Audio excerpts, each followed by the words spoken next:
because she's effective in 2 positions, which can come in handy whenever there's a tie. Nice service by Loem. Beautiful block by Meldina Sunday. Tuka there, Triza trying that 3 ball there, but Meldina has been, she seems to be on fire. She seems to be on fire. And that combination there between Sunday and, you know, just Loreen Chebet, who has that unending fighting spirit in the game. I think that explains why we have a 6-point difference between these 2 teams here. Remember, the match is now live on the Homeboys TV YouTube channel, as well as the HBTV television channel. Let us know where you're watching from. Let us know what your predictions are for this first semi-final of the Kenya Pipeline at 50 Volleyball Club Cup Championship. He's playing now at the Kasarani Stadium. It's important to note that the current head coach, Kenya Pipeline Company, was a former player for the same team for a very long time. It's encouraging to see that that transition actually happens for the players. After they finish playing, they can actually take up positions in the technical bench. Pamela with a beautiful, beautiful hit. Talking about that transition, it's actually good to see that they are handing down that mandate to the next generation to be able to lead. And I think at some point tomorrow we will see the legends, if you may, playing just before the finals of the women teams.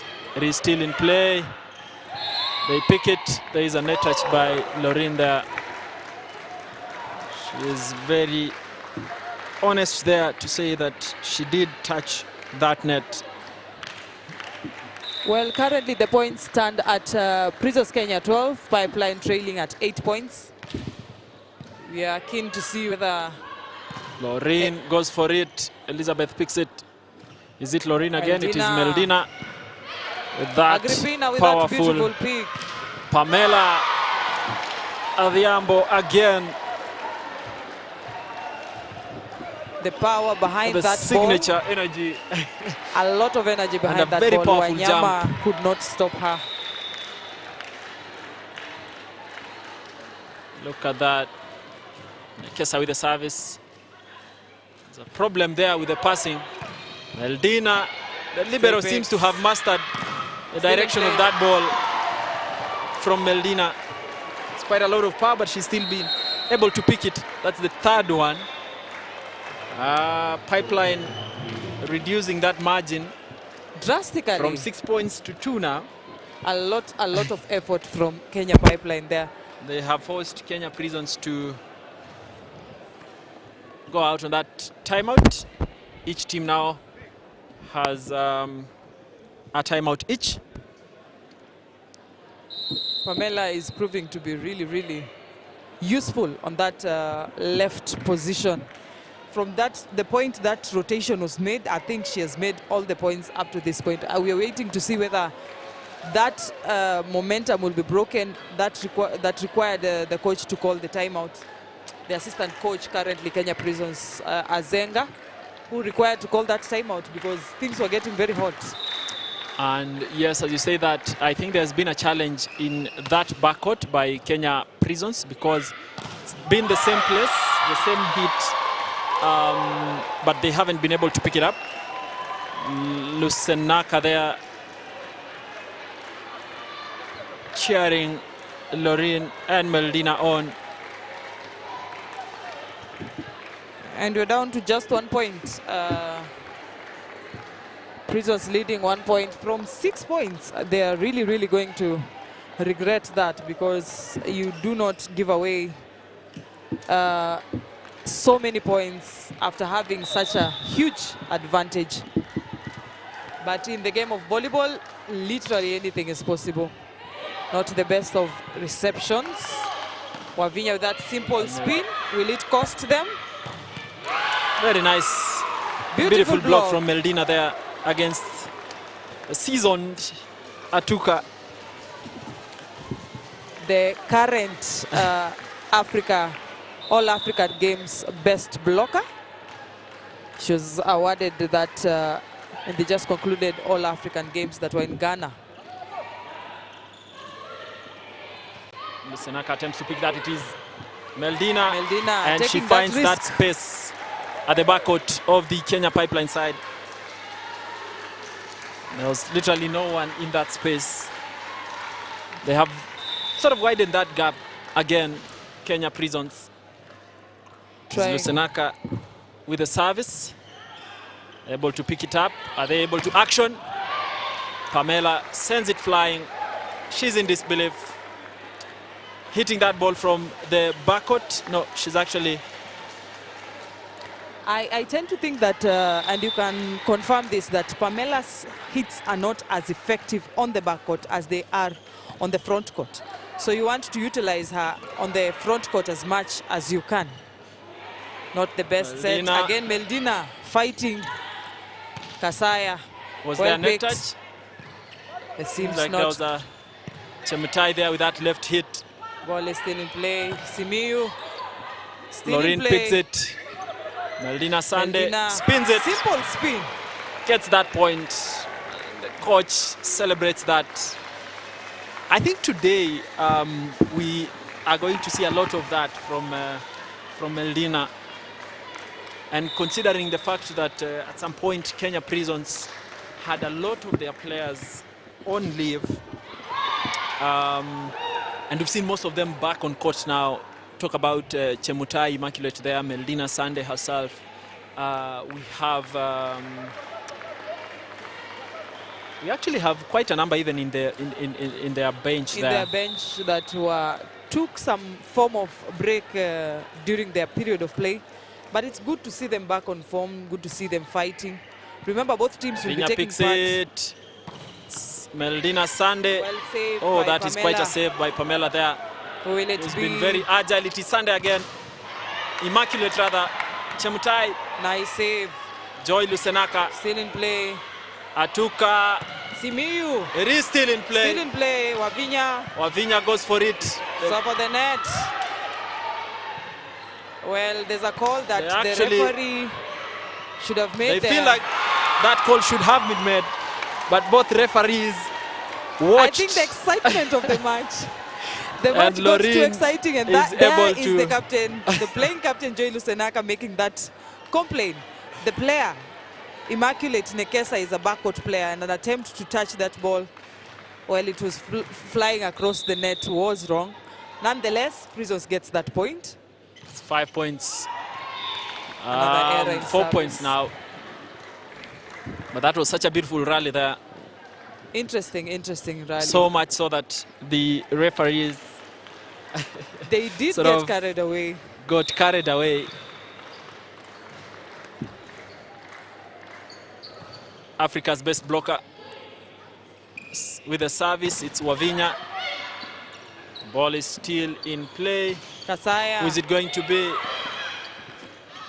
Oh, that was quite a fight. And the coach having a conversation there with Wavinya because of that pass that... I think the anticipation for Loreen was a bit off. Wavinya sort of reclaims that point Indeed. with that block touch. That flies way out of court. Remember, this is the first semi-finals of the Kenya Pipeline at 50 Volleyball Cup Championship. It is playing here at the Moi International Stadium, Kasarani. PA with that serve. Lois Simiyu. Nicely blocked. Still in play, Simiyu. Loreen picks it up. Lusenaka will That's trust it. Wavinya, sorry. There's a touch on the And, net. there is a net offense there. Loreen goes to serve.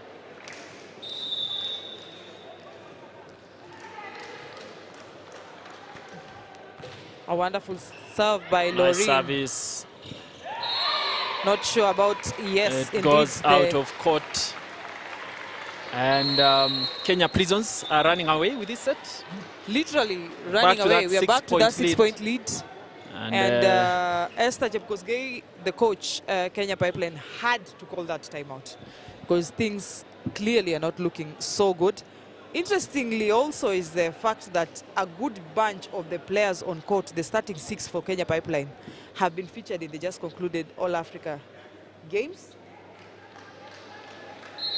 And it's interesting to note that even with that, and with the experience that Kenya Prisons brings on board, this year around, the All-African Games did not feature any player from Kenya Prison Service. I don't know whether it's a challenge, like they're trying to prove a point, or it's just the excitement that comes to the game. Because yesterday, the match between Kenya Prisons and Kenya Commercial Bank was a very tight one, with Kenya Commercial Bank, of course, running away with it at 3-2. So anything is possible in this match. Yes, it's literally anyone's for the taking. We cannot predict whoever will win it at this particular point in time.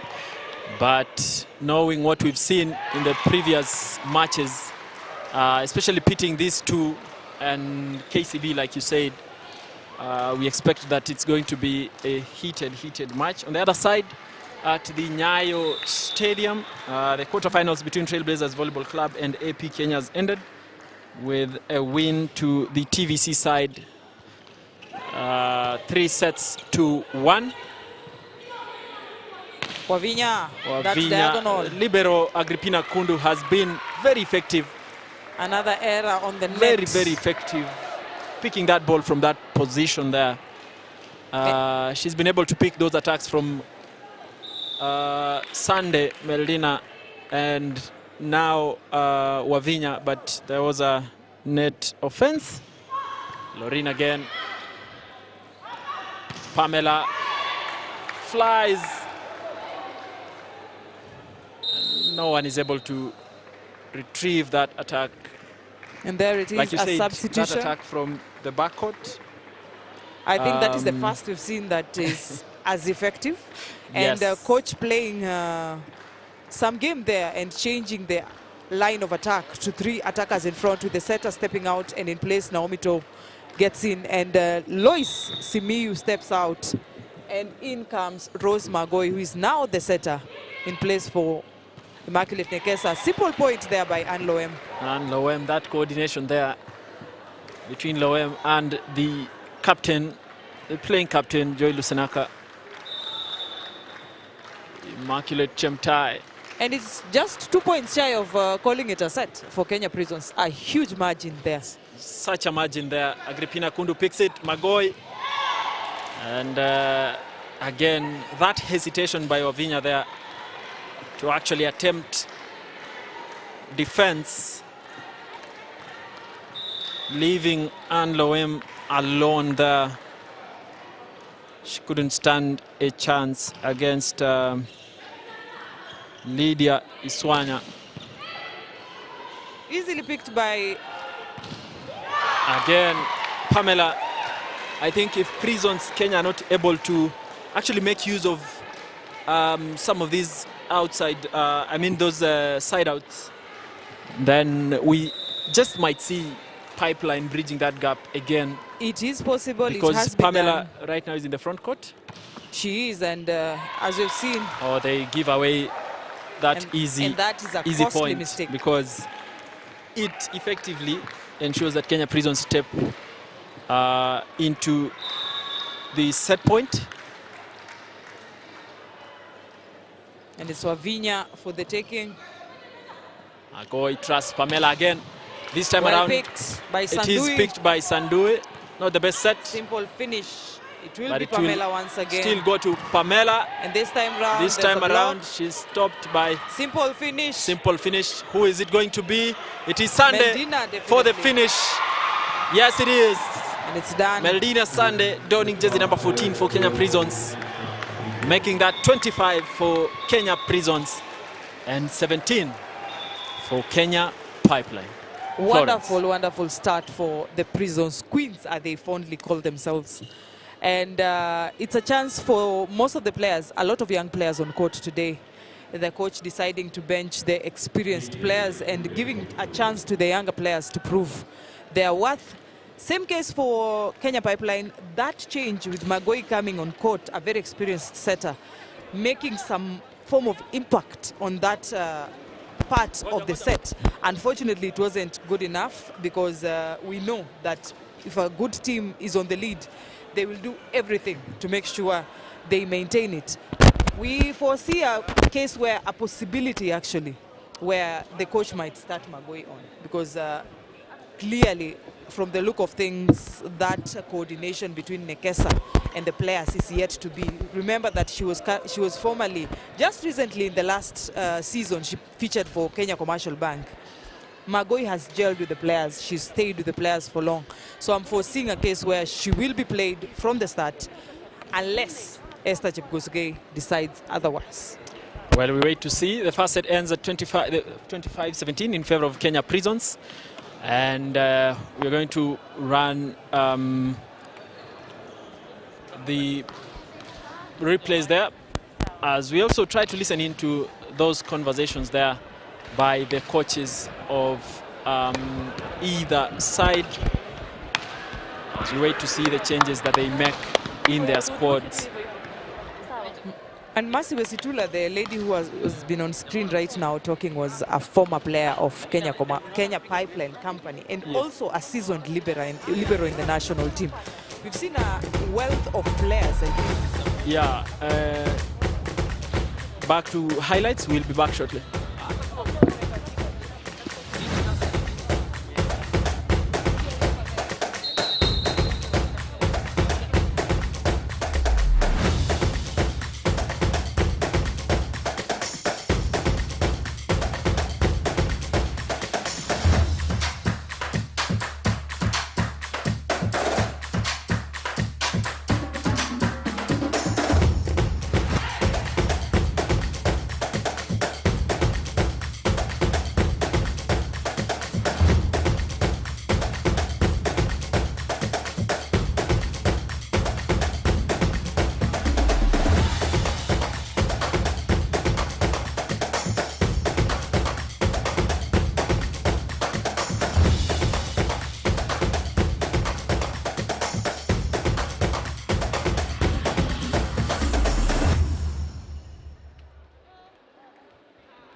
TVC.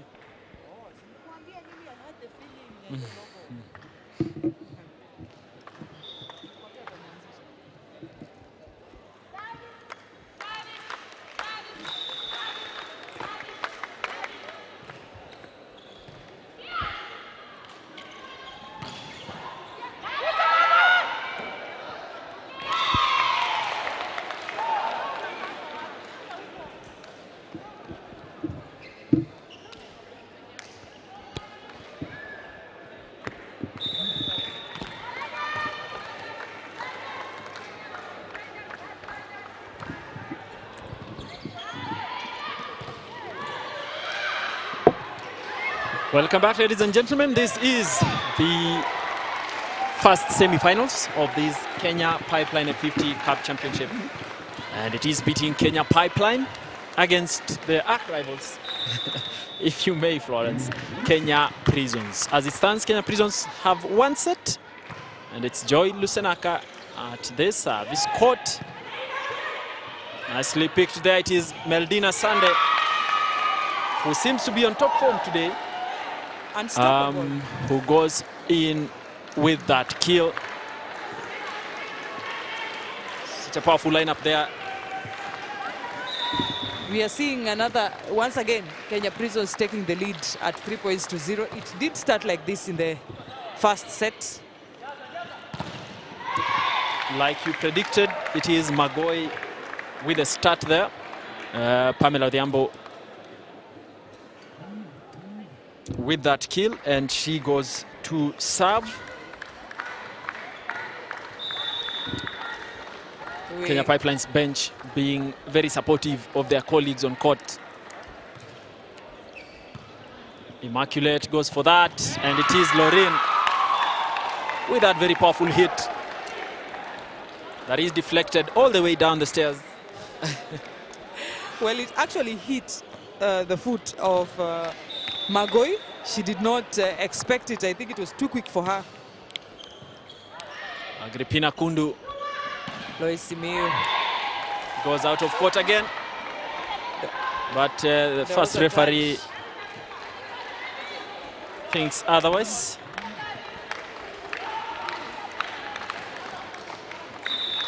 And Triza Atuka goes on to serve for Kenya Pipeline. Currently at 2 points against 4. It's a serve on the net. Today, the best of Africa's middle blocker seems to be... she's not on form, if you may, but we wait to see as the match is still young. Indeed. Lorraine goes to serve. Magoi too close to the net. And Swan tries to save it, but unfortunately sends it out of court. And I think the difference or the disadvantage, so to speak, between Magoi and Immaculate is the height factor. Those balls that are looming above the rim of the net being so difficult for Rose to set. But Meldina picks it. Agrippina. Lois. It is actually still in play. Across the net. It's a block by Wavinya. It's going to be a simple finish. And it is a beautiful, beautiful block from that dynamic duo of Anne Loem and Immaculate Chemtai. There is a 5-point lead for Prisons Kenya. Look at that replay there. Beautiful, beautiful. Beautiful, beautiful finish there. Lorraine again goes to serve, but it flies out of court. There seems to be another change. Possibly to cement the block defense for well, it's Pipeline. The youngster coming on court.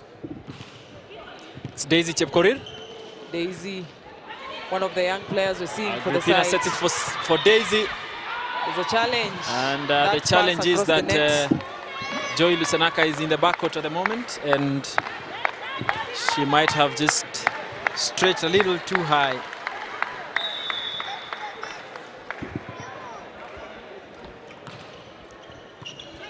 Picked by Elizabeth, but it's not sufficient.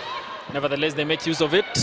Wavinya, Daisy hits it hard on the net. And that change not being as effective as it's supposed to be, let's call them the jitters that she came on court with. She should settle in well in time. Immaculate Chemutai serving for Prisons Kenya. Not the best. And it is an ace off of the hands of Pamela Odhiambo there, who's not able to pass that ball effectively to Magoi, the setter. And she does feel that she's being encouraged there to pick the next. It is Pamela again with that poor reception. Daisy, it's nicely picked there. Wavinya goes in hard. Oh, the way it is picked has quite an issue. The referee decides that there was a problem with how that ball was picked up there, giving that point she did to use Kenya Prisons. both hands, but separate. You would expect both hands together. Yes. But again, it was a desperate attempt to save that ball, looking at the scores. Huge margin. It was a close one from Chemtai there. At least we've seen a reduction in the number of errors in service in this Indeed. particular set. Compared to the first set, yes, there is a reduction. Kenya Pipeline 5, Kenya Prisons 10. Prisons with a solid lead. Daisy goes for it. And Anita Loem Making stretches that kill. back quite a bit, but is still able to make that kill. Something is happening today that hasn't happened in a while. A very long while. And there is some form of disappointment, so to speak, on the technical bench, Kenya Pipeline. Not quite the performance I expected, not quite the challenge and fight that was expected for this particular match. I'm sure most people would expect some form of fight, and looking at scores like would get to 23 or 24-24. Unfortunately, that is not what we're seeing right now. There seems to be a problem in the Pipeline camp. I'm not sure what that is, but nonetheless, Prisons is having a field day.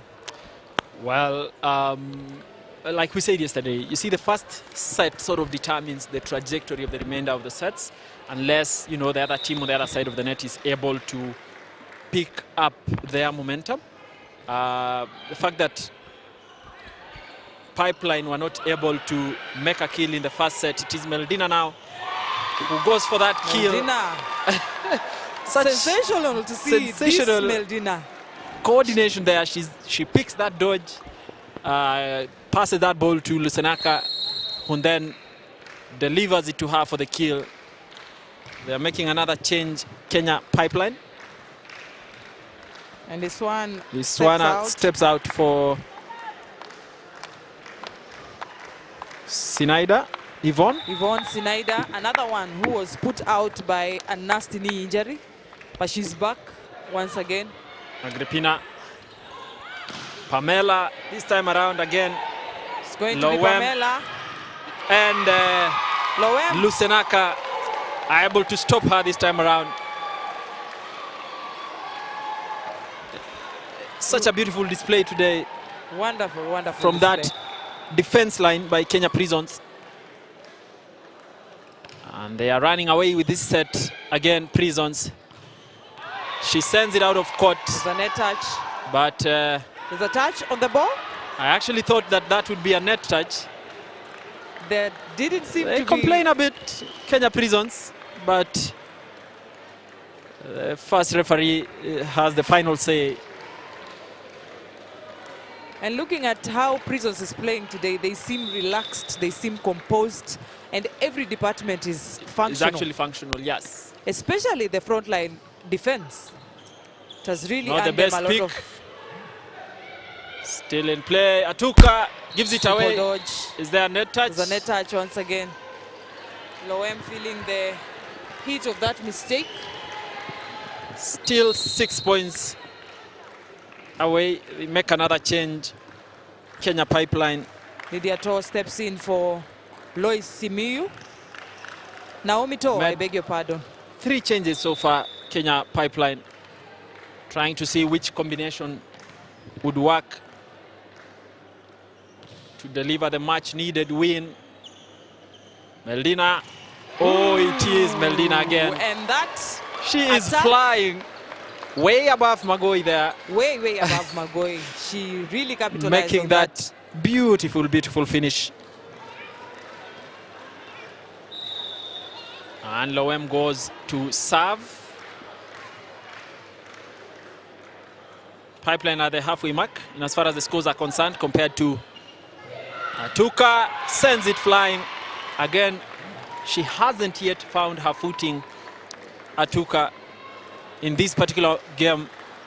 We have seen those attacks being effective in the past. Not sure why it's really not coming up in this match. And also, I think considering that Pamela has not been as effective, well, she is able to split that block there by Joy Lusenaka and Laureen Chebet.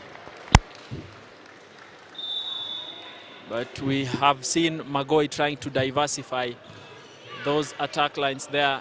Meldina Sande. Agrippina Nicely picks picked by it Agrippina. easily, not the best of sets. To gets it. Loreen tries to save it. Pamela goes in hard. Immaculate. Is it? Meldina Sande again. Kundu. Still picked. Still in play. Meldina Sande again goes for the kill. Goes out of play. And just watches as it goes back to her direction. Enjoying. But out of court. She is doing exceptionally well today, Meldina. Really loving what she's doing today. You can sense some, desperation on the side of the Kenya Pipeline players. Just as is, the bench is quite cold now. Pamela, what a block there. Let's wait for that replay there so that we're able to see how that happened. Magoi trusts that Pamela will deliver, but then Loreen Chebet stretches beautifully. That ball lands back on court. Well set by Atuka. Pamela again, nice set there from the middle blocker. Quite a margin, 8 points now. Well, it's really for Prisons to take, but knowing how the game is played, it's possible. Another change has been made there. Magoi steps out for Nekesa. Nekesa back on court. We saw her play most of the first set. Agrippina really asking her to... Nicely picked by Immaculate. And Loreen again, goes that to... snap of the ball. The pass was almost, crossing the net. Lusenaka stretches up, and Loreen is just right at the right point to, finish it off. The lady who's on top form this beautiful afternoon. Look at that. Wonderful attack. Wonderful finish from Pamela. Again, I think it is the second that we have seen. She does beautiful pipe from the backcourt, of course. And with that kind of jump, that kind of spot jump, you can be sure that it's going to be a very strong kill, having known the power she puts behind the ball. Wavinya, it's not the best pick. Pamela goes for it. Loreen. And Loreen, it is still in play. Goes out of court. That is possibly the first hit that Naomi has made. Yes. Since she came on court. It's 9 points now. Kenya Prisons just a point shy of the 20-point mark. A huge margin. Nancy there. It's Pamela again. It's on court. Playing really beautifully from the backcourt. Coach Azenga of Kenya Prisons cheering the ladies on.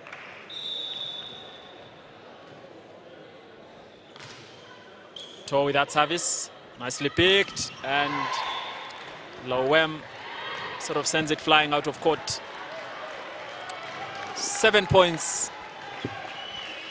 And closing in, Kenya Pipeline.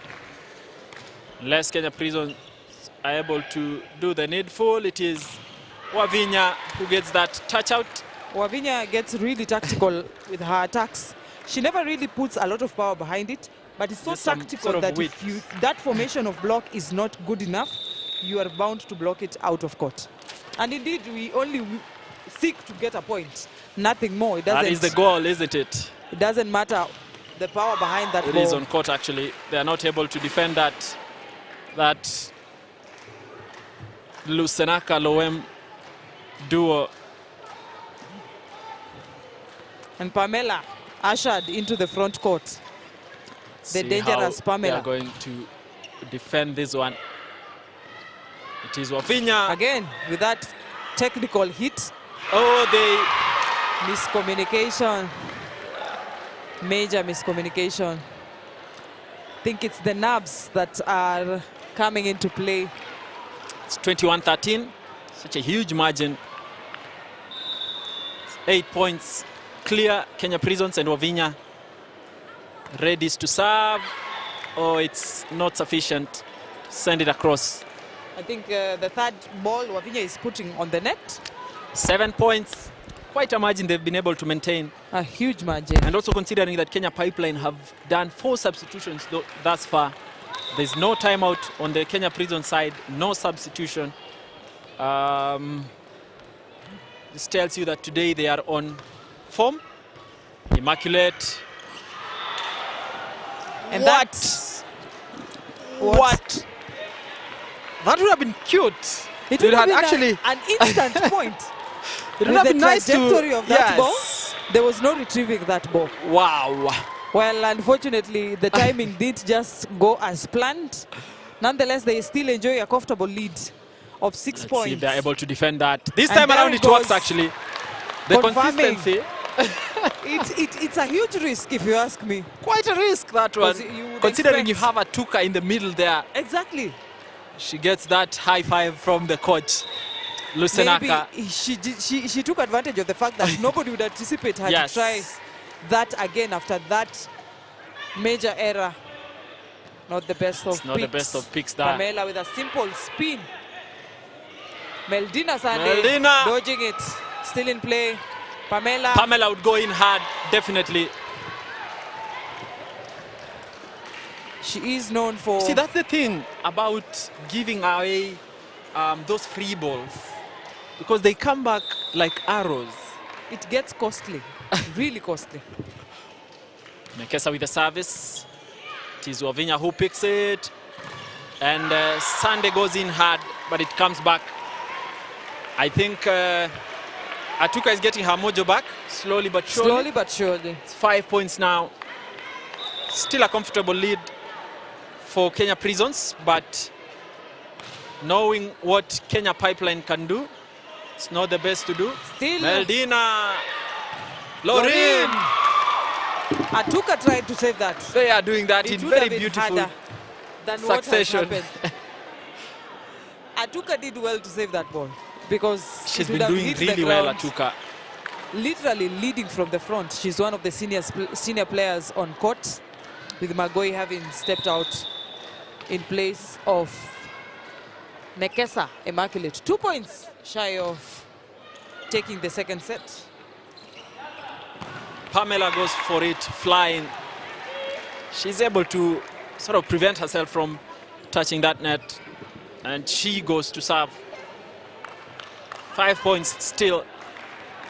Not the best position to be in for Kenya Pipeline. The Oilers really struggling today. And this is their tournament.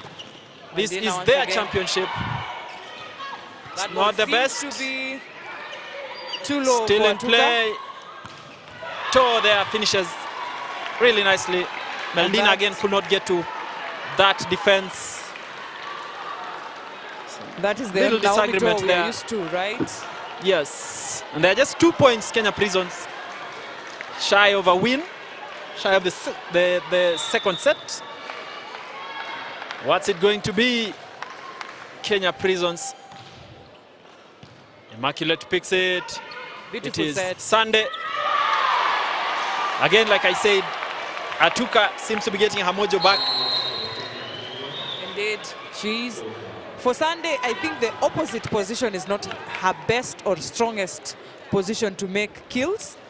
Joy Lusenaka is yet to understand that. She's Meldina is more effective on the left side, The left side of the court, yes. not the right side. It's And if the- 23-20. With the Kenya 23-20. Pipeline, of course, bridging that gap really beautifully from a 6 point difference to only 3 points now. Agree, able to fight katika And they nyuma. are still serving. Kenya Prisons, of course, trying to limit that onslaught that Kenya Pipeline is pulling. Oilers. Should they pick this set? I think getting it back. will work positively on their momentum and morale moving forward to the next set. They have fought hard. At one Yep. point, it was 9-point lead for Prisons. Doing a double change. Kenya Prisons bring in some experience. Lydia Mayo coming in for Meldina Sande.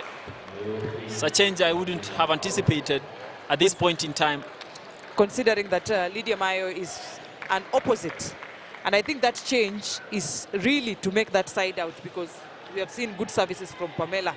Mayo's stronghold is the opposite, so she will be trusted with the responsibility of making this point and usher the team into the set point mark.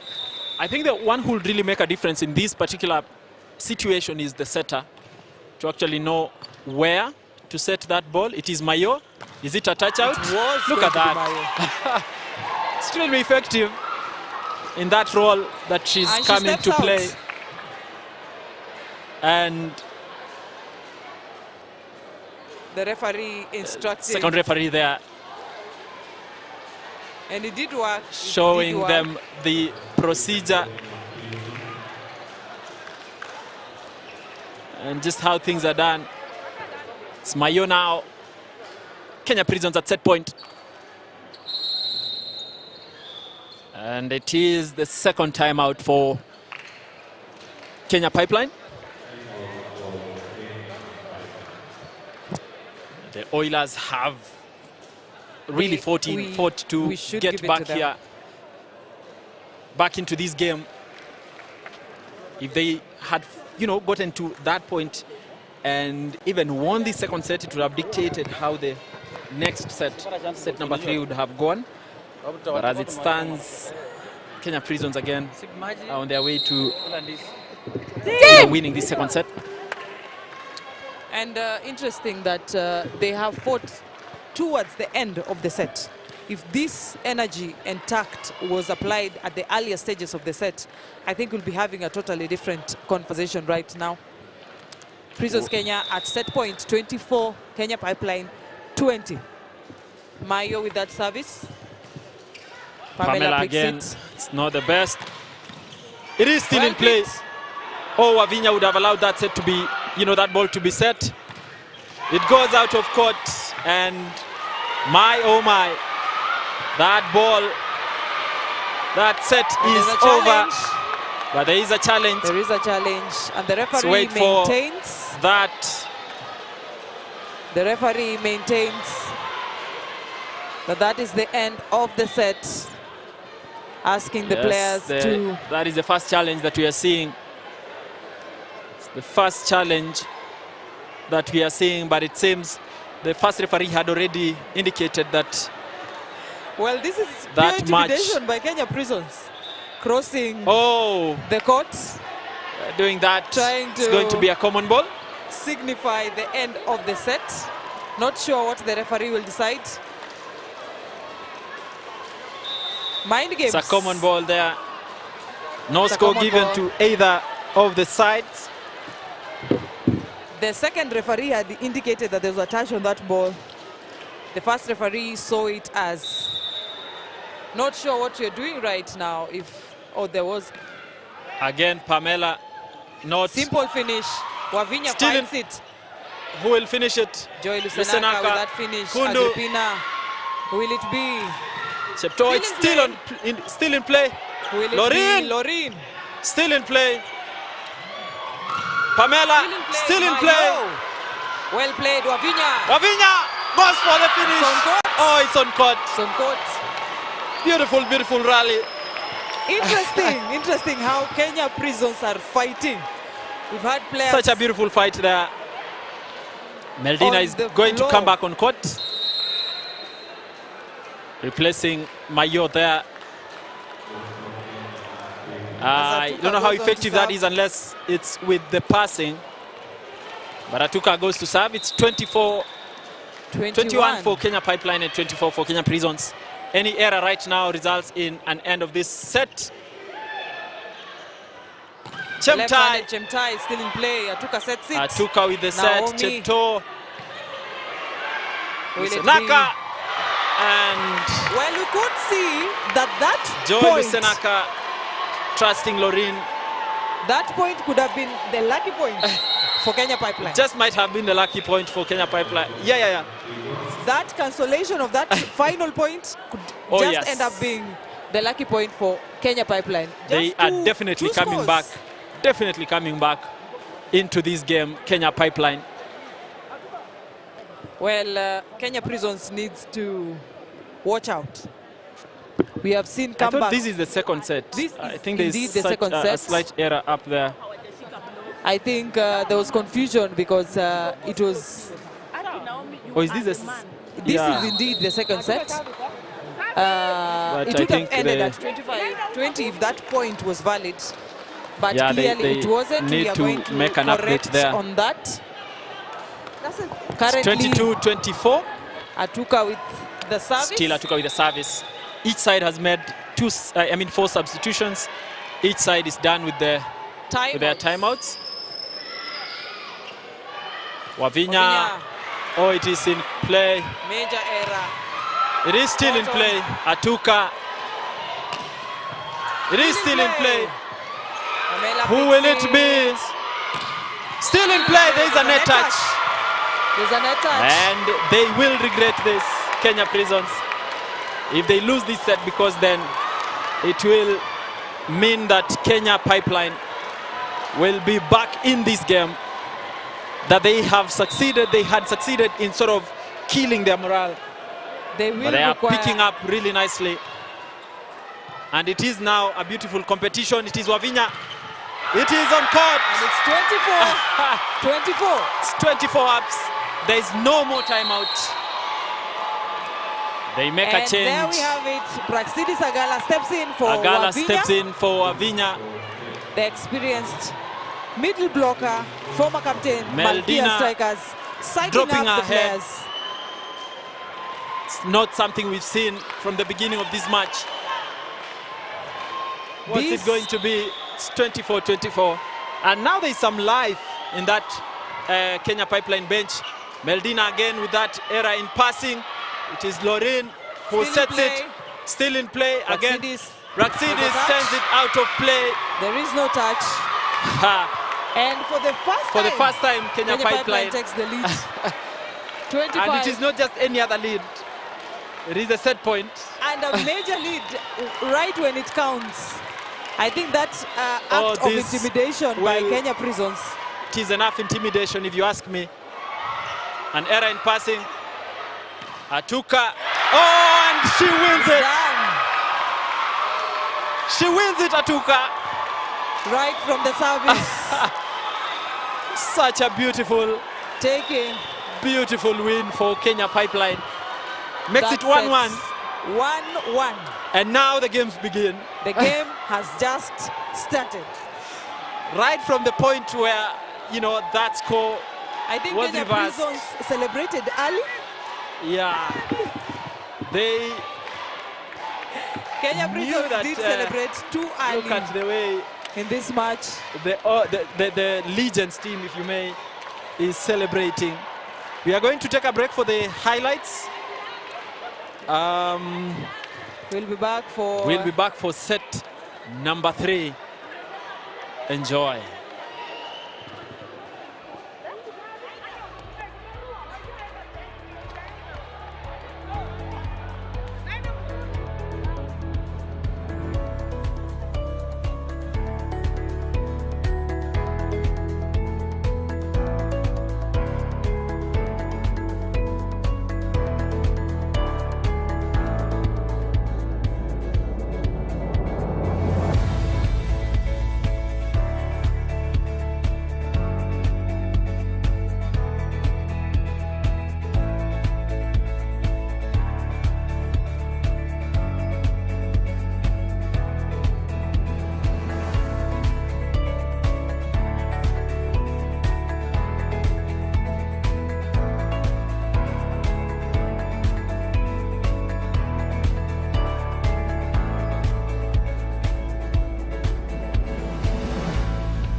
7 points. Snyder, hiyo tu. Hizi sasa ni reception hii na naumu kazi yenu hapo. Ni sawa. Kati tutaweza tuanze mbele sasa. Yes. Hiyo same fight. Hata hao pia nani yao imerudi chini. Tusiwache waende tuanze kuwafuata. Yes. Katikati ya block na juu watashika nje. Katikati line. Katikati unaona hiyo mmekuwa rahisi. Sawa. Guys, let's go. KPC! Yes, we can. Woo!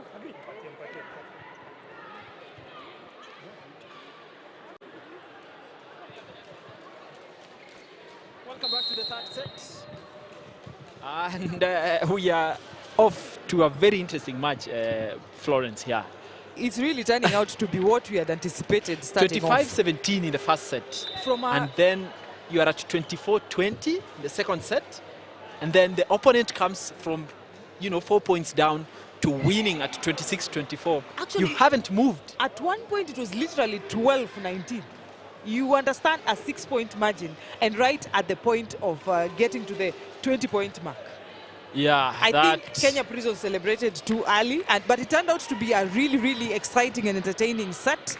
What we really signed up for when we came to watch these matches today, don't you think? You imagine that change, the point they reversed there was really the lifeline for Kenya Pipeline, and they've made use of that because, they've successively been able to convert those points because you have Atuka there at the service court, and she's been able to serve from 20, from 20 to 26. 20. Ideally, in fact, she did the final hit there. That was literally not anticipated so by Prisons. 6 points successively from the service court and that final hit that gave them that particular set. She did really deserve that accolade. Nice the All-African block. Games. Pamela, oh, they had stopped her. But Wavinya is not able to pick that ball up. It's 1-1 as far as the set scores are concerned. And also the scores here. With Nekesa with that serve, Joy with the Tuka. set.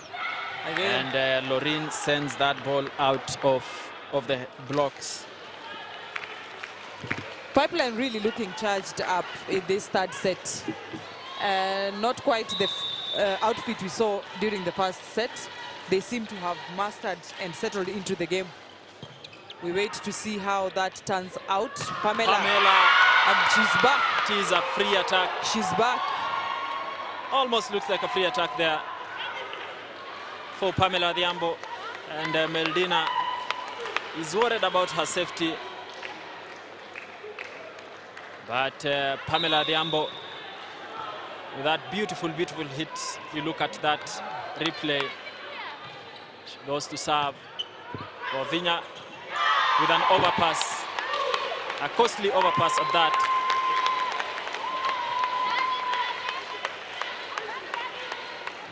For the first time in this match, we see Pipeline leading. And to see the likes of Pamela Masaisai off court, she would have been useful in this game for her side. Loreen. Pamela goes for it. Still in play. Loreen again. This time around. She does get it. And that's just because of some lack of coordination on the part of Immaculate. She had that ball. She just didn't control it to the right position. 3-3. Tit for tat here. Pamela with that ball, but it goes out. According to the coach there, thinks that it is out of court, but the line judge thinks otherwise. It's another continuation we are seeing of Pamela hitting that ball from the backcourt and getting those scores right. I think that comeback really, really brought them back to life. It did. And it will be to the detriment of Kenya Prisons, who had a very solid lead. Really He solid is lead. still in play. Meldina Sande sends it flying. And it would be the right time to actually make a change, if you may, because if you see her spirits, they're not as they were in the first set. Well, the loss of that set really gave a hit to Kenya Prisons in general. We're not seeing them as enthusiastic. Meldina again with that pick. Wavinya gets it, but there is still a net touch. The side of Tor there.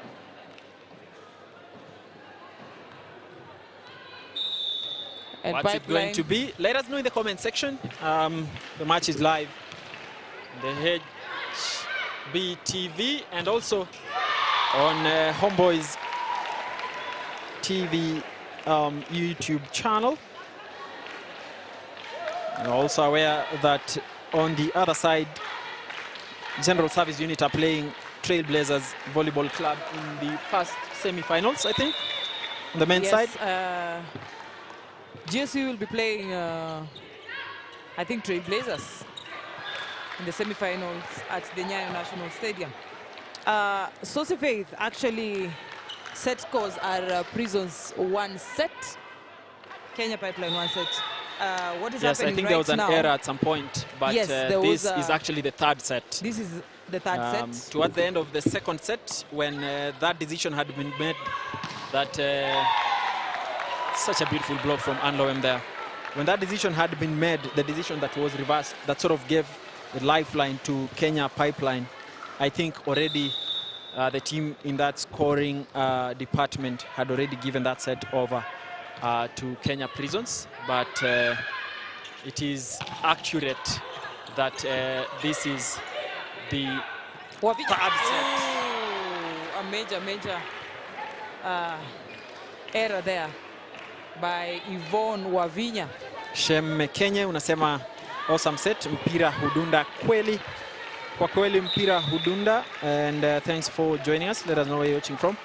And what do you think predictions are for this match that we have seen Kenya Pipeline coming from 4 points down to winning a set, leveling up with Kenya Prisons, and right now they're actually 2 points ahead, Kenya Pipeline, in this third set of these first semi-finals.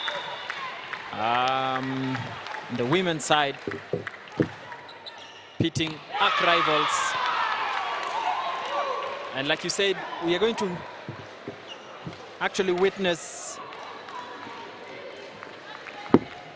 a change here generally in how the match flows, because if you see that Meldina Sende, who was on fire at the beginning of this match, right now with her hands akimbo, it's a major, just standing there in the backcourt. She's actually been relieved of her passing duties. A major shift in the energy. The We're coach seeing substitution, Meldina Sande. The referee not quite allowing it. Second referee, I think already that decision had been made. And she blocks it. I actually thought there was a net touch, but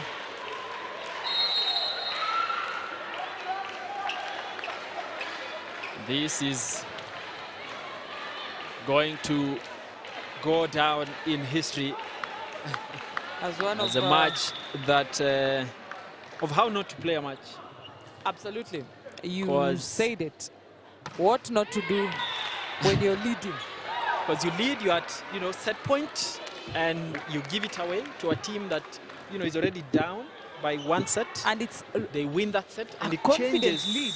Yeah, a 4-point lead at 24, I think, goes to show. Atuka there. I told you, Atuka has gotten her mojo back. She struggled throughout the first set, and a better part of the several second errors set. in service. She couldn't, perform as she has been known to in the defense department, but she's back. She is back in this game. Not Nicely the picked there by Elizabeth. Lois there. Smart Agrippina Kundu with that beautiful attempt, but it's not sufficient to get the ball back on court. Joy Lusenaka goes on to serve for Prisons Kenya, who currently are likened to a deflated ball. The way they started, the momentum, the energy in the match, currently nowhere to be seen. The shift of energy. Oh, well. And all the departments for Kenya Pipeline really functional. Duo there was not able to finish that off.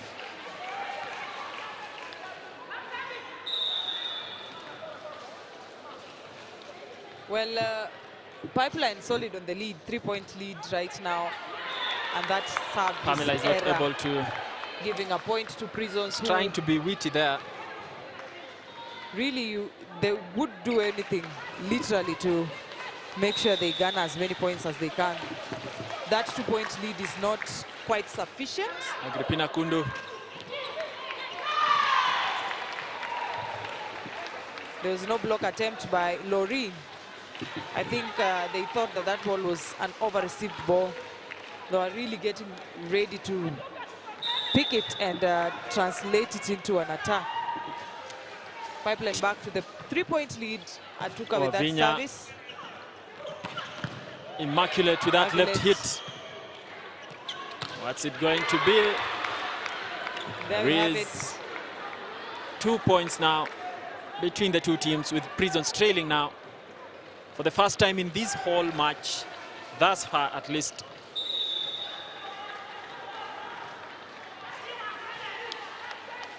Pipeline, 2-point lead. Pamela and Lois had it, but somehow she decided to retreat while picking it. She's given Pipeline their 3-point lead.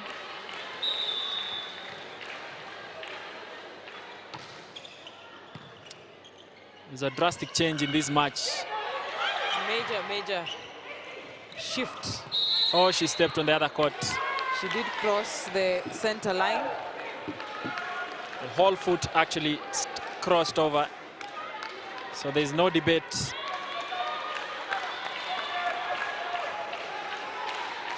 Immaculate goes on to serve for Prisons Kenya, who are currently trailing by 2 points.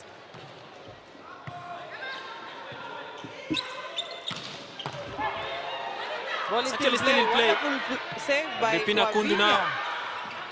Pamela. And Oh, yes.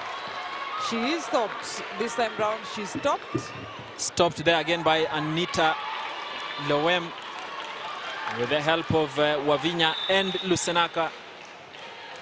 It's just a point. Agrippina Kundu playing really well. Oh, she had that ball. Lusenaka, I think, did not attempt, and Pamela saw that gap and utilized it.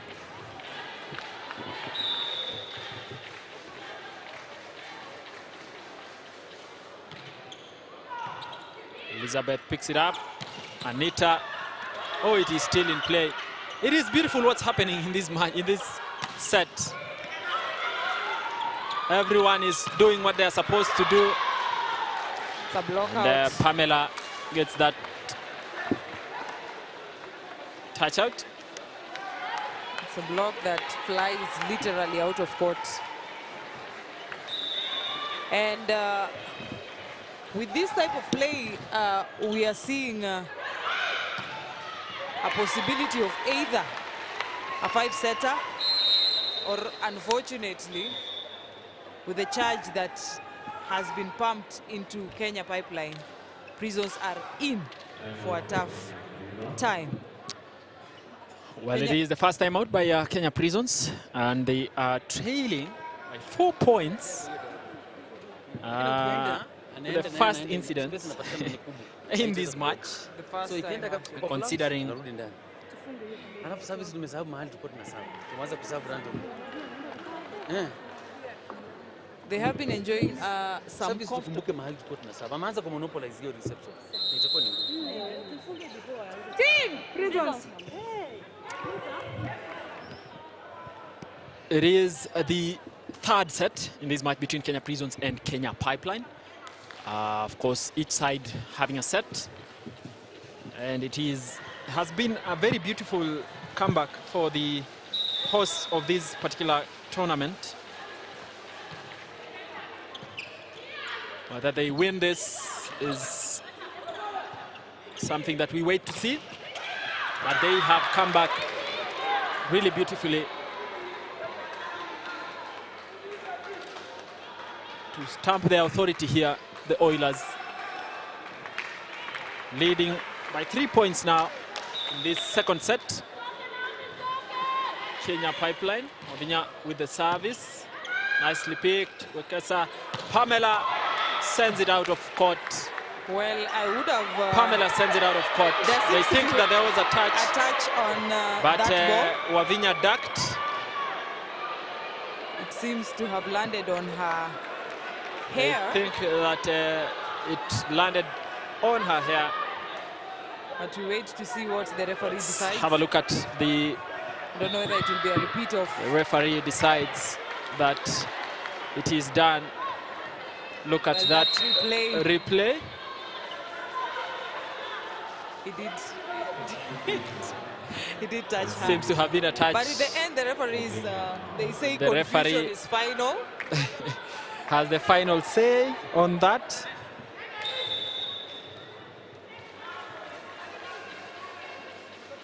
Sidi Zagala comes in for Wavinya. Pamela this time around. Again, Pamela has been taking advantage of, you know, the height of Joy Lusenaka there. They're making a change. Kenya Pipeline. Lydia Kasaya stepping in for Yvonne Sinaida. I think for the service, because Kasaya is a left player. Sinaida is a center blocker. Nicely picked there by Immaculate. Lois Tarus. Lois. Attempting to pick that rebound, unfortunately. Lois is relieved of those duties by Meldina, who's been the energy and the life of this game the past 2 sets.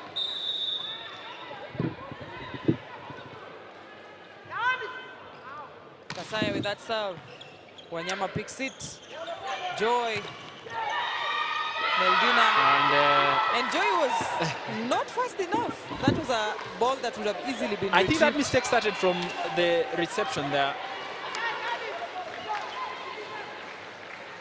Elizabeth not being able to pick that up quite effectively, sort of, you know, to that position where Lusenaka would have been able to utilize. And again, Immaculate Chemtai not picking that ball as expected. Asking for assistance there. And we are back to the signature 6-point lead. Only this time it favors Kenya Pipeline. The tables do turn. Indeed. Tables and indeed, do they turn. have turned in favor of the Oilers. Elizabeth. Another challenge with the passing there. Meldina. Pamela. Pamela will not take chances with that. Look at the way she celebrates that. And she deserves to do that. Indeed, she does. She has been consistent in this match, the Mayo, whole match, really. the experienced, comes in to replace. And a change in the attack line. And also in the setting department. The setter going behind. We have... And an opposite in front. Changing that attack line to 3 attackers as opposed to the earlier 2 attackers. Mayo is a seasonal player even for the national team.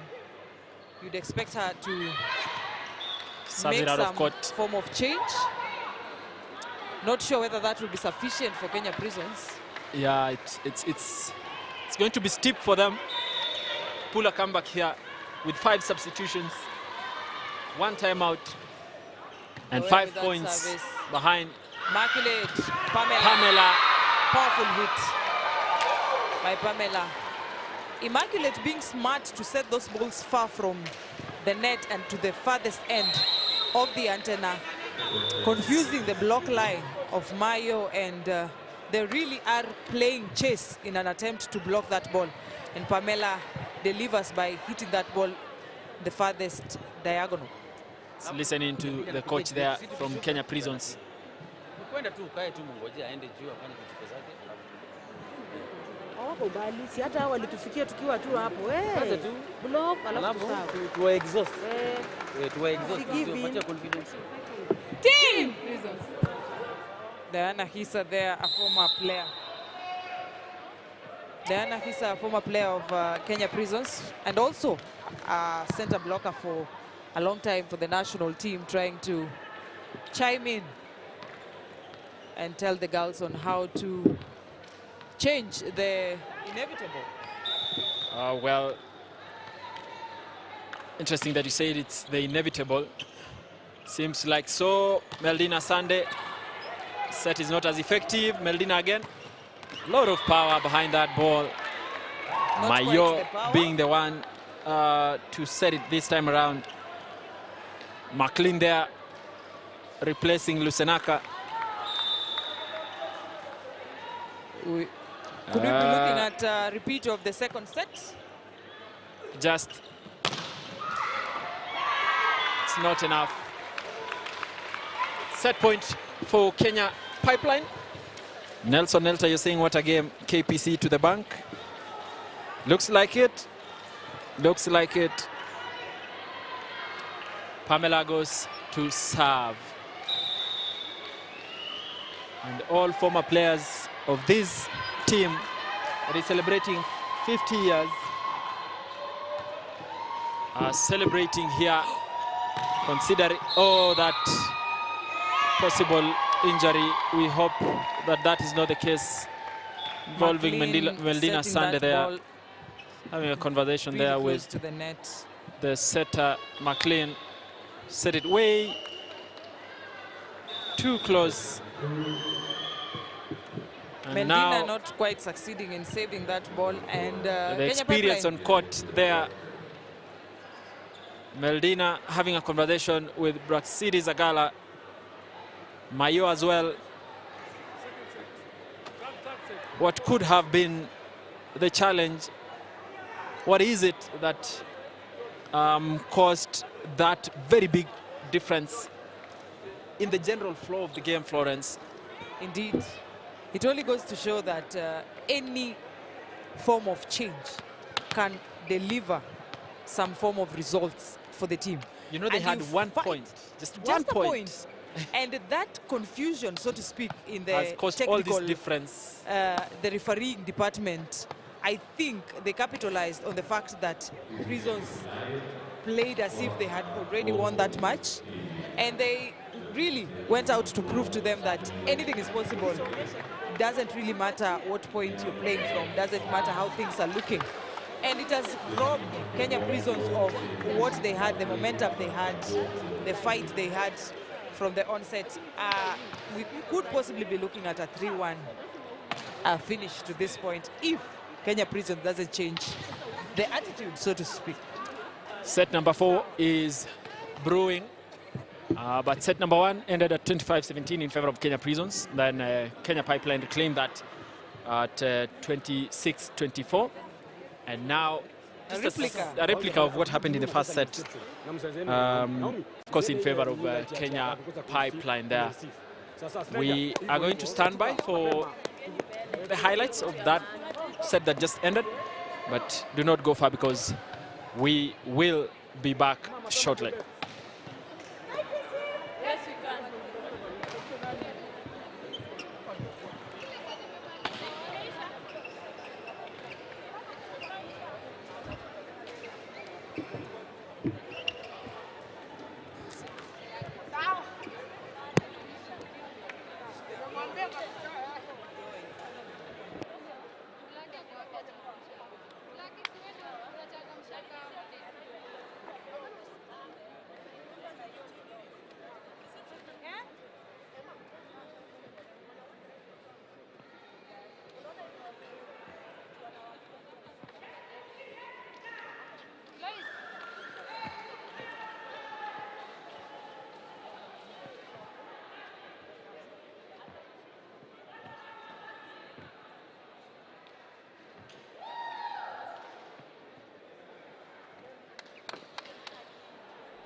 We're back with the fourth set of this match between Kenya Pipeline and Kenya Prisons.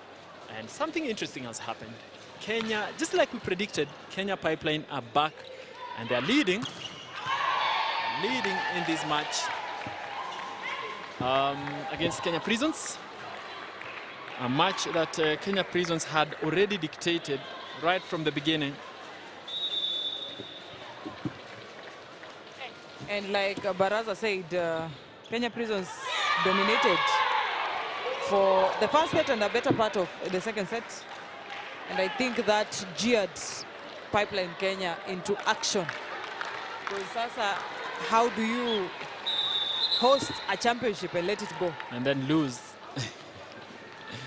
Well, they have fought to be back to this game and they are in it so far in the trajectory to win it.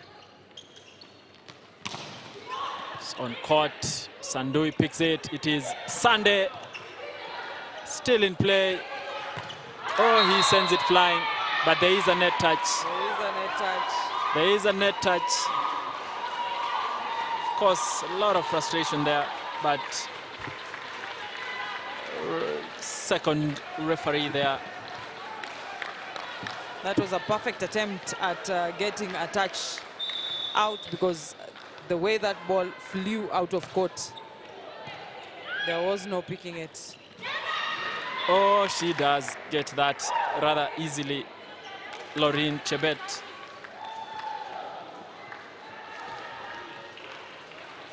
And it's a Tit for tat here.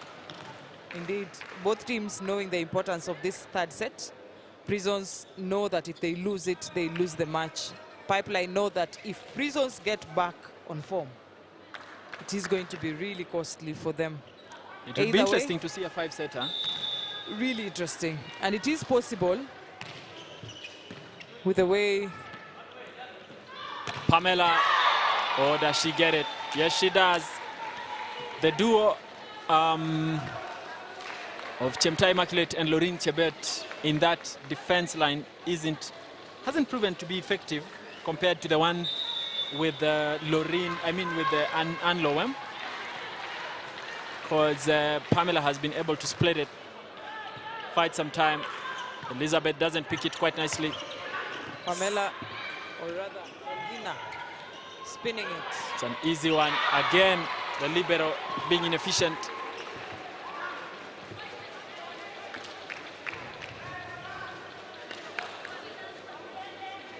Again, this being a possible final set, considering Kenya Pipeline have two sets already. And there is very little room for error for Kenya Prisons. Ovinya earns it rather simply. They have very little space, allowance for error. In this case, Kenya Prisons.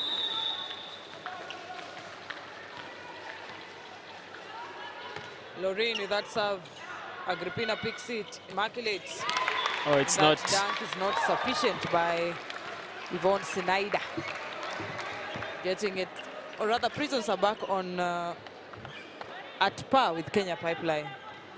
Really, both teams fighting hard to make sure this set goes to their side. Laureen Kiei back at the service court. She was on fire in the first set. Of course, the morale tends to go down when things do not go as planned. Wavinya again. She only had one role, just one job. Getting that ball across the net. Just get that ball across the net. Quite unfortunate that she did not manage to do that.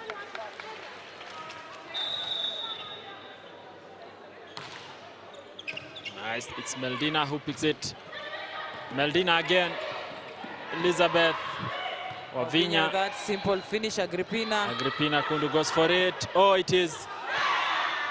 Again, very slow reactions there from the libero, costing them. I think Ann Lowem had seen that attempt by Immaculate to dodge that ball. She just was not fast enough to get it. Elizabeth again. Ball is still in play. Pamela. Joy Lusenaka. Yes, Immaculate Chemtai. That left hand really coming into play. I think the referees again got carried away because there was a decision that was to be made. Because there was a touch on a ball that was continuing to, Lusenaka was trying to set it. But the setter on the other end. Basically an overreach on that ball.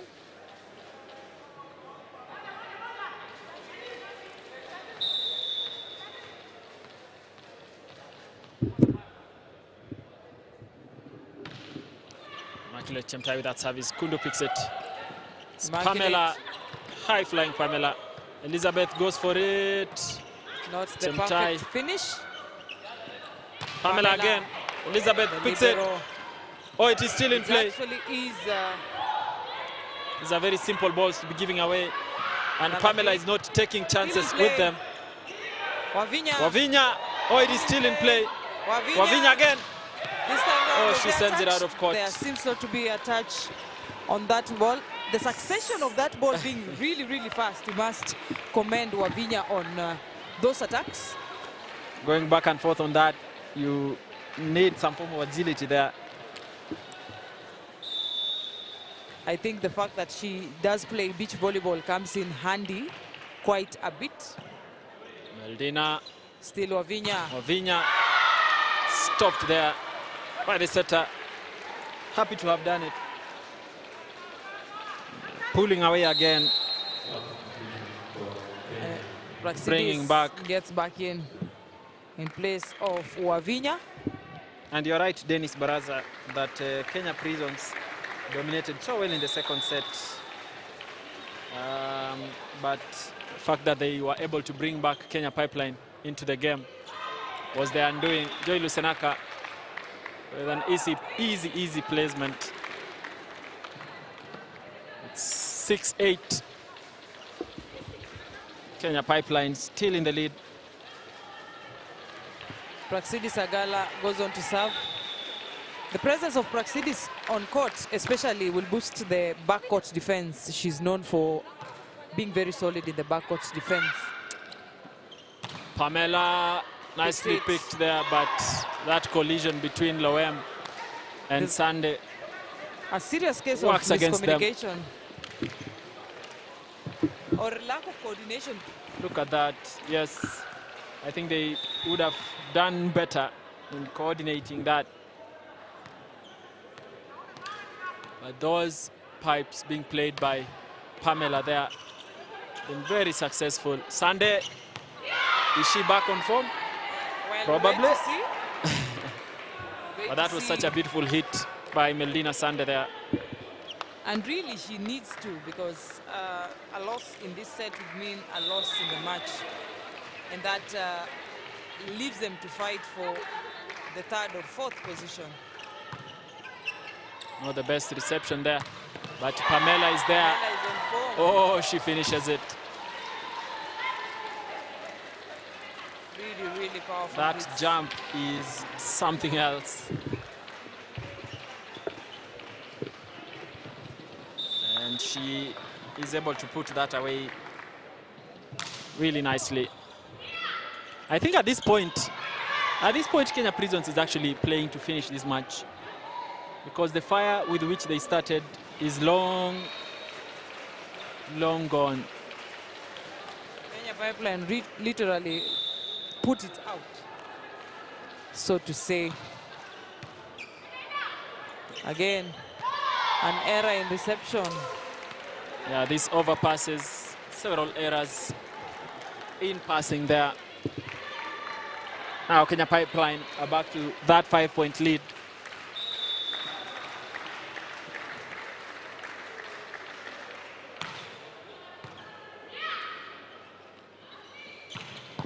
Aldina again being spotted there nicely by Agrippina Kundu. It's not sufficient. Still in play. Was that an overpass? It's a net touch. An overreach or a net touch? It's actually an overreach.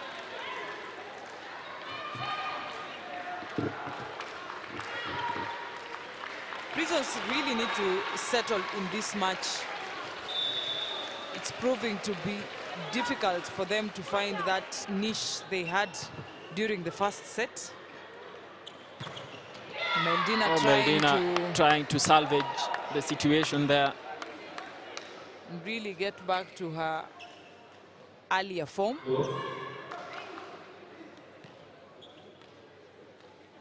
There is a challenge on the scores. The coach, Kenya Pipeline, citing an error in the scores. Lusenaka with the service. Kondo picks it. Serious block, I'm not sure how that went, and there we go. Nice block there by Atuka. Meldina still in play. Kondo picks it nicely. Pipeline girls fighting. Are they able to finish it? Yes. Still in play. Meldina, simple tap there. It will cost her. Oh, And it does cost her. You cannot risk giving a simple ball. Another 7-point lead. Massive lead for Kenya Pipeline. I think it's listening to the coach there.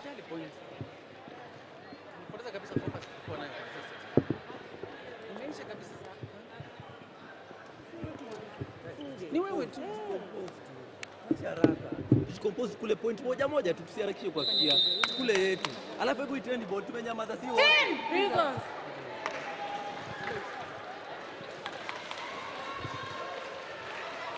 The coach there, Azenga Mavisi, short of words really on what to do, because basically the girls are not doing what they're supposed to, not quite understanding why these errors keep on repeating themselves. Kenya Pipeline running away with this set. Solid 7-point lead for Kenya Pipeline, and there would really be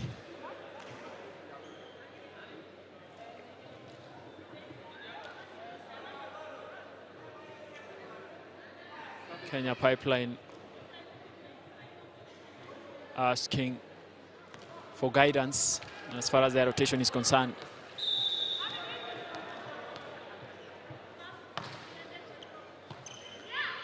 Nice. That kill is not sufficient. Pamela, and there's no one in there. The libero is left asking questions while she's supposed to be. Meldina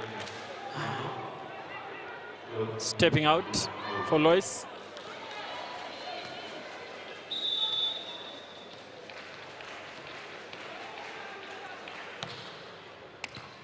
That's still ongoing. Lois saved. Who will it be? Naomi. The block. It's out of court. Pipeline broadening that margin to what, 9 points? Very solid lead. Kenya Prisons basically a shadow of themselves compared to how they played during the first set. As service error giving Prisons Kenya 1 more point. Whether this will be sufficient in saving this set, we are yet to find out. Goes all the way. Pamela sends it out of court. Back to that 7-point difference. We are yet to experience the services of Pamela of Kenya Prisons. Wondering whether that will happen. Pamela of Kenya Prisons? Yes. She's actually not on court. She's not on in the court. bench. Yes. Unfortunately, for some reason, she's just watching not from the sidelines in this match. And who picks it? Pamela. Oh, yes. Like I said, that duo, Immaculate Chemtai and Loreen Chebet there, haven't been able to stop Pamela Adhiambo. Look at the way she swings it in and just puts a lot of power behind those balls. Pamela Atuka, who we can credit for Pipeline's resurrection, if you may. He's back on the service court. Gave that team a lifeline that they desperately needed. And they've capitalized on it. Because from that point onwards, they have been on fire. It's a reminder that they can actually win. Praxidis, well picked. Immaculate, Pamela. Another one. Of court. They step onto the 20-point mark. Kenya Pipeline. Again, thanks to Atuka. It goes to show the experience that she has, not only in that defense line there, but also with her services. Oh, that was tricky. Very little room for Immaculate Chemtai there to swing it in. Pamela goes in for the kill. Beautiful Another set. one. And of course, she runs around the court like she does, celebrating. Kenya Prison with another timeout. But it won't help much because now that is 10 points clear for Kenya Pipeline. They literally would require a miracle to come back from that. It is possible. I know it is. But again, it will require so much more team effort, basically, to get back to that.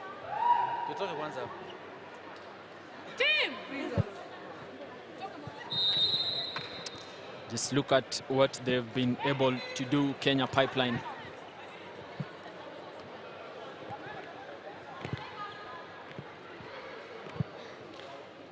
To see that they've come this far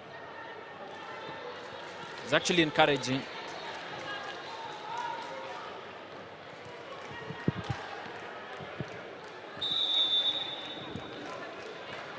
The first semi-finals that we are watching here.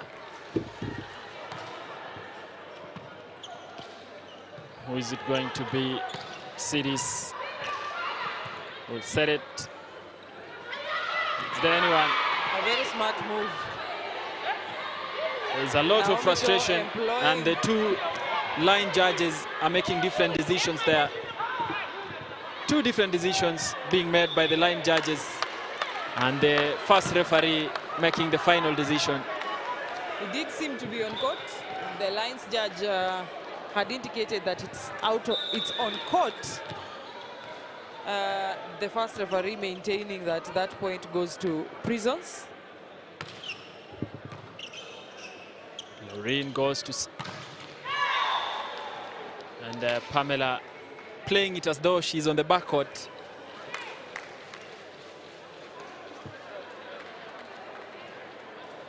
Kenya Prisons, a frustrated lot. Kenya Pipeline 3 points shy of taking this match. Chemtai Immaculate there reining in hard, but they're able to save it. Will it be Immaculate again? It is. This time around. It's a very low set. It's a low set. Mercedes is on the other end. Would have been.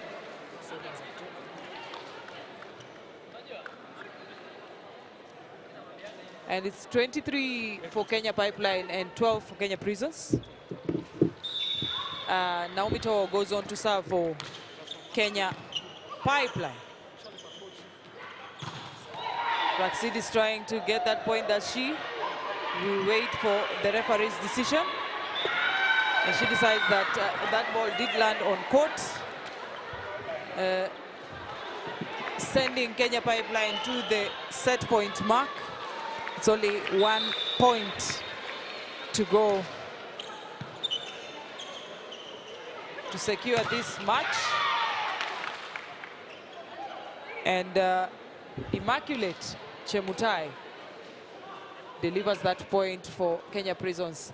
This is indeed the only set that we'll be seeing a loss with the greatest margin in comparison to the previous sets, with Prisons winning the first one 25-17, KPC winning the second one 26-24, and the last set KPC winning 25-17. And there we have it. That is the end of the fourth and last set of this match. Kenya Pipeline takes it 25-13. We will be coming to you shortly with sentiments of the coaches from both sides, really wanting to understand how both coaches feel about this particular match. Kenya Pipeline making a comeback from one set down and basically ending almost the end of the second set in favor of Prisons. That one judgment by the referee changing the whole trajectory of this match, giving them a new lease of life, and deliver they did. While Kenya Prisons loses this semi-final match, it means that they will be fighting for the third or fourth position in the playoffs. The first finalists of the Kenya Pipeline at 50 Volleyball Extravaganza, the Kenya Pipeline Company volleyball team.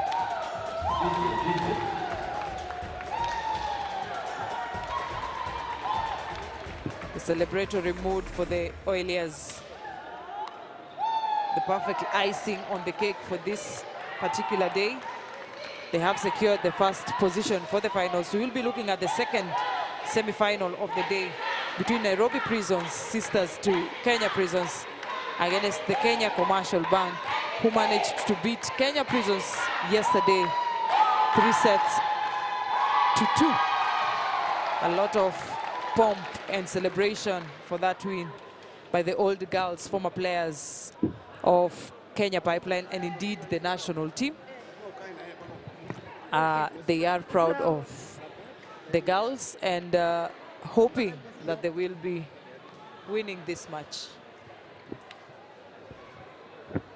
We do expect to witness a match for the veterans of this beautiful game, a team formed by the old girls of Kenya Pipeline and another group of the experienced lady players in this beautiful game. Well, remember that this is the Pipeline at 50 Volleyball Extravaganza, the Kenya Pipeline Company celebrating 50 years of existence. And the volleyball team, 40 years in existence, quite some time there, giving opportunity for talent in the country. They boast of numerous players, experienced players that have been playing both in the national team and at club level. Both teams, Kenya Prisons and Kenya Pipeline, expected to participate in the Africa Club Championship later on in the month. We'll be coming to you shortly with the interviews for both teams' players and coaches, really to get a feel of how they feel about this match. You're going to take it away.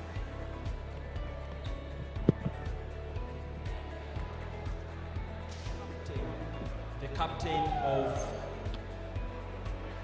Pipeline Volleyball Club, Pamela Adhiambo, having a conversation with as far as the game is concerned. Congratulations for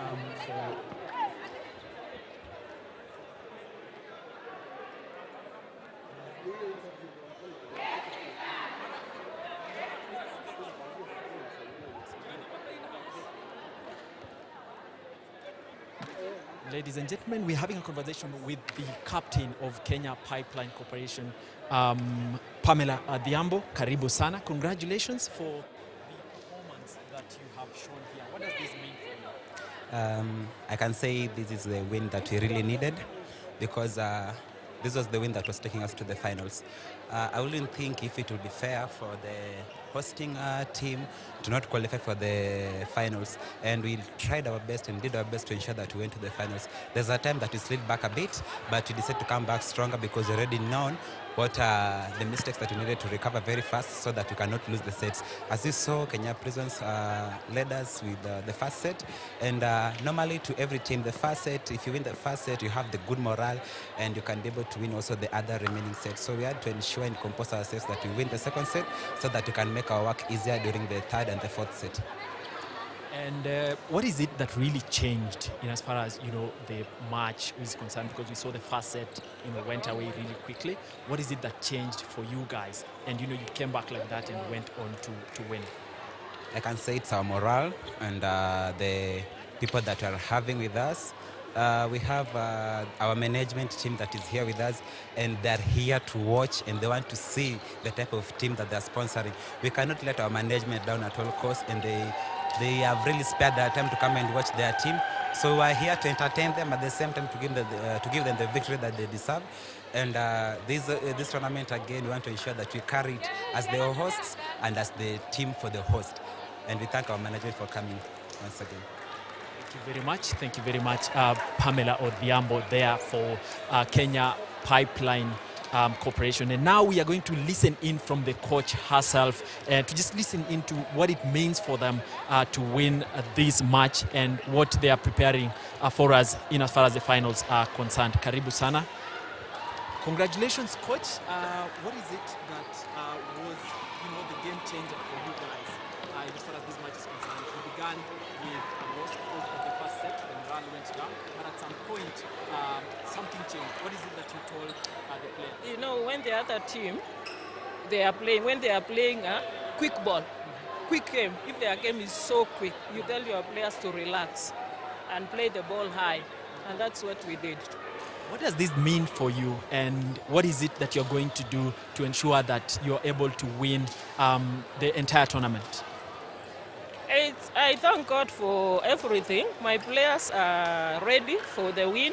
It's only that their starting point was not good. But from now going forward, we'll be okay. All right, ladies and ladies, thank you so much. That has been the coach, Kenya Pipeline Corporation, talking about what it took for them to be able to win this match. We also want to listen in from the captain of Kenya Prisons, Braxidis Agala Hadambi, and just to get to hear what changed from a game that clearly was going your direction, Braxidis. What is it that happened in between the second set and the third set? I will just say that today was not our day. We started very well, but along the way, I think Pipeline composed themselves and they brought themselves up. As for my side, I think maybe we were comfortable. We saw that we have already won, and yet the match wasn't over. I think at some point towards the end of the second set, Kenya Pipeline sort of picked up, and already, the referee had decided that match was over. But I think the lifeline was that point. Moving forward, what are you going to do to ensure that those critical moments of the game, you are able to make that change? When we put a score difference, we'll try to maintain that score difference, and we'll work on our finishing, because I've seen these 2 days we played against KCB yesterday and today against Pipeline. Our finishing is not good, so we'll work on our finishing. All right, thank you very much. And we are going to hear now from the coach of the Kenya Prison side, Coach Azenga, so that we sort of wrap this up in preparation for the next match. Coach Azenga, karibu sana, coach. Asante. A very intense match, coach. Yes. At one point, it was obvious that you are going to lead. What happened? First, I'll say my players played well, despite poor officiating that I've witnessed in this championship. But all in all, they were better than us. Okay. And what is the lesson for you that you're picking for your players from this particular match? We have to work on our finishing. Our finishing is very poor. Yeah, because at one time we were leading 6 scores and we couldn't manage to finish the sets. Yes. So we will work on our finishing. All right. Thank you so much, Coach. Ladies and gentlemen, those are the captains and coaches of the two teams, Kenya Pipeline and Kenya Prisons. And that marks the end of that first semi-final. The next semi-final is pitting KCB and Nairobi Prisons. We are going to bring that live. And remember, this is coming to you live on HBTV as well as the Homeboys Volleyball channel on YouTube. Continue watching this because we are going to continue bringing you the semi-finals now between KCB and Nairobi Prisons. Enjoy the highlights of the previous game. My name is Emmanuel Yegon, and on the commentary desk, it's Florence Bosire.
Introducing the first referee.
Good afternoon, ladies and gentlemen. This is the second semi-finals match between Kenya Commercial Bank and Nairobi Prisons.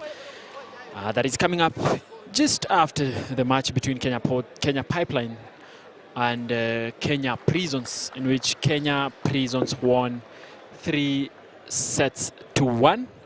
I mean, Kenya Pipeline won 3 sets to 1, despite the fact that Kenya Prisons were the ones who started on a winning streak. Of course, we are going to bring you this second match between these second semi-finals between Nairobi Prisons and Kenya Commercial Bank. Shortly, we'll be reading out the team lists as well as the officials list here at the Moi International Stadium, Kasarani. In just a bit, but stay tuned. The match is live on HBTV, on Signet, as well as the Homeboys TV YouTube channel.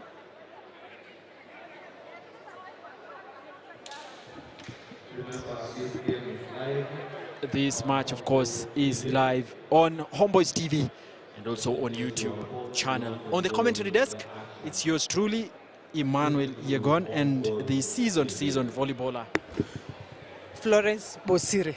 Glad to have you on board. Yes, and just in a bit, we are bringing you the team list. The first referee here, Wilfred Mutungu, is going to be the first referee, assisted there by Agnes Masande. We have the teams: Kenya Commercial Bank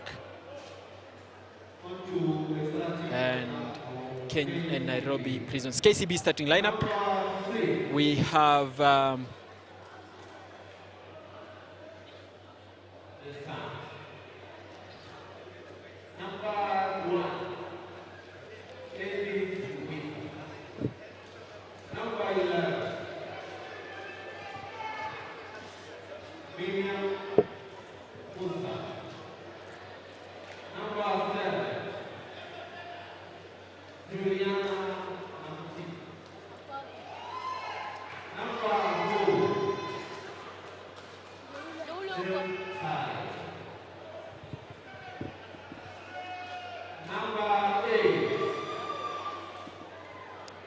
the second semi-finals match between Nairobi Prisons and KCB.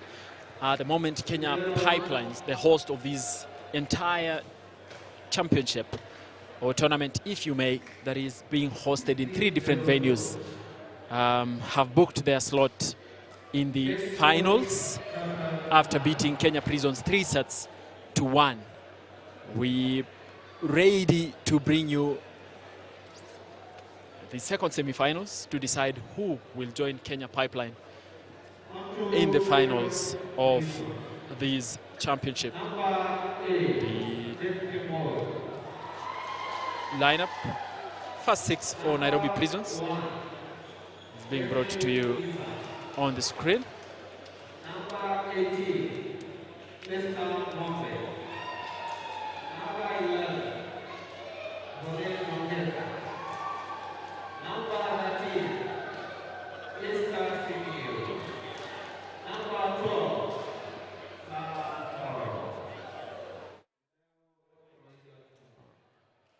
Head coach, Francis Kagia. There you have it, ladies and gentlemen. The two teams are ready, and just any moment, these second semi-finals will be serving off here at the Moi International Stadium, Kasarani, the Indo Gymnasium. And we are glad to be able to bring you this game live on Homeboys TV and the Homeboys TV YouTube channel. Second semi-finals to decide who will proceed to the finals of this particular tournament, marking the 50th year of the Kenya Pipeline Company. The second semi-finals here. It is underway.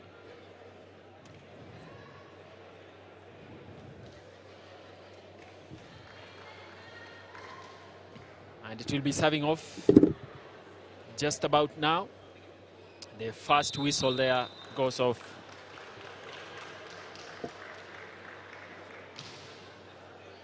And it is service that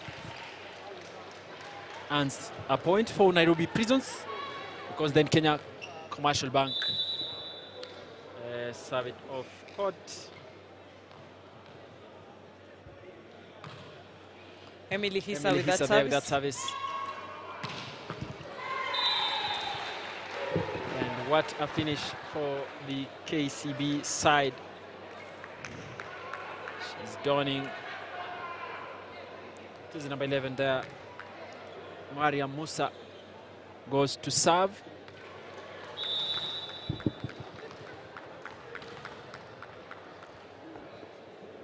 KCB has chosen to field a pool of players that is quite young. Esther Simiu making that error by hitting that ball on the net.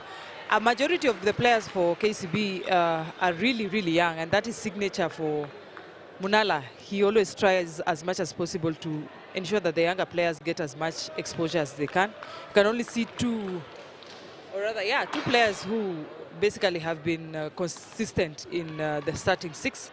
Benching the likes of Mercy Moim, who I don't think is actually with the team right now. Present at the moment. Musa with that serve on the net.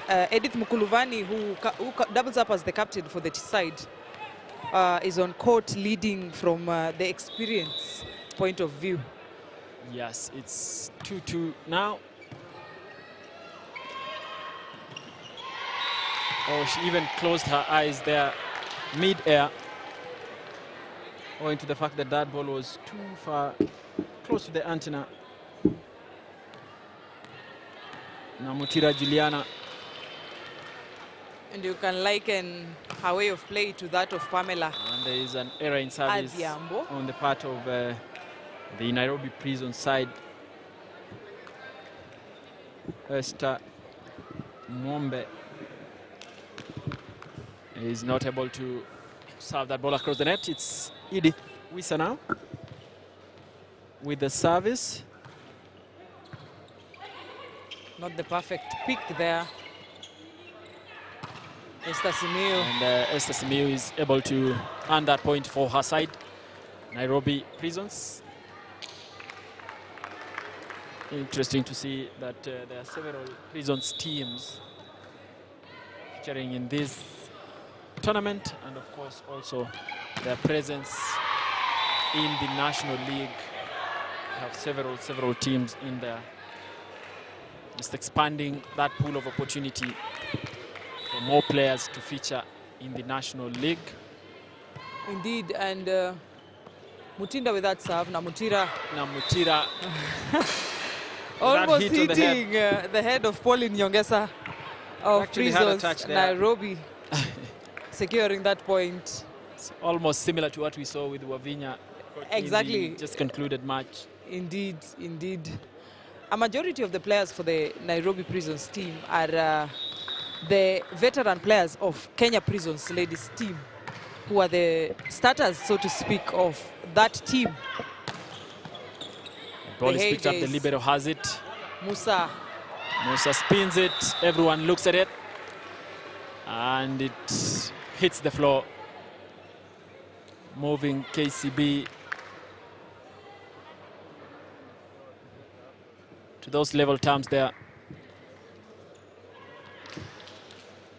And interestingly, though, the scores are at tie, a 5-point apiece.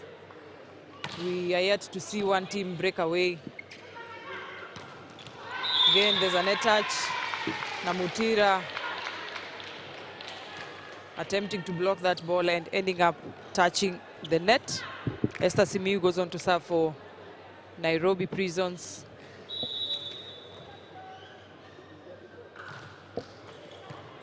Another error in passing there. Namutira goes in hard. And Gladys Libero there Wangoi could not salvage that. Let us know what you think the predictions are for this match. And that is on the Homeboys TV YouTube channel. And we'll be able to highlight your comments on this live broadcast. Namutira. Again, this match is off to a very slow start, if you may. Really. But once we have a winner of this first set, we will will dictate the flow of the match. Indeed. Both teams are starting up slow. Could be attributed to the fact that it's a chilly day today. It's been cold for a better part of the day. Namutira with that service. Emily sets it. Sarah Mutoro attempting to dismantle those blocks. He's still in play. Oh, what a block. What a block there. By Christine Siwa. Paired up with Mutinda Esther.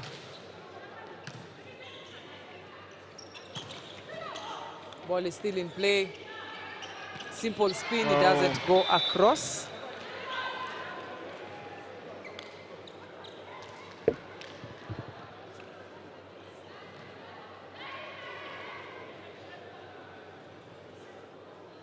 Of course, we have those who are continuing to watch. Thank you so much.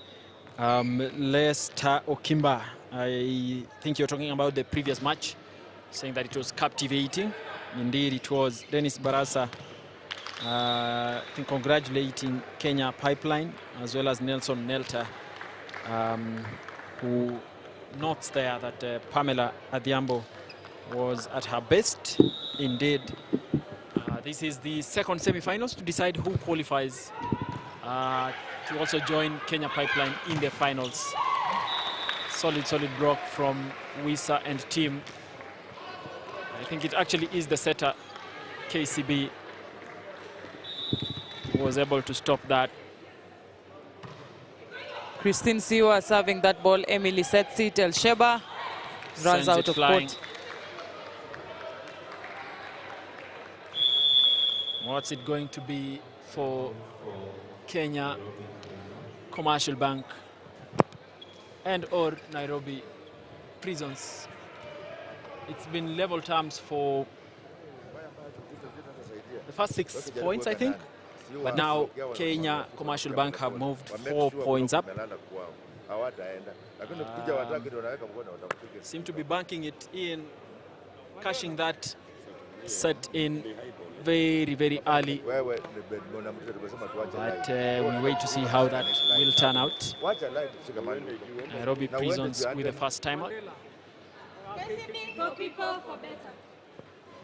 And it's Christine Siwa still at the service court, leading KCB in that service, which is considered the first line of attack.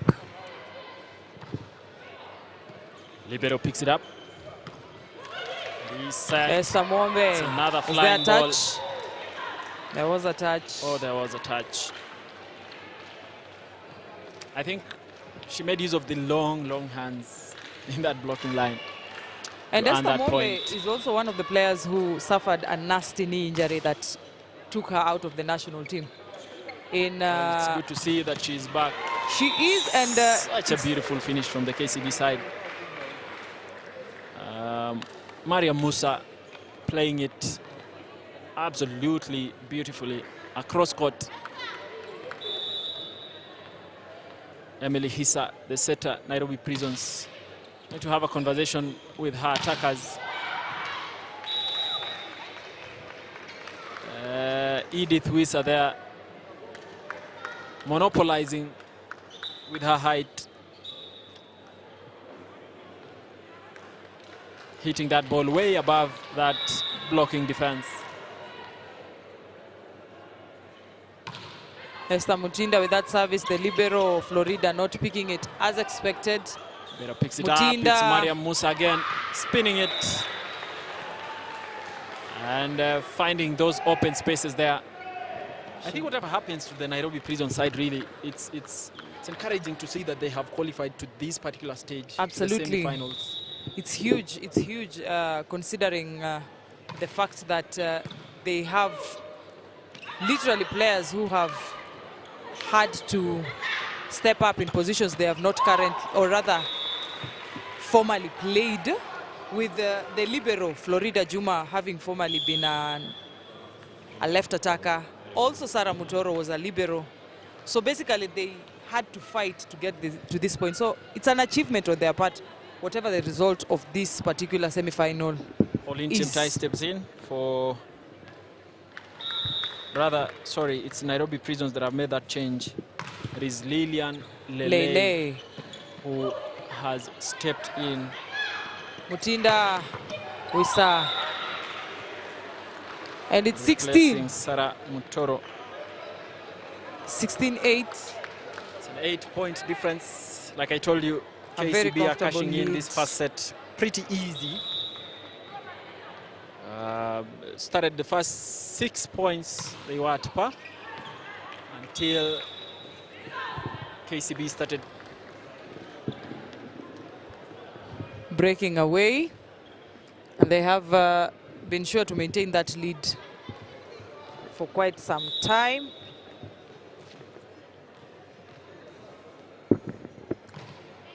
Wissa with that service, or rather Hissa. Namutira, Gladys. Lele attempting to get that point, and she almost did. It was a beautiful Will reaction. it be Still in play, the libero sets it. Will she? Oh yes, she does hit it. Is it sufficient? Oh, there is an error there. Double touch. Double contact on that ball. That Pauline is Chemtai sending KCB on that 8-point lead. Maria Musa serving. it's a jump serve. We have not seen a lot of that. It is an ace. It's an ace. It's on court. Ace. It did look like it was out of court. Assumption is the biggest mistake you could make. Indeed. In a sport where every score counts. And having seen what happened in the match between Kenya Prisons and Kenya Pipeline, just a single point would have made a difference for Kenya Prisons. Indeed. But it cost them an entire match, because you had the coach talking about the lessons that they have picked here and the mistakes that they should have avoided. See if there'll be a repeat of that. Esther Simiyu with that playing attack. really well. Making that point. Really, really well, Simiyu. And Esther Mwombe goes on to serve. For Nairobi Prisons, trailing at 10 against 18 of Kenya Commercial Bank. Mutinda with that set. Beautiful finish. It's on court. The youngsters really playing well today. It's good to see that they've been given the opportunity to do so. Been trusted with that role. And they're delivering at it. Like the professionals they are growing to be.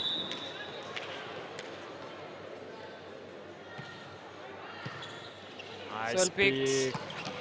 It is still in play. Crosses over to the other side of the court. Wisa, simple spin on the net. Well, that is I would say, an avoidable error. You are just trusted with the responsibility to take that ball across the net. Such an error is really costly. Edith Mukuluvani. Nice pick. Lele. Ball is out. It's that ball.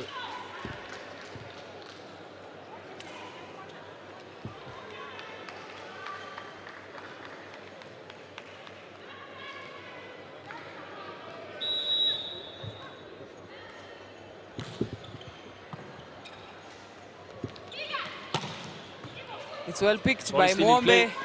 Lele. Oh, was there a touch? Seems to no, have there not wasn't. been a touch. KCB that solid, comfortable lead of 10 points now. 21-11.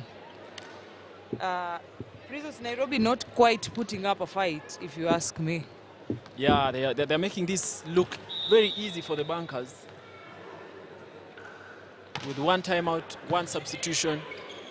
They're the ones who seem to be struggling.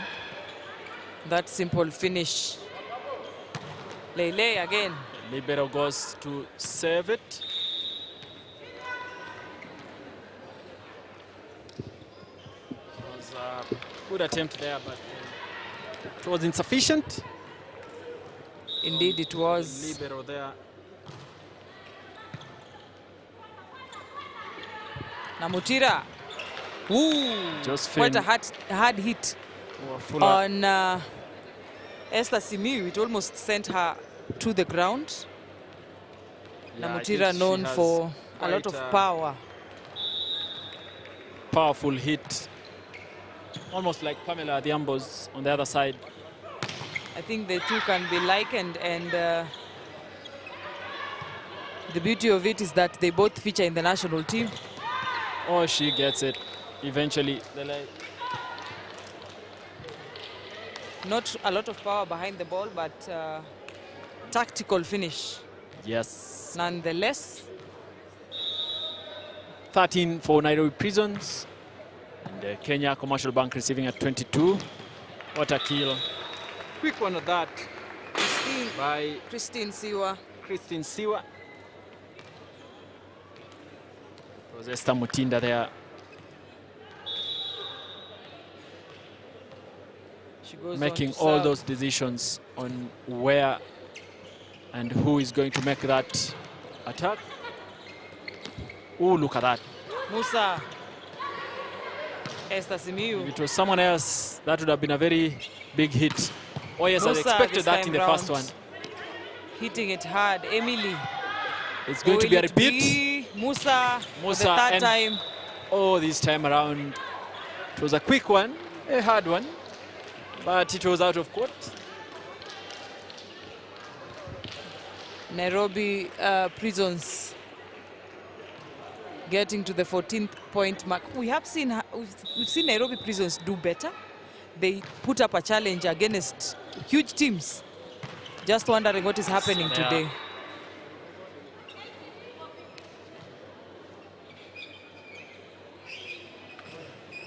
And 24 for KCB, 14. Solid 10-point lead Nairobi for the bankers. Esther there going to serve. Well, Lele picks it. Setter tries to be a little bit tactical. Namutira. This time Esther does pick it. Mwombe. It is still in play. Esther. The setter there, Esther, playing really nicely. The libero picks it up. Oh, the libero on this other Not end quite as well. the smartest move. Let's see how that ends. Mwombe. Still in play. Still in play. Esther. Simiu, who will it be? Lele sends it out of play. Out, effectively ending the first set. 25-14. Very unceremonious end. Very unceremonious end. And also a rather slow beginning to this match. Indeed, an anticlimax. But let's not dismiss anyone at this particular point. Anything Absolutely. is possible, having seen what happened in the previous match. But really, if they want to put up a fight, they have to play better. Nairobi Prisons, they have to be hungry for a win. And yeah, generally just go for those attacks, pass that ball better, and defend better than they have displayed in this first set. We are lacking the aggression in the match. Both sides being careful in how they play. Well, yeah, that is the first set. Let's listen into the coaches there. So, kabla ufike hivi mteja. Unaona? Anza kwako kwanza na usikusahau kuna mguu inakuja kwako umesimama tu unaangalia kipiga. Na blocks tujicommit. Blocks number 4. Sawa? Tujicommit kwa blocks. Alafu backward. Tuache kukaa juu.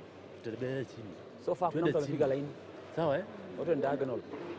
Nasema wewe wow. Opponent hakuna mtu anapiga line. Watu wawili msiende. So mnaenda kufunga wapi? Acha kutoka nje. Usiende sana. Kama jana mpira 4. Wewe unaenda sana. Sina kimbilia hiyo kona. Sawa tukaze watu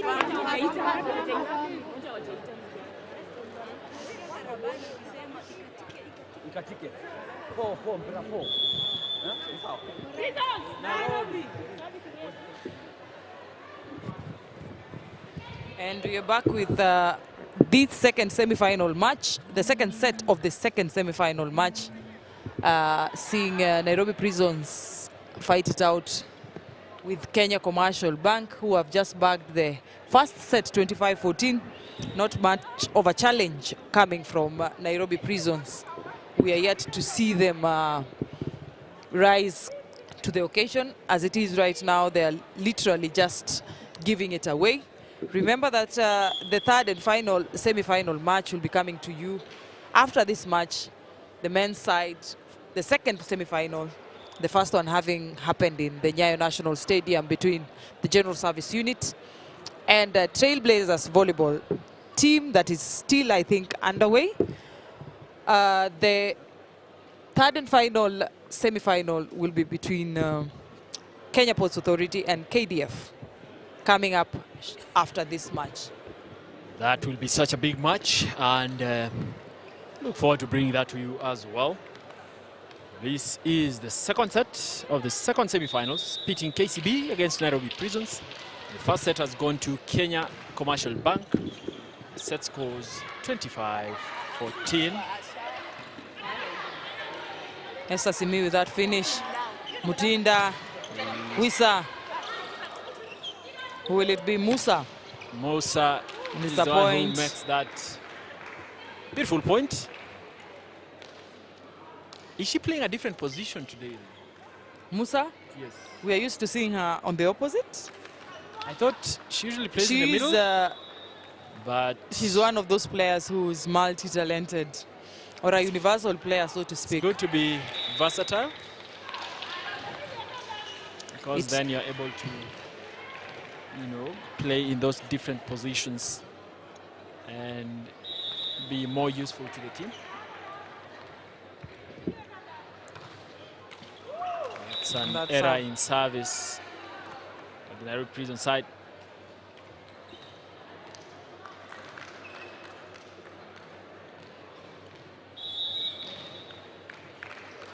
Maria Musa with that. Oh, it's a jump service. Goes out of court. But it's a nice hit nonetheless by Lele there. The coach is having a discussion with her there. But KCB again. This time around, the jump serve is not sufficient enough. I think Musa is the first lady I've seen using the jump service in this tournament. And consistently as such. Very inconsistent. She's yet to get... Such a beautiful hit. Look at the build-up of that particular hit in the replay there. No one actually managed to even touch it as it flew by. Wisa this time around.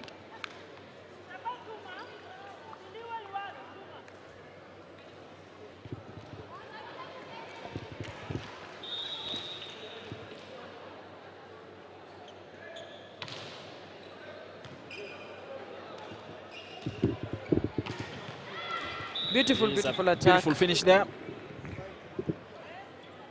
By KCB's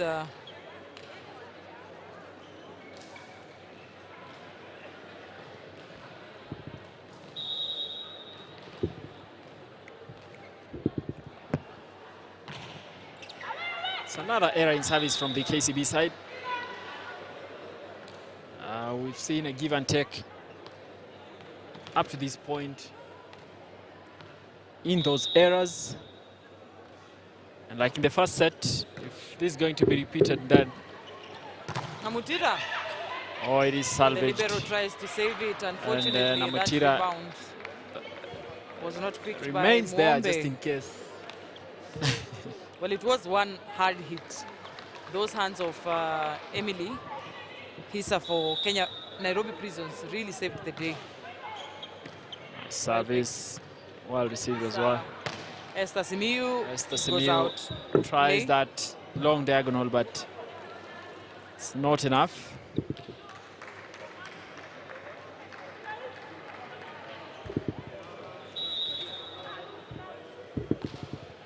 Namutira with that serve. Emily Mwombe Esther. It is Ball still in play. Maria Musa saves it. The setter swings it in. Mwombe once again. Goes out of play. I think trying to KCB get have started that to pull away again. a 4-point lead is quite comfortable with the way Nairobi Prisons are playing.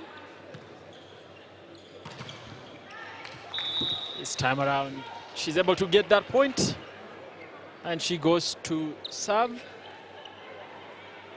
The 3-point difference there.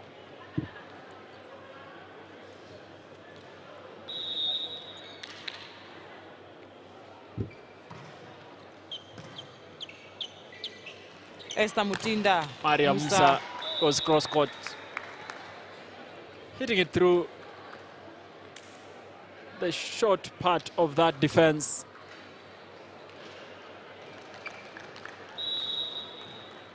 On the other side, there's another semi-finals. On the men's side, General Service Unit is playing Trailblazers Volleyball Club. And as it stands, General Service Unit 2 sets, Trailblazers 1. Could be another case of a comeback by a team that was previously trailing. Yes, and looking at the scores, actually, the set scores, GSU won 25-21, then 25-18, and then now TVC has won the third set, 25-22.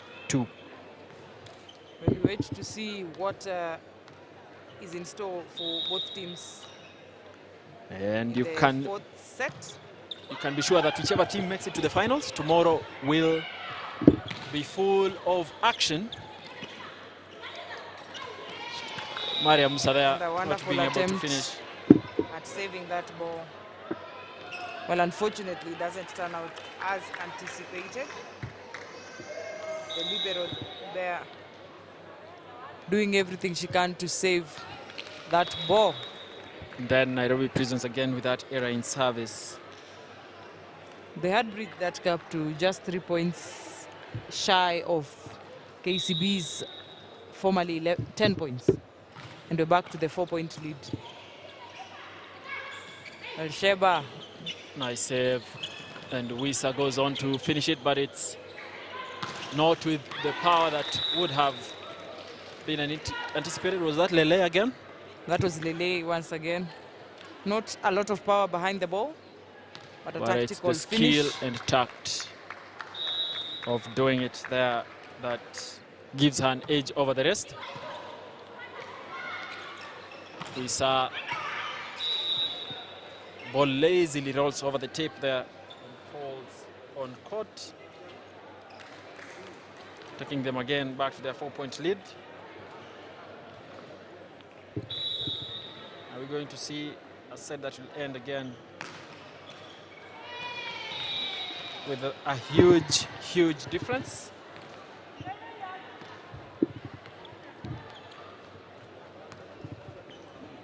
And that stubborn 3-point lead by KCB. Wisa very quickly puts it away.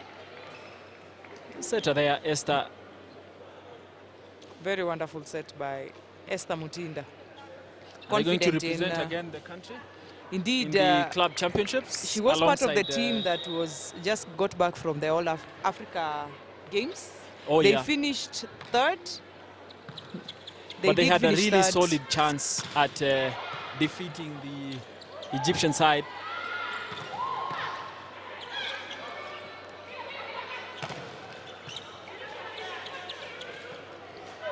Emily Mwombe, a simple And, dodge. she's able to catch Namutira there off side.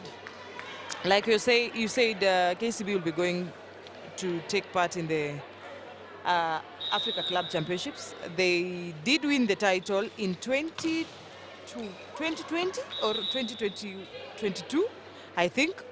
They did win that title. Unfortunately, they could not defend it in 2023. We wait to see what the results will be this year. A total of 3 teams will be representing the country for the ladies' sides. It's a good thing to see that we have more teams representing the country, considering the number of years as well that we have been winning, been participating and winning. Actually, all 3 teams has had at one point being contenders and winners of that title. We are yet to realize what happened or where the rain started hitting us, because it's been quite a while since a Kenyan team, besides KCB, and you see it's just happened once, took that title. Simple dodge. Pauline Nyongesa. He's picked up. Mwombe. Mwombe goes for it. Lindsay fighting. Very nice save there from the KCB. That libero, dodge. But libero had actually positioned herself to pick that ball up. I think the communication bit is what lacked, because you actually need to call out so that nobody else attempts at picking that ball.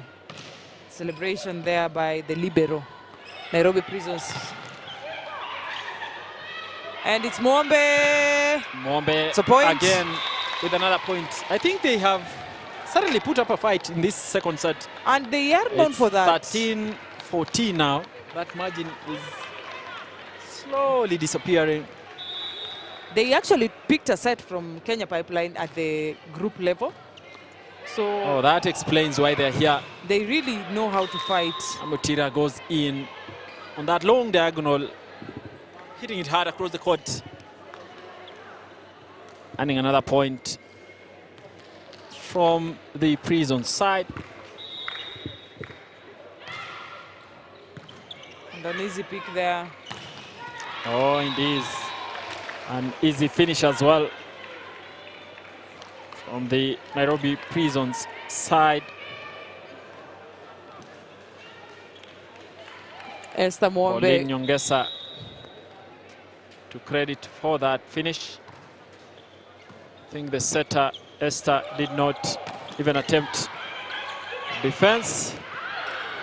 An expensive mistake. Expensive mistake from Emily there. considering she didn't make an attempt at, you know, jumping high to make that dodge.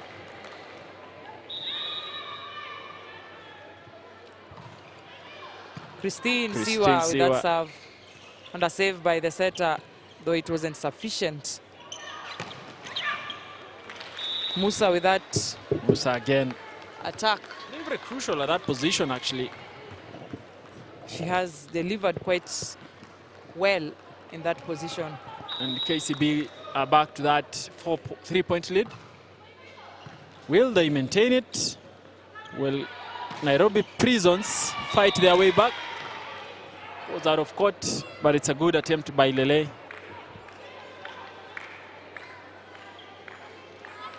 Really pushing to try and get those impossible points off the court. Lele is the one to set it. The simple finish. Mukuluvani. Of course it is. Finishing it goes out of style. court. It does go out of court. The coach, and even she challenges it. Probably asking for a touch-out ruling. Yeah, but it is decided. Still 3 points between the two teams.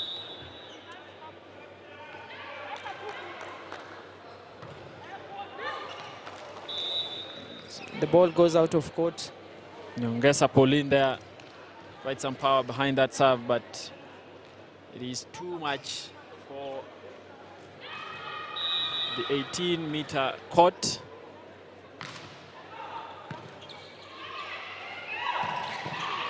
Ball is still in play, and a beautiful set at that. Musa.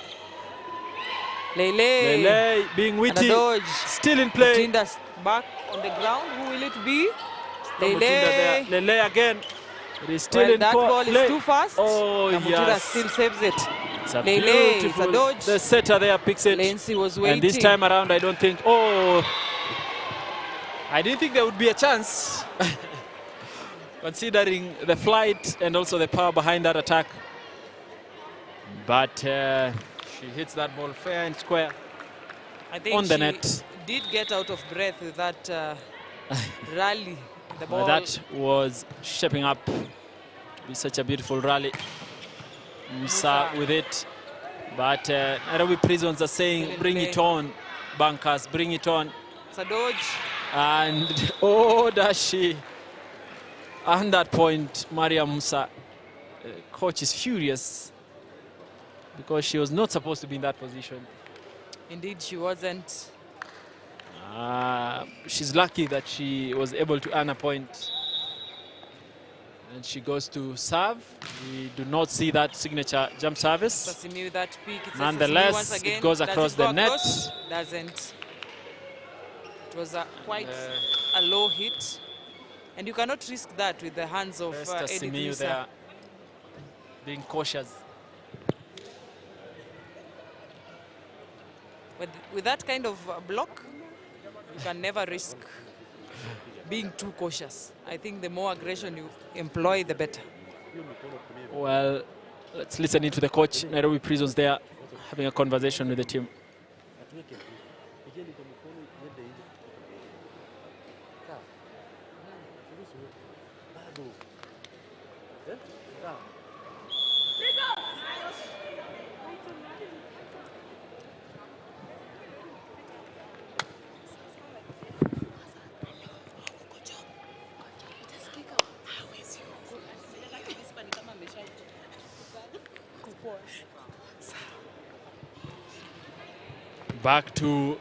Back to the set.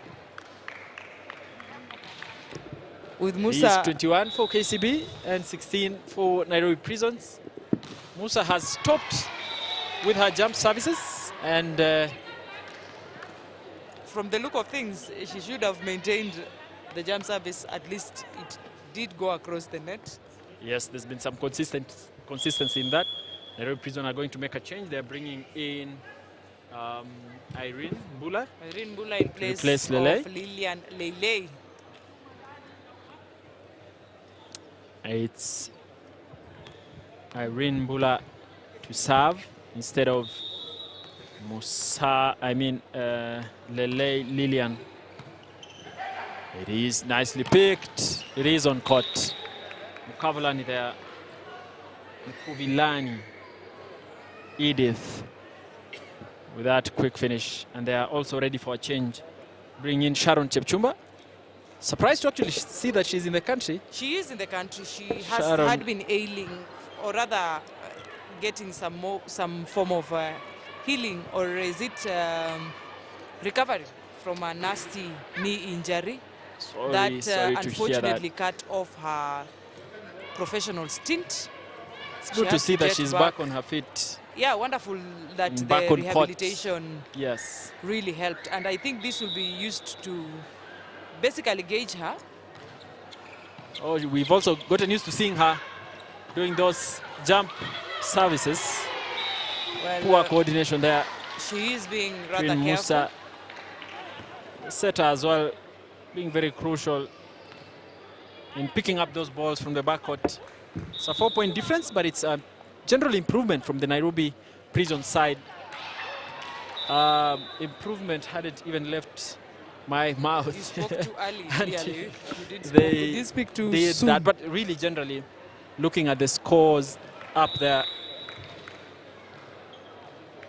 it's a general improvement from how the other set ended. The ball goes out of court. Courtesy of Esther Mutinda. Well, Nairobi Prisons will do good for themselves if they get past the 20-point mark. That was not Esther Mutinda, that was Deborah Chesang. Deborah Chesang. That service. Namutira there. The libero wasn't flying really high. fast enough. There was no chance. There was no chance at all for the libero Gladys Wangoi. And Namutira goes on to serve. It's an easy pick. Mwombe. The libero has it. And a beautiful save by Lindsay Cheruto. Will it be? Oh, yes. That was a beautiful, beautiful one. It's actually Josephine Wafula. Oh, Josephine Wafula. Lindsay is out of court. There is that a beautiful change. save for that end. Wonderful, wonderful save. Of that set. Brilliant backcourt defense. The improvement was good, but it's not enough. Not sufficient to... It's not sufficient enough to secure ensure that these guys for secure the a side. set. But they're really looking to make an impact, not quite win, considering the level of players in the Kenya Commercial Bank team. Any form of improvement at this point really is something to write home about. Yes, I think that sort of makes a statement for them. But you need more than just that. Let's listening to the coaches. I'll even have a look at the highlights a bit before the third set begins. But as it stands, Kenya Commercial Bank 2 sets, Nairobi Prisons 0. Set scores 25-14 for set 1, 25-19 for the second side. 8 services, 1 set. Dangerous. Ukipata timu nzuri, utashika, utapata wapi? Only 2 na sisi wote hajapoteza. So defense plays, work a defense, but they sets.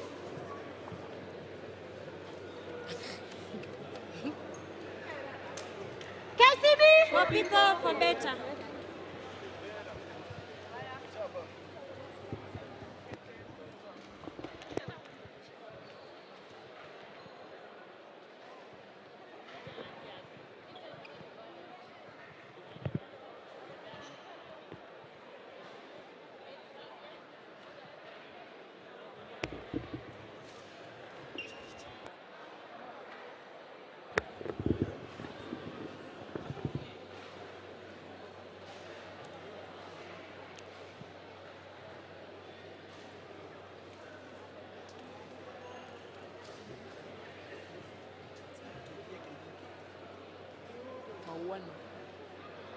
Killers.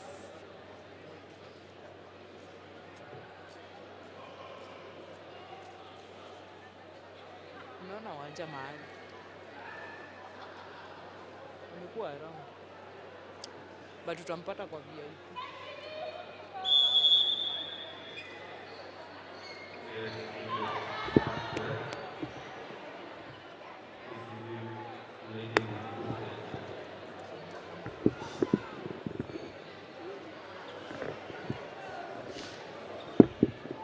And we're back with the start of the third set in this second semi-final between Kenya Commercial Bank and Nairobi Prisons. Nairobi Prisons currently trailing with the set statistics with KCB 2 against 0 of Nairobi Prisons. The first set ending 25-14, the second set 25-19.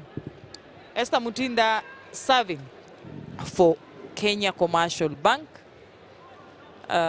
The second referee making sure that the rotational order is, or R5 as it's called, it's in order.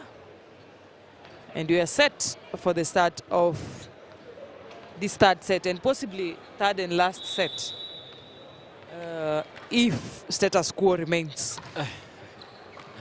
And that is an ace for Mutinda Esther there. I think they have maintained, Kenya Commercial Bank have maintained the lineup that started this game. Esther Mutinda earning that point and giving it away. Basically cancelling that point.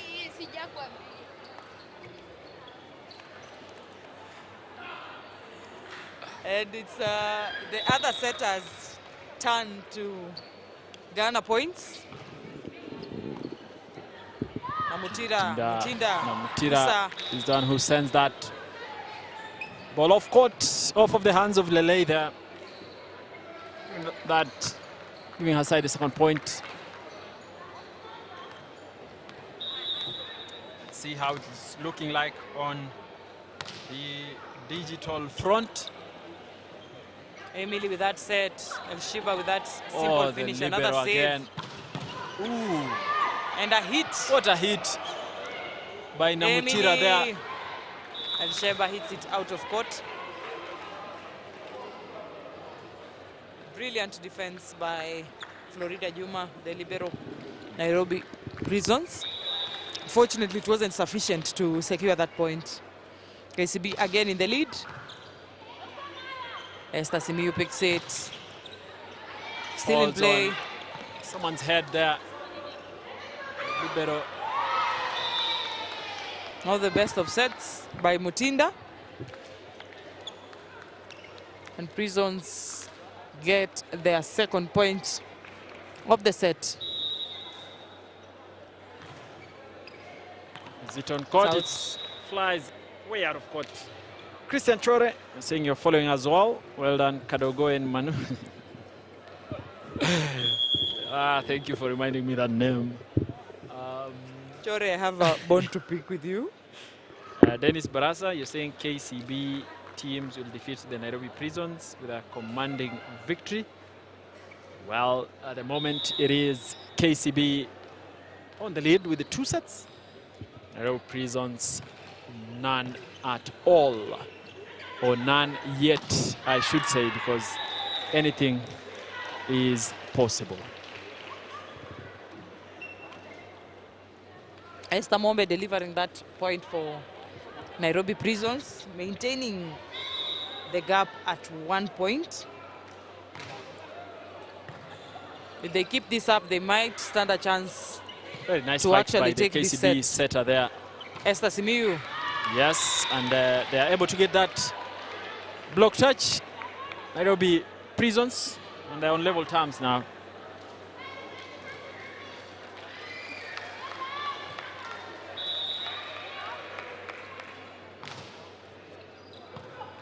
Libero picks it up nicely.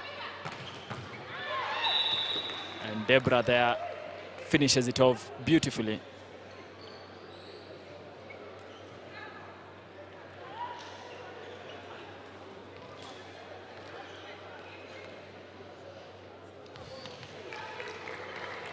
She goes to serve. They are 1 point ahead, Kenya Commercial Bank.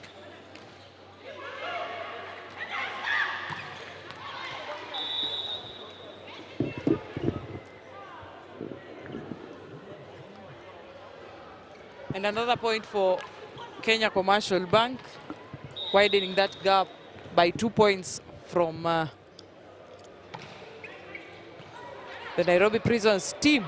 Mwombe Mwombe again doesn't quite convert that. And back at the service court, we have is it Deborah for Kenya Commercial Bank? Deborah serving Deborah for KCB. Again, in another service, but a lot of unfortunately, services. she loses that. And Nairobi Prisons, Esther Simiyu, who's been quite influential for, the fight that we've seen. Now Mutira, libero picks it up. And a simple finish. Esther Mwombe goes for it. Mutinda tries to save it. Now and Mutira well again by Sarah Mutoro, and it's a point. Yes, they get that point. They Nairobi did deserve Prisons that point. sending again Esther Simiyu back to that service court. Now Mutira with that hard hit. The libero Nairobi Prisons was able to pick it. This time around, they are not able to defend that. Coming from Siwa Kristen, donning jersey number 14 there. And Namutira goes to serve. Well picked by Florida Juma. Esther Simiyu nicely picked again by Namutira. It is Deborah who then finishes it up. Beautiful finish right there. And Namutira goes on to serve for with that service. Who is it going to be? Mwombe still picked up. Esther there trying to salvage that. Unfortunately. But Deborah was already down, so she couldn't also help save that situation. And Esther Mwombe goes on to serve for Nairobi Prisons. I think she brings Mutinda again in quite a lot of struggling to save experience that there. ball. She does bring Esther Mutinda a whole lot of experience in that position. Trying to salvage that error in reception there. But she wasn't able to do that. Mwombe again, ball in hand, ready to serve. Just a point shy of what KCB has. And Mutira picks it. Esther. Oh, yes, she does. There was no attempt at blocking that ball. I think they just surrendered to their fate. I think, again, looking at the margins that we have there, look at that. Beautiful finish by KCB there. From that replay, is there a net touch? There really wasn't a net touch. Mutinda. Ball is still in play. The ball is still in play. Sarah Mutoro. What is it going to be? Mutoro sends it away. Out of court. We'll have a look at that again in the replay that is building up. Just see how that happened. But it is KCB still with the service. Libero picks it up. Oh, what an attempt. I think there was an issue with the defense there with Maria Musa and Edith Mukavulani and Esther as well. Another service by Nairobi Prisons. It is Maria Musa. It did touch the antenna. But that ball hits the antenna there. And it therefore means that the Nairobi Prisons team continue to narrow that gap. Another beautiful service there. Pauline Nyongesa. Deborah is the one who is able to make that difference there. Of course, hitting it off of the hands of Jep Kemboy. Look at that beautiful replay there of how Deborah Jesang made that kill. It is Esther with the service. Libero picks it up on this other end. Libero again. Esther. By the libero. Namutira trying to dodge that ball. Dodge it. Oh, it is still in play. The libero again. Setter this time around. Swinging in to hit it. The libero being functional. And it is Maria Musa who finishes that beautifully. Let's bring you that up again. Just look at that build-up and just how that setter there, Esther Mutinda, sort of looks at how her attackers are spread out. And the same setter we're talking about with another ace. I think she started with an ace in this set. And she has just confirmed it. And she confirms that very beautifully. And they've started running away with the set again. 4-point lead. Oh, they are unable to defend that better, KCB. This time around it is again Jep Kemboy Betsheba, Elisheba actually, who finishes that off beautifully. Emily Hissa, the service court. Deborah. And a nice block once again. But it's a beautiful block from that duo. Esther Simiu and Elisheba. Jep Kemboy. And Esther Simiu.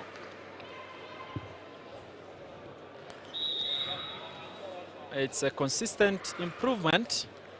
I don't know if it will be enough. Another error in service.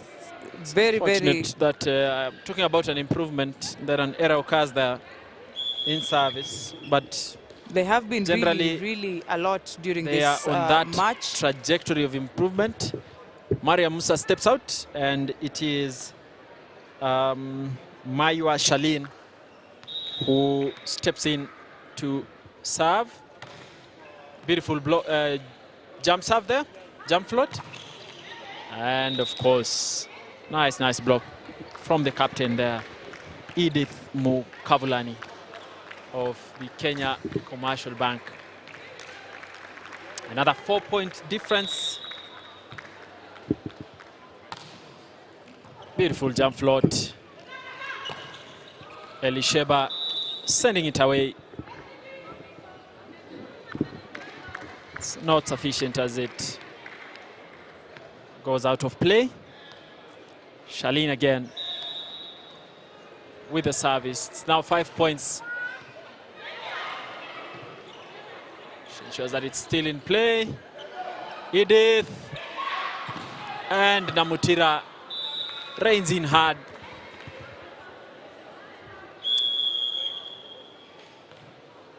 They go out on a timeout, Nairobi Prisons. The coach will definitely have something to say there. Over to the coaches.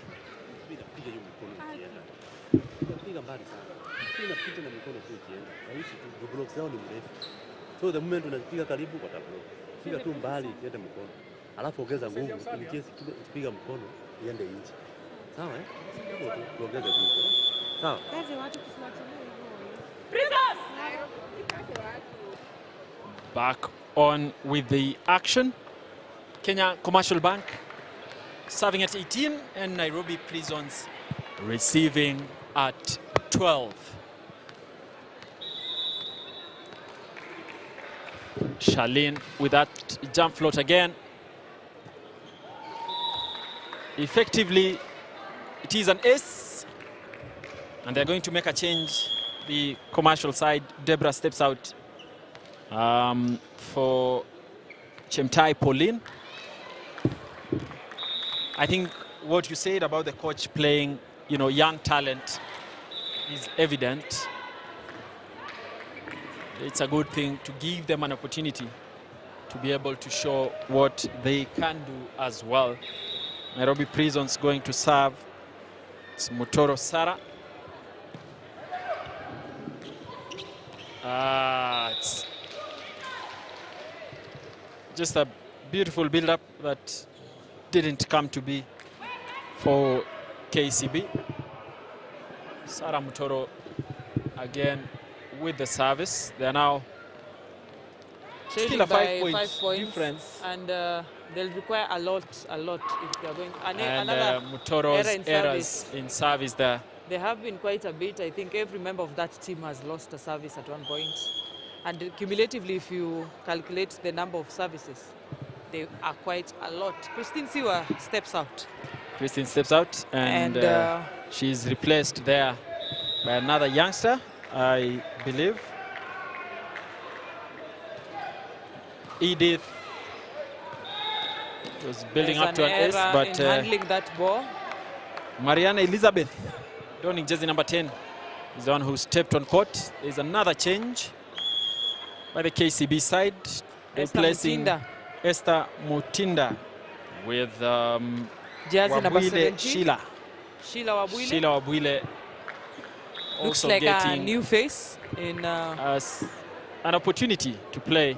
It's now 7 points between the two teams. Esther Simiu another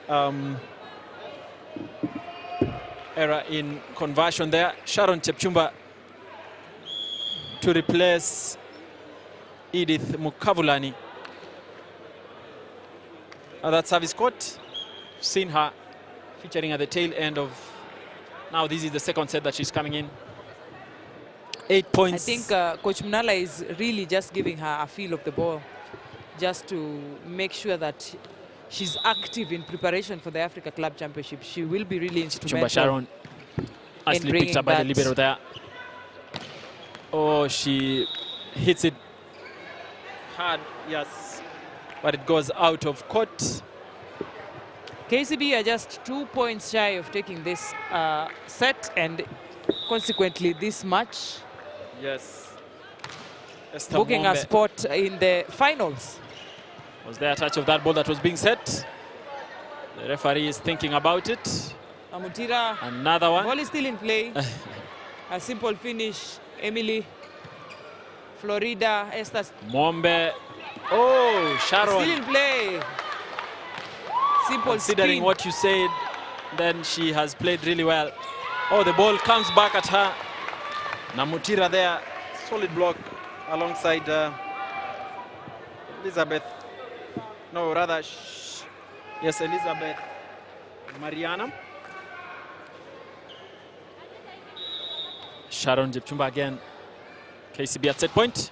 Looks like this set is going to end just like the first set ended.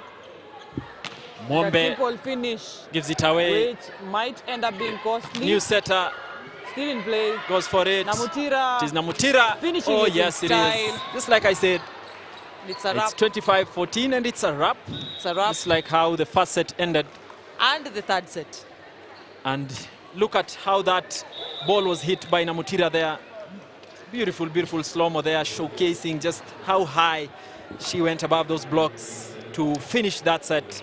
Simply giving her team a clean sheet, a 3-0 finish. 3-0 finish and booking a spot against, in the finals. The Nairobi Prisons team. Interesting to note that both teams have fought hard to come into the semi-finals. So unfortunate that Nairobi Prisons doesn't get to the finals, but it is the way of the game. We are currently sure that Kenya Pipeline Company volleyball team and Kenya Commercial Bank volleyball team, arch rivals, will be facing it off in the finals of the Kenya Pipeline at 50 Volleyball Extravaganza tournament here at the Moi International Sports Center, Kasarani. The other semi-final, the first for the men's side between GSU and TVC, is still going on with the fourth set still happening. Currently with GSU having 2 sets against 1 of actually developing 2 sets each. It is a 5-setter. Whichever team takes the 5th set will be crowned the champions of that semi. Over to you, Yegon. Ladies and gentlemen, this is the second semi-final here that we've witnessed Kenya Commercial Bank, thrashing Nairobi Prisons with a clean sheet. It's 3-0, 25-14, 25-19, and 25-14 again. Being joined here by the captain of Kenya Commercial Bank. Her name is Edith Mukavulani. Edith, congratulations for making it. What does this mean for you guys? First of all, I'd like to congratulate my team for today's win. It's a motivation for us, even as we are training for the club championship. in the next like 2 weeks. So it's a motivation for us, and it's showing us where we have to work so that we can improve more. All right, talking about also the club championship, to face your arch rivals, Kenya Pipeline Company. What are you going to do to ensure that you also ace that one?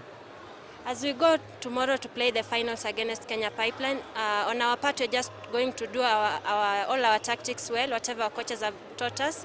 We're going to perfect them and work on them, each and everything that we have been taught by our coaches. We're going to work on it and we're going to execute it well tomorrow, and we expect nothing but a win tomorrow.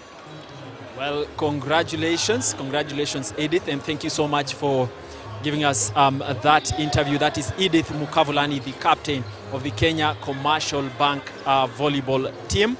The next match that is building up here is the semi-finals, the men semi-finals between Kenya Defence Forces and Kenya Kenya Ports Authority, KPA versus Kenya Defence Forces. We have a captain, Sarah Mutoro, from Nairobi Prisons. Sarah Mutoro, karibu sana. Thank you so much for joining us here. How do you feel that you've come this far? First of all, congratulations to your team for making it to the semi-finals. What do you think was the lacking thing to ensure that you won this match? Okay, I think my team did not have the strength. Being the fact that we are playing against a KCB, which is a bigger club, I might say. Most of players are from a national team. I think the team from my players were so afraid to attack the balls, so they didn't give out their all. And in as far as the next matches are concerned, what lessons have you picked from this particular match that you're going to implement going into the league? Okay, we've learned that for a team to perform well, there must be a strong attacker. The team must also serve well, because if you are keen watching our game, the services were so weak. The attackers as well were not having strength to attack the balls. So those are the areas that have made us not to perform well. All right, thank you so much, Mutoro, for that, and thank you for giving us your interview. We also have the coach, Nairobi Prisons. Thank you so much for joining us. What is it that you think lacked for your team in this particular tournament? First of all, congratulations for making it to the semi-finals. What was the difference in the aspects between you and the other team? Thank you. Now, today, nothing worked for us. Our opponents were very good. They served very well, blocked very well.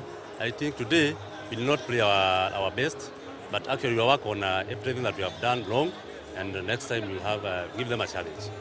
Yes. Right. Thank you very much. That is the coach from Nairobi Prisons, picking lessons here as they move forward towards even playing the other matches in the National League. And now we have Coach Munala, the winning coach from Kenya Commercial Bank, and we are going to have a conversation with him as well. Karibu sana, coach. Thank you very much. And congratulations for winning this. How does this make you feel? Yeah, I'm happy because yesterday we had a tiring match against Kenya Prisons, but today I've gone easy on the Nairobi Prisons, and we intend to go full throttle tomorrow during the finals against Kenya Pipeline. What role does this tournament play in preparing your girls for the African Club Championships? We are taking it as a friendly match, as a build-up match to gauge ourselves before the club championship. Because if you invite Kenya Pipeline for a friendly match, they won't accept. Even me, I won't accept to play Kenya Pipeline for a friendly match. But this has given us a chance to test the waters before the African Club Championship. Asante sana, coach, and congratulations tomorrow. Yes, that is the coach, and that has been the coach for Kenya Commercial Bank. And over to you guys in studio. The next match is going to be Kenya Defence Forces versus Kenya Ports Authority for the first semi-finals men here at Kasarani. There is another match that is playing at Nyayo Stadium against that's pitting General Service Unit against Trailblazers Volleyball Club. We'll be letting you know how the results are going. Thank you so much for joining us, and over to you guys in studio. Here are the highlights.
Coach. Ameuliza swali. Nimemjibu. Umesemaje? Hakuna.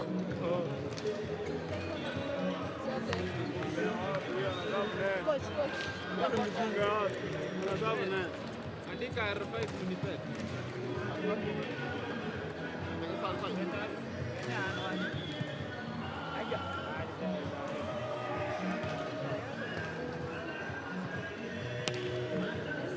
Aliwa.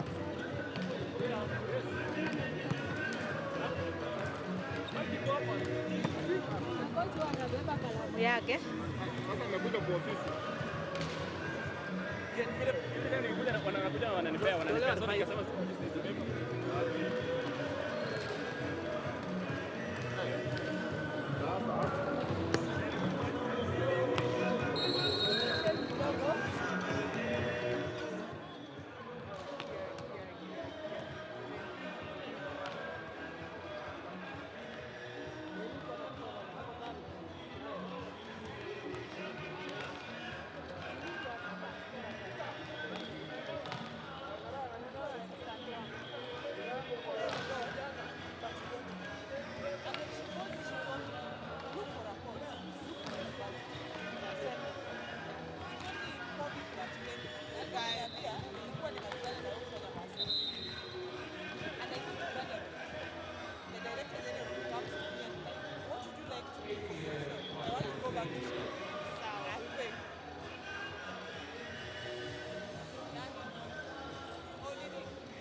A very warm welcome, dear viewers. This is the second semi-finals of this match. There's one that is going on at the moment at Nyayo Stadium, between General Service Unit versus Trail Blazers. As it stands, we are going to start this other semi-final between Kenya Ports Authority and Kenya Defence Forces. On the other side, it's a 5-set thriller, and it's at 17-17 in the final 5th set. It's definitely a lot of action there, and we promise you that this is going to be as heated as well. So stay tuned to the channel on Signet, HBTV, and also Homeboys TV on YouTube. On the commentary desk, it's yours truly, Manuel Ligon and Florence Bosire. We are going to get you the team list in a bit, and more details about who will be playing on either side of the court. So do not go too far, because we promise you, dear viewers, that this is going to be an interesting match. And just news that we have received from the other side is that Trailblazers Volleyball Club has qualified for the finals of this particular tournament, beating General Service Unit. So we wait for the outcome. Wait for the outcome of this match to know who is going to qualify as well. The teams that are playing here, KDF versus Kenya Ports Authority. This is the team that is playing. It's trying to get the list here in a bit for all of us.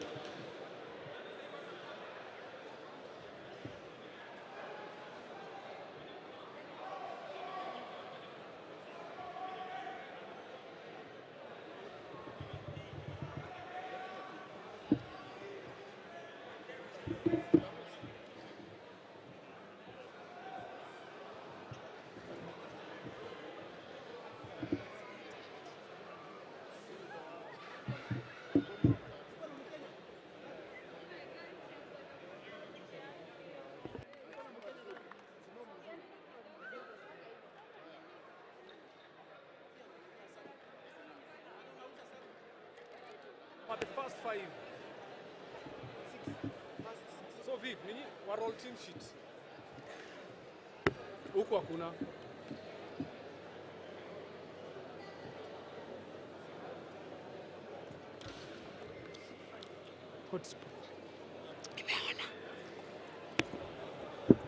It's not on.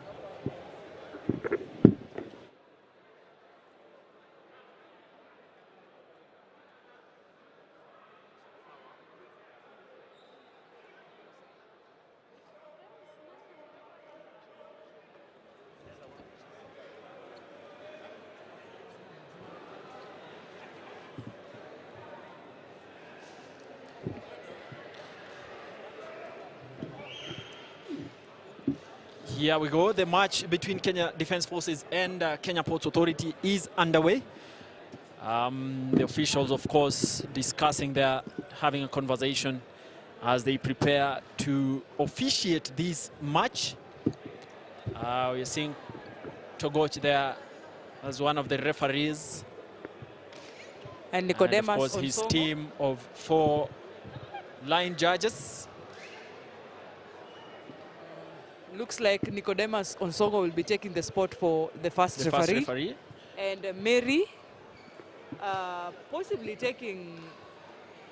I think she'll be supporting as a line actually judge. Charles Togoch. So Charles Togoch will be the referee number 2. Those teams are both preparing there for the match. Coach Aliwa there with a little dance there, trying to ease the tension. The news from the other side is that Trailblazers Volleyball Club have qualified for the finals. Very interesting news there. Eliminating General Service Unit. Those are Kenya Commercial Bank ladies who also have confirmed their spot in the finals tomorrow. See the captain there, Edith Mukavulani.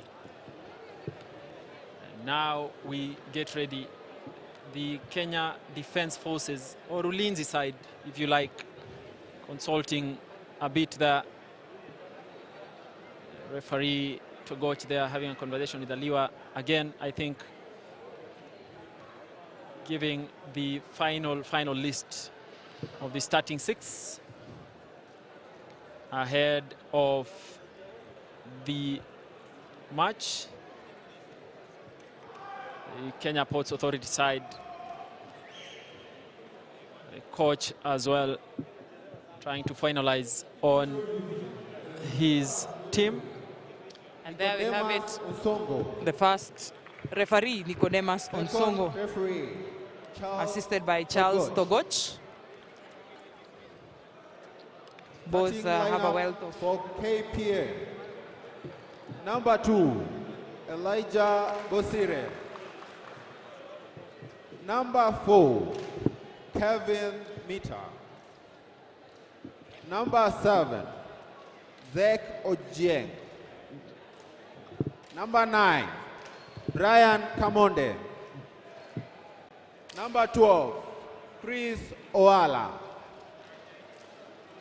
Number 15, Dennis Omolo.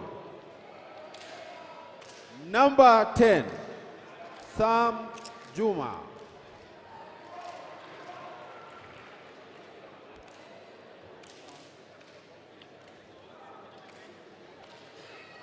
Head coach James Ontere.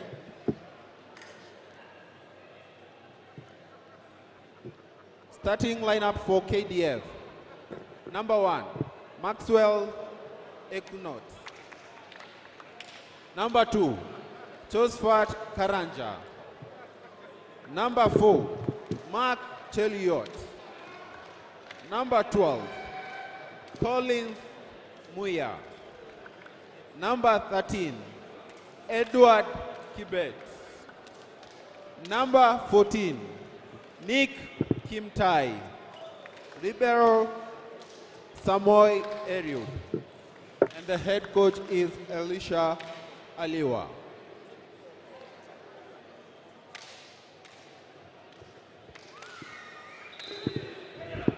And there we have it, the mention of the starting 6. Both teams putting on the best of the best. The game only starting. This is the third semi-final of the day and the second for the men's side. Both teams seeking to book a spot into the finals of this Kenya Pipeline at 50 Volleyball Extravaganza here at the Moi International Sports Center, Kasarani. The first referee there readying himself for the task ahead. Definitely is not an easy task, but he definitely is qualified to do this job. He'll be assisted by Togoch, who is consulting the scoring bench.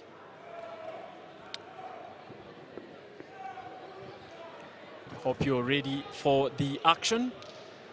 Really? And this is going to be such an exciting match, considering the fact that now we know the team that has qualified for the finals. I think so this is each and the every only team here will be fighting. That is the first service. And a serve on the net by Elijah Bosire for Kenya Ports Authority. Not quite the start they wanted. That point goes on to the KDF Kenya side. Defense Forces side. Donning jersey number 4 there, Cheruyot Mark with a service. Nicely picked there by Chris Owala. And it is Omolo who sends it across. Nicely blocked. Quite a finish there by Kimutai Elvis. But Brian Kamonde and Kevin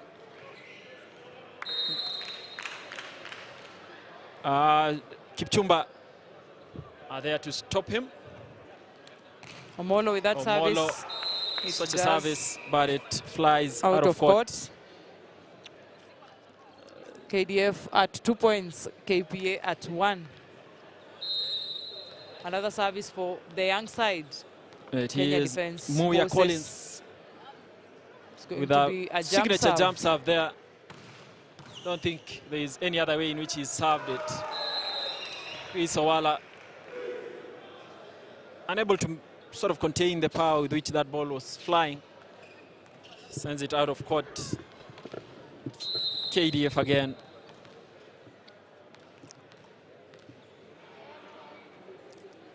Another jump serve. Jump serve by Collins Muya. Well picked by Sam Juma. Picked by Sam Juma, and Brian Kamonde gives it away rather simply. Kimutai goes finishes, out of court. but goes out of court.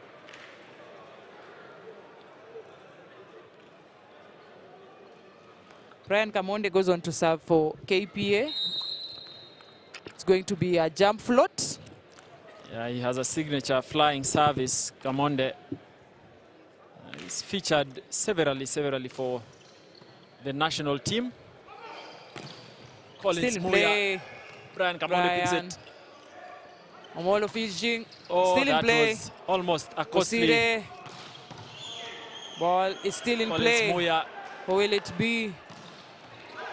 And a quick attack there. The ball is still in play. No, it goes out of court. Quite unfortunate after such a fight. And a witty option there, giving that ball that was not perfectly received onto the center position. Not quite anticipated by the Kenya Defense Forces. Brian Look with another at the way service. the libero there tried salvaging that. Libero Kenya Defense Forces. Kimtai Kamonde. again. Kimtai with that hit, but there is a net touch.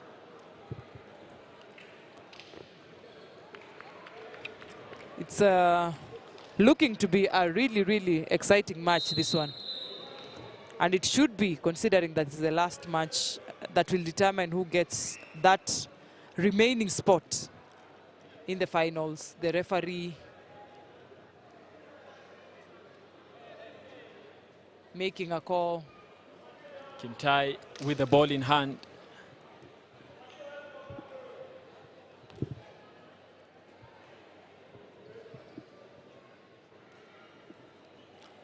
Oh, there seemed to be an issue with that technical bench there. I think Kelvin Omuse is being asked to exit that stage or don a uniform for the Kenya Defence Forces. It's only the only way anyone can be identified as a member of a specific team, because literally anyone can sit on that bench. Exactly. Well set. Kipchumba, Kevin Beautiful again, attack. hitting that ball straight hard onto the court. The libero Kenya Defence Forces could not pick it up.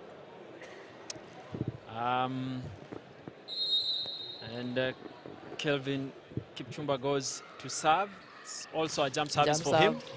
We'll see quite a number of those. Oh, and a response. Tooth for a tooth, and an eye for an immediate eye. response. Look at the way Econoid finishes that. Straight down the line. And the KPA side look on in disbelief. Service from KPA again. Elijah Bosire trying to give that away. Also on the other side.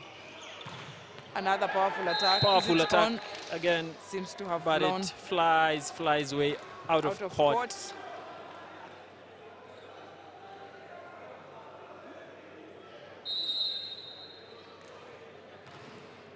Another service. Chris Owalo picks it up. It is Omolo still in play. Chris Another now set. spins it off, but there is a net touch there. Courtesy of the other Kimtai, Nick Kimtai, the setter, Kenya Defence Forces. Chris Owala paces just a bit, I think, to create space for that jump serve. He does have a powerful jump serve if it's efficient. It's nicely picked by Sam Juma. Econoid went in to kill it. Still in play. It's an over-received ball. There is an overreach as the referee makes that decision. Nick Kimtai and Econoid complaining there to the first referee, while Chris Owala readies himself for another service. Of course it is a jump service. Another jump serve. This time round it really is effective. Bosire, Chris Owala again. It is picked. Kimtai Beautiful picks it. Econoid, and it is Elijah Bosire. He made an assumption there. Nick Kimtai, the setter, Kenya Defence Forces. And it has come to bite. KPA taking a 1-point lead. It is Chris Owala again. With that service. Another jump serve by Owala. Goes out of court. That one, this time around, is too much for the 18-meter court. Nick Kimtai goes to serve. Coach Aliyo as well, having a word with his lads there. Jump float that Chris seemed Owala. to have gone out of court. Still in play. Zachary Ochieng trying Simple it. finish. Owala. Was well bounced off picked. the head of Zachary Sam there. Juma. It is still in play. This one is such a beautiful Easily rally. picked. Bosire. Omolo doesn't go. Unfortunately, the net. goes in too deep. Kenya Defence Forces are psyched up. And interestingly, that both coaches from both sides have played in the national team together. Yeah, such Good to see a wealth that, of experience there from the coaches there. It is Omolo. Oh, and this time around, he does deliver. Goes straight down the line. Hits Nick Kimtai, the setter there, who's having a conversation with the coach. Look at that replay there. Beautiful, beautiful finish from Omolo. Indeed. It was a wonderful finish. Zachary going to serve. It's a jump float by Zachary.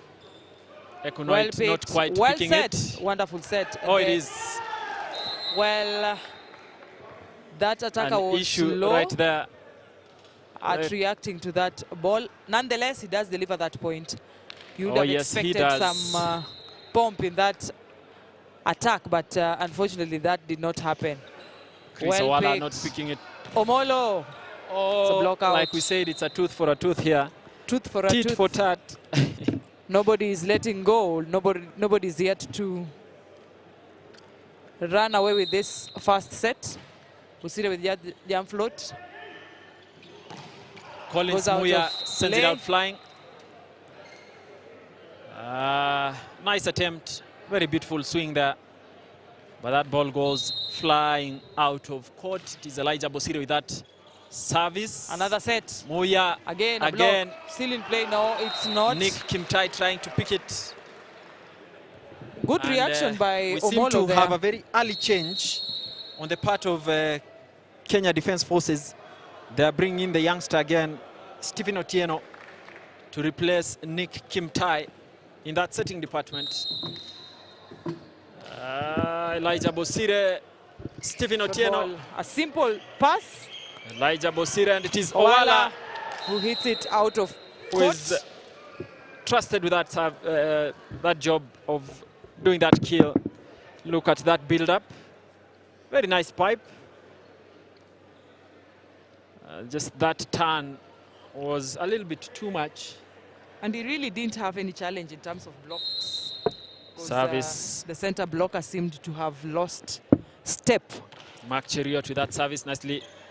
Okay, not quite nicely picked by Owala. Omolo. And very beautiful block there by Josephat Karanja and his colleague Edward Kibet. Doing a very nice job in defending that. Well picked by Owala. Again. It another is solid block. Another solid block. Courtesy of Collins Muya. That blocking line there seems to be working really well for the Kenya Defence Forces. Indeed, and it is. Kevin Kipchumba stood no chance there. But Kamonde in his has been able to beat Josephat Karanja, whom, by the way, they played together at Strathmore University. Interesting, really interesting that both came out as good as they are. It's the only reason they are on court today. Omolo with that jump serve. With the jump service. Nicely picked there by Econoid. It is the setter who goes on to set it. And literally hit Sam Juma. Caught him off guard, completely off guard.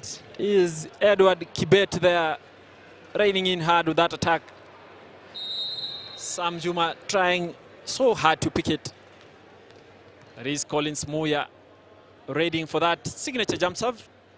Goes for it. Well picked by Owala. And it is Gamonde once again. Who sort of just slips it across. Kibet. Another one. Super diagonal by Kibet. That angle, I must say, is very difficult to get for any player considering the line of block. But he does, the and KPA twice. Side, it is a lot of disbelief in the coach there. Collins Muya again. Chris Owala again. In the same sequence. Goes out of play once again. And there he's was a so touch confident that there is a touch out. on that ball. And the referee there confirms it. Look at that. Swings it in. Yes, there was a touch. Off of the hands of Stephen Otieno. Both teams yet to break away from the other.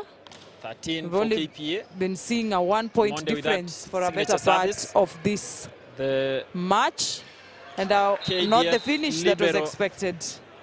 Samoe is not able to quite pick it up.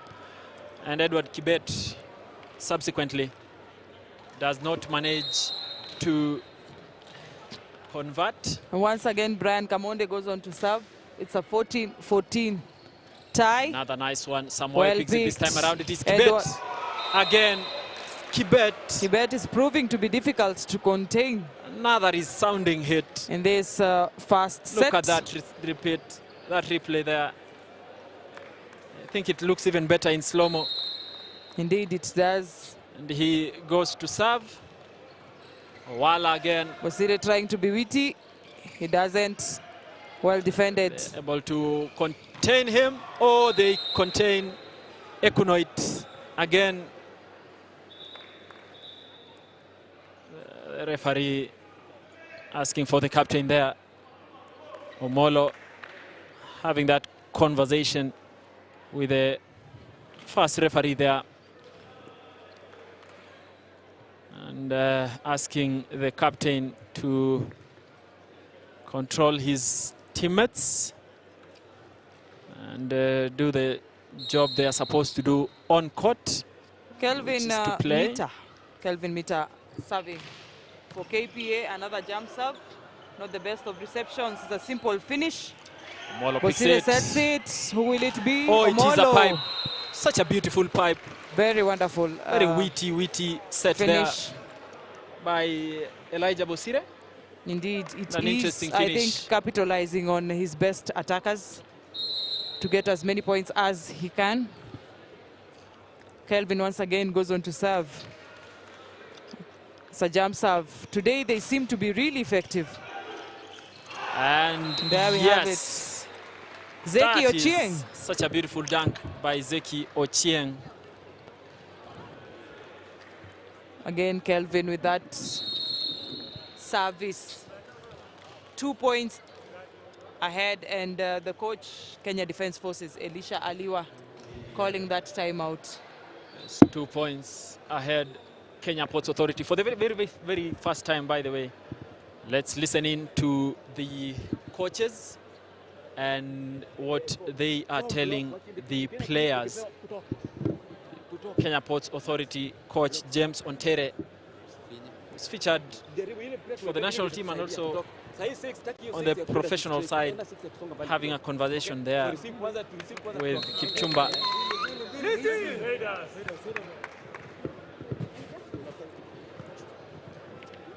And just generally the entire team. Kenya Ports Authority delaying just for a few seconds to get back on court. But there they are.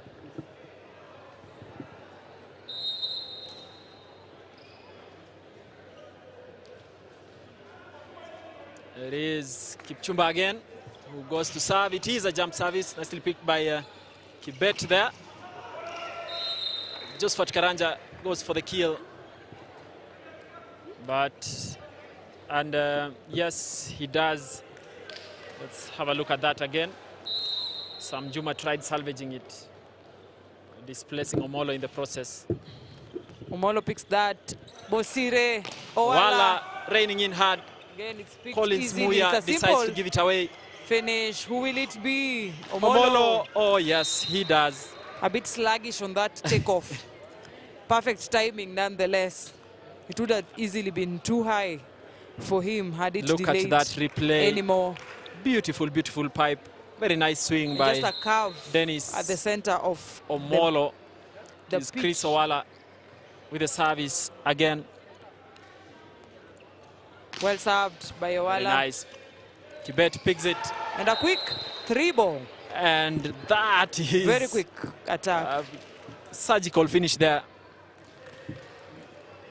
by Cheruyot Mak. Stephen Otieno with the service. Sam Juma picks it nicely. Bosire Elijah. It is Kipchumba who picks it. Otieno. And Samoei sets it. Muya gives it rather easily. Well picked. It is. Omolo. Oh, there is a net touch by I was a net touch. Cheruyot. Probably he tried as much as he could to block that ball. Now seeing as Omolo has been consistent in his attackers. Ochieng there. And there seemed to Zeki be Ochieng a possible substitution going to serve. That the coach has potential there. Sent away. Another serve, a simple serve. Nice one. Well picked. Stephen Otieno. Muya reins in hard.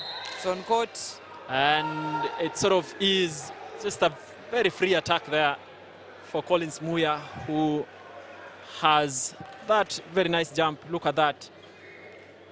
In fact, Elijah Bosire failed to attempt that block.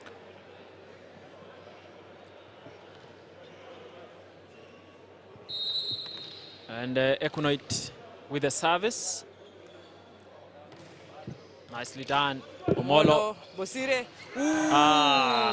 Bosire manages to hold it. And I think slightly Brian for Kamonde was a Kamonde, bit slow in reacting for that ball since it was an over-received ball. And Bosire now was basically saving it. Kenya Defence Forces are on level terms with the Ports Authority. Owala Each picks team it. having 19 Kamonde again, confirms a confirmation it. It's a beautiful of thing the actually, same. that Elijah Bosire trusts his attackers. Look at that. And really, Kamonde nails Kamonde it. has not faltered from the slow-mo. beginning of this match. I think No, that he hasn't. is the reason. Kibet again. Backcourt defense has a major issue for KPA, making it difficult for them to really. And again, the setter is doing a good job at splitting those blocks. There is a change. There seems to be a change for KDF.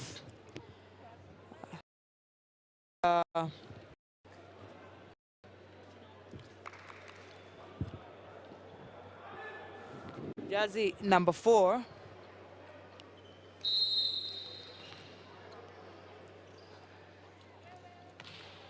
Mark Cheriot stepping out.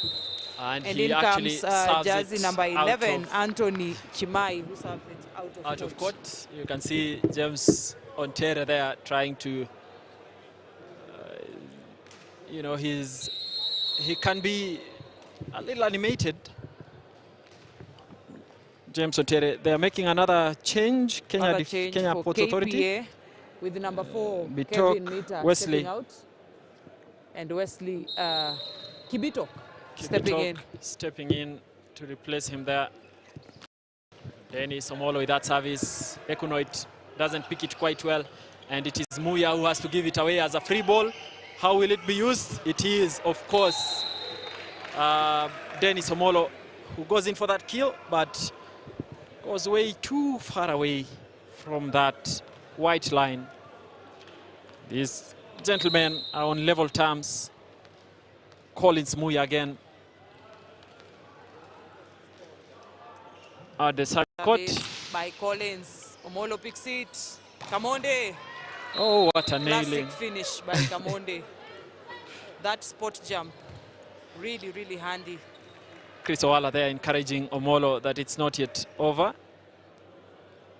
as well as the coach. And now Brian Kamonde prepares to perform the ritual. Signature float. Samoe picks it. Stephen. Oh, this time around, they contain him.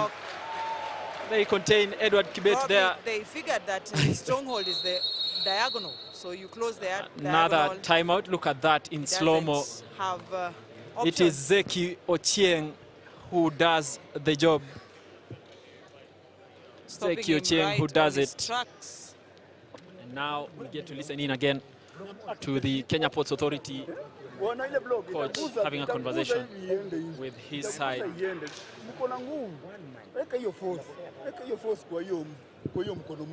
James Otera there. Lakini sisi tunataka kukata block nani block moja na sio tatu. Sawa? Hiyo kwanza tutoke. Finishing tumalize. Finishing tuangalie score. Nani kata kidogo, kata anafika. Tunazungumza makosa mapema.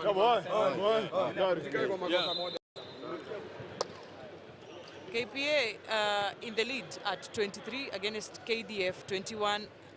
Kamonde goes on to serve for KPA. KPA only required 2 points to pocket this first set.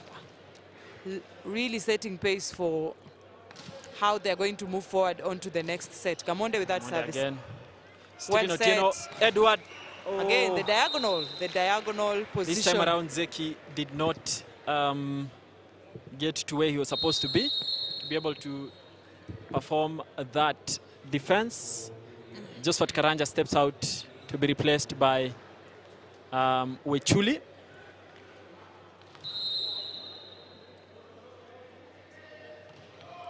Well picked, Bosire. Oh, what Perfect a finish. Combination. What a finish there. And Samoa is left asking his colleagues what happened. And We'll make another change. substitution. Kenya Elijah Bosire Ports Authority. stepping out. And in comes jersey number 5, Mika Lemoy. Lemoy he steps in. Kibitok with the service. It is a nice service. Ekunoit picks it, not the best. It doesn't go and across. Also, it dictates how that attack comes in. And it's a wrap. It is a wrap. KPA running away with the first set with a 3-point margin at 25-22. Look at how that happened. Edward Kibet rising high above Wechuli there, but then hitting that ball just on the net. Really, when it counted. It is Kenya Ports Authority who've been able to sustain that onslaught, winning this. Look at how Kenya Ports Authority side beaming with excitement there. Wanyama there. Wanyama having a conversation with Chris on how he should have done. Left position. And Kelvin Omuse looking on as the team has that tete-a-tete there, unable to play. Chris Owala conversing with his colleagues there, his teammates, as both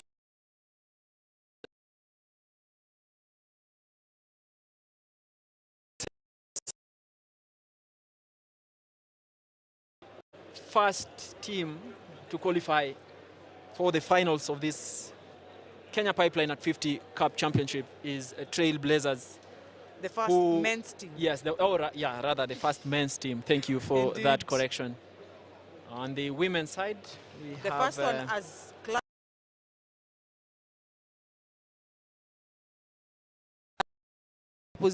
position or presence tomorrow on court against the just concluded semi-final for the ladies Kenya Commercial Bank. It will be a fight to the finish. Will KPC maintain or rather win and put the cherry, so to speak, on the cake of this tournament that is really home for them, or will it be Kenya Commercial Bank? For men, we are yet to see who the second one will be. It could turn out to be a 5-setter just like the one that was completed in the Nyayo National Stadium. A lucky day for TVC, like you said. They have fought to the end, and they were able to eliminate General Service Unit. The second set is underway. Remember, the first set ended 25-22 in favor of the Ports Authority. Ama Bandari ukiweza wanaocheza dhidi ya Ulinzi hapa katika uga huu wa Moi Kasarani.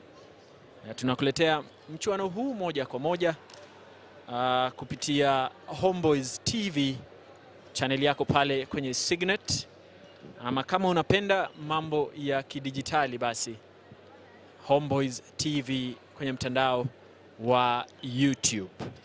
Tunakuletea mazungumzo haya moja kwa moja ikiwa wako Emmanuel Yegon naye Florence Bosire. The second set is serving off. It is Ekunoit serving. Nicely picked by Chris Owala, and Brian Kamonde sort of just pushes it over the net. That jump really giving him an added advantage. From that elevated point of view, exactly, he has all the view. Again, Elijah Bosire. Still in play. Still in play. That diagonal, that stubborn diagonal position. Sam Juma there and Dennis Omolo. Look at that beautiful finish by, again, Edward Kibet of Kenya Defence Forces. It's a jump float by KDF. I said, ball is still in done play. There by Kipchumba. And Kamonde not quite gives it receiving away. it And as it should. Kibet takes advantage of that. And a quick point. Free ball.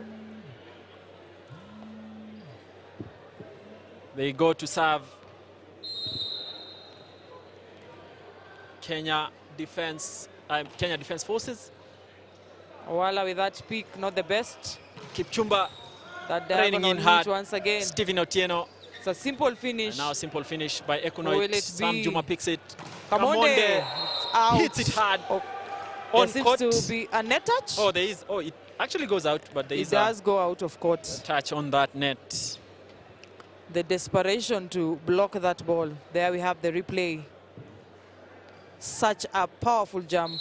Powerful hit as and well. an equally powerful hit. Goes a little out of play. Omolo with that service. Samoei picks it rather easily. It is, oh my, oh my. It is Collins Muya. Collins Muya with that. Look at that slow motion there. Strong Stephen attack. Otieno as well playing really well compared to... Indeed, he is splitting those blocks. Nick Kimtai there. Making it very easy for these attackers to make the points that they desperately need. Some confusion, Owala goes in hard. Stephen Otieno. Otieno once again. Edward Diagonal. Kibet. Always the diagonal. With another hit. Cross court. And no one is leaving the coach, James Ontere, asking questions. It's Muya again with the service. And it's well picked. Usire. Well, there is another net touch on the KDF side.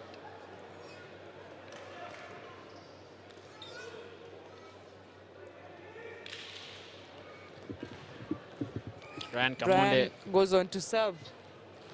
KDF are currently in the lead at 4 points against 3 of KPA. The tight... Samoei picks it up nicely. Stephen Otieno.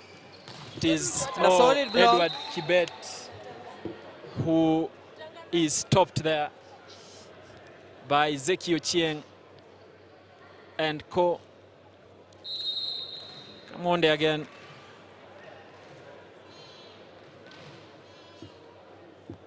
Another jump float by Brian Kamonde. Again, beautiful set. Nicely picked by Chris Owala. Dennis Omolo. And that block, it's a 3-man block, but it's right? a 3-man block. We should essentially a see wall that there. in Look at that slow-mo there. They know. Very nice swing, but Edward Kibet and Wechuli there are up to the task. Edward Kibet goes to serve. Well saved. Owala. He's the one who It's again, over. Muya Owala, is the one. And once Owala, again. in quick succession, that one is able Very, to... very powerful attack by Chris Owala. Look at that replay there. Very nice finish. Stephen Otieno jumps up but doesn't block.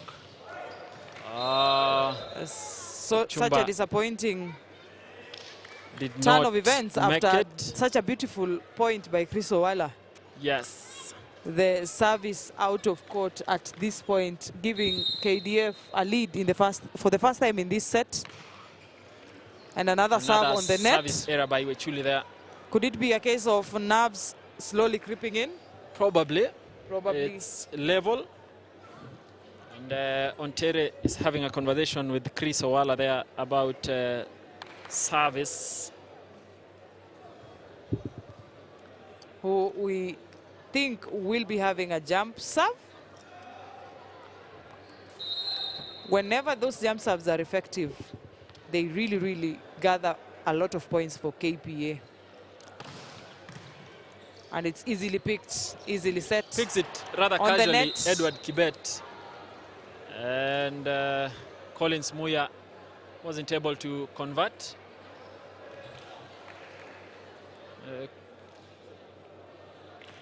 Collins Muya is donning jersey number 12. Chris Owala with a service again. Another jump serve. Samoei picks it up nicely. Is it Well Econoid? set. Yes, it is. Yes, it is. Hands a point off of the hands of Zeki Ochieng there.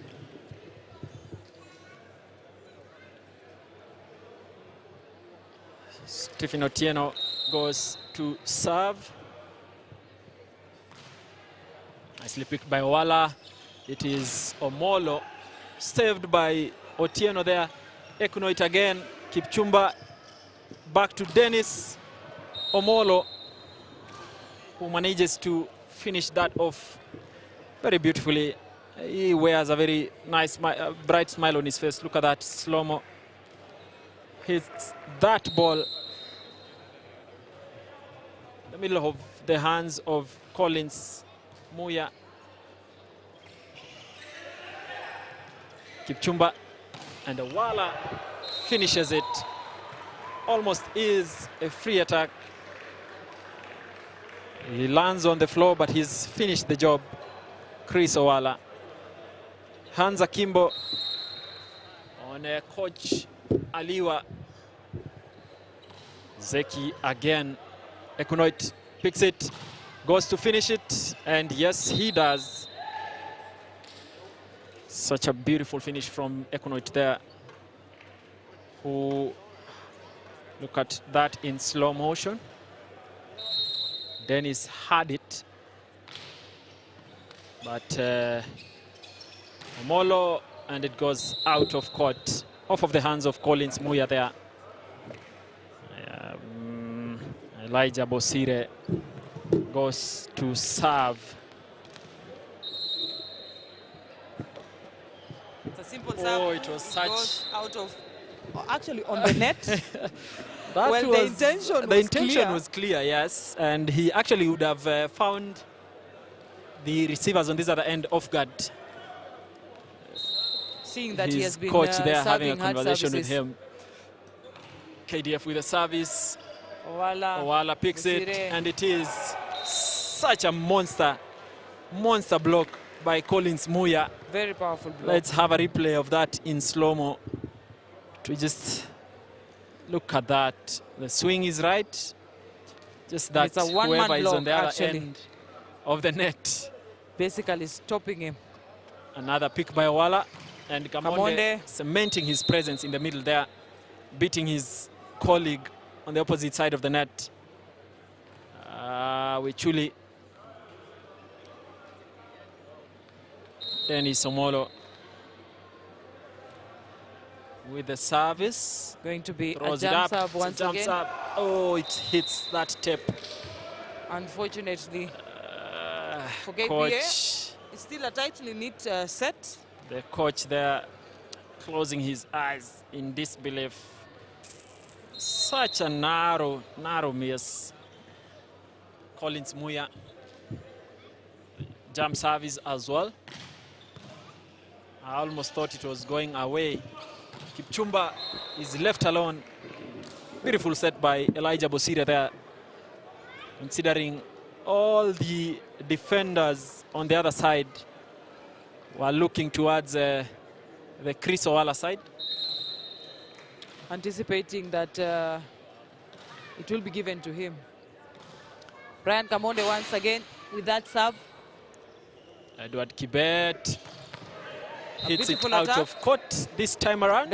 The line area of attack not being his strongest element, he has gained a lot of points from the diagonal, and a very, very deep diagonal at that. It means that he really does jump high while attacking those balls. Brian Kamonde with the service. Again, Samoe goes for it.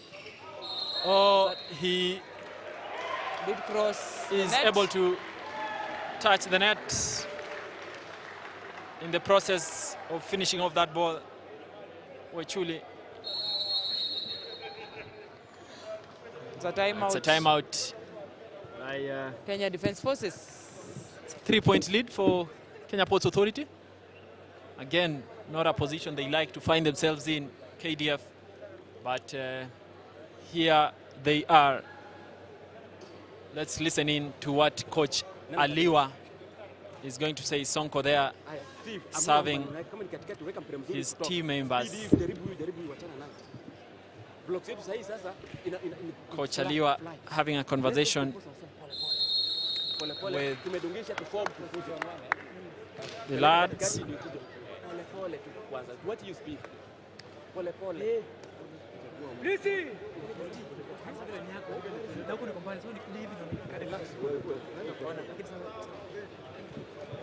Brian Kamonde goes on once again to serve for KPA, who are currently in the lead 3 points. 3 points. Such lead. a solid lead. It is, considering that they have been at par ever since the start of this match.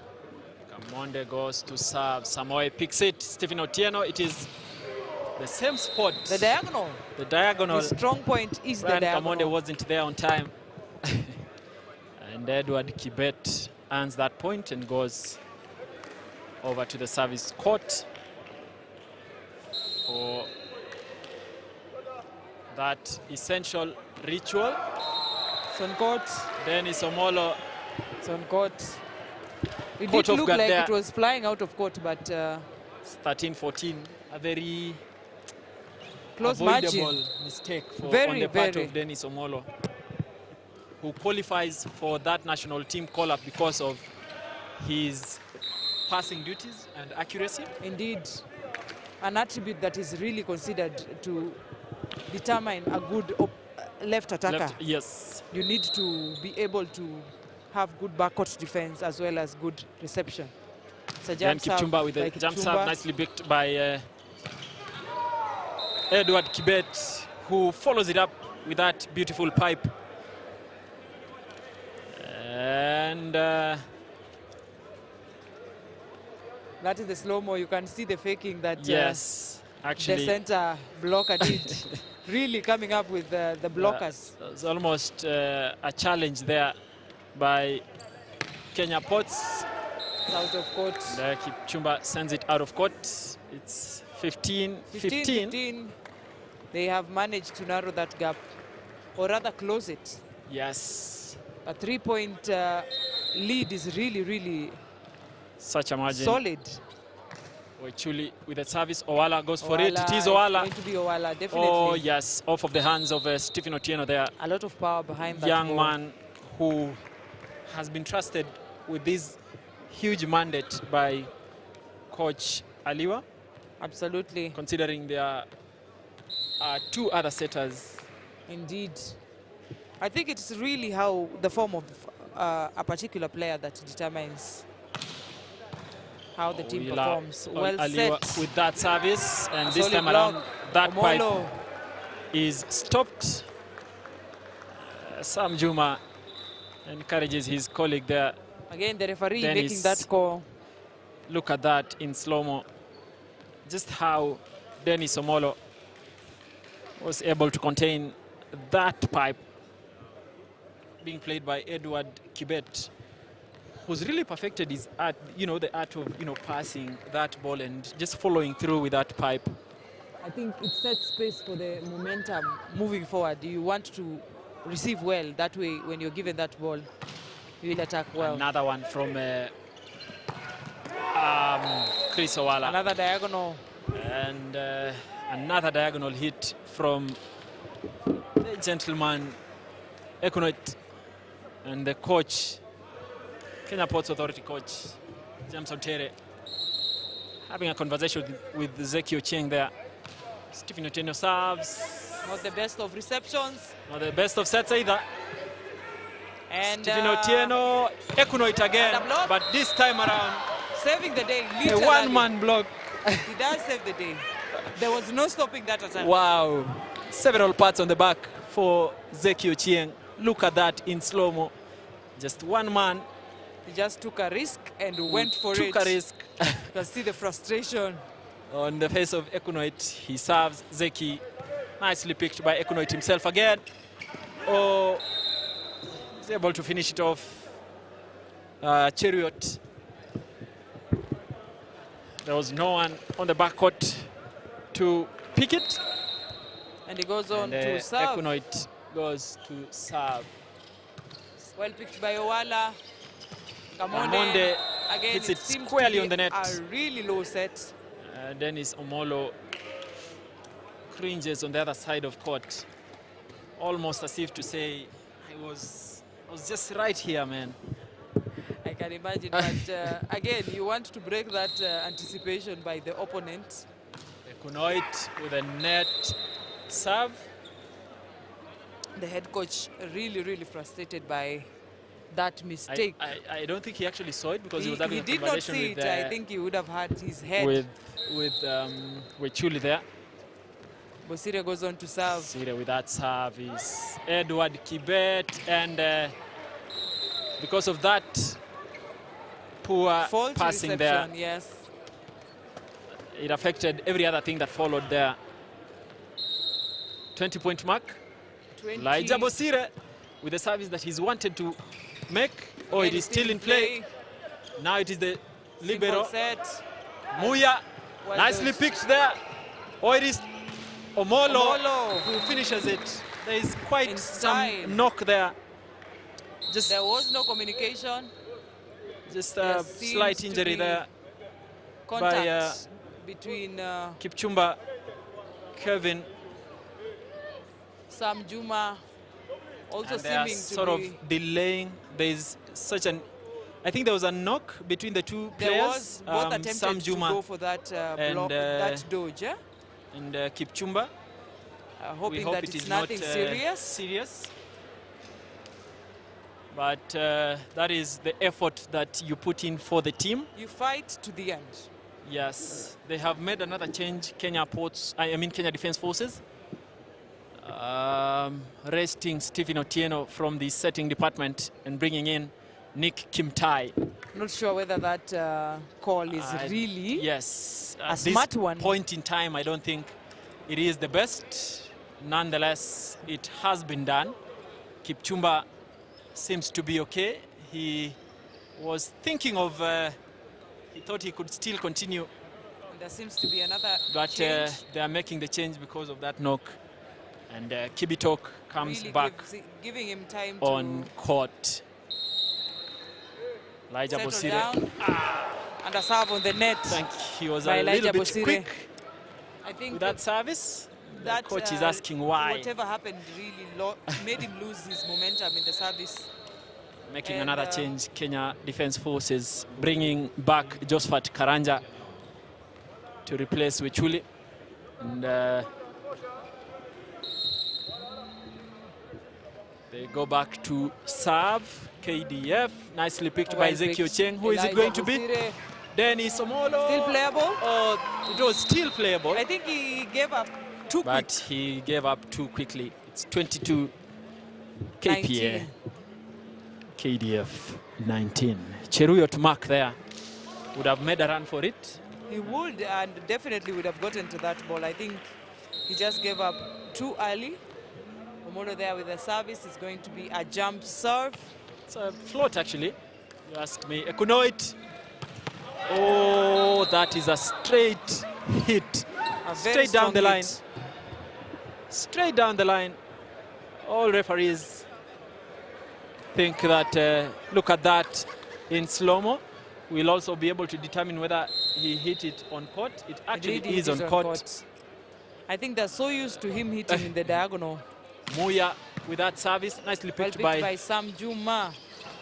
Oh, that one is an issue. Oh, right. That one is Will they still in place. Sam Juma, now they are ready, the defenders.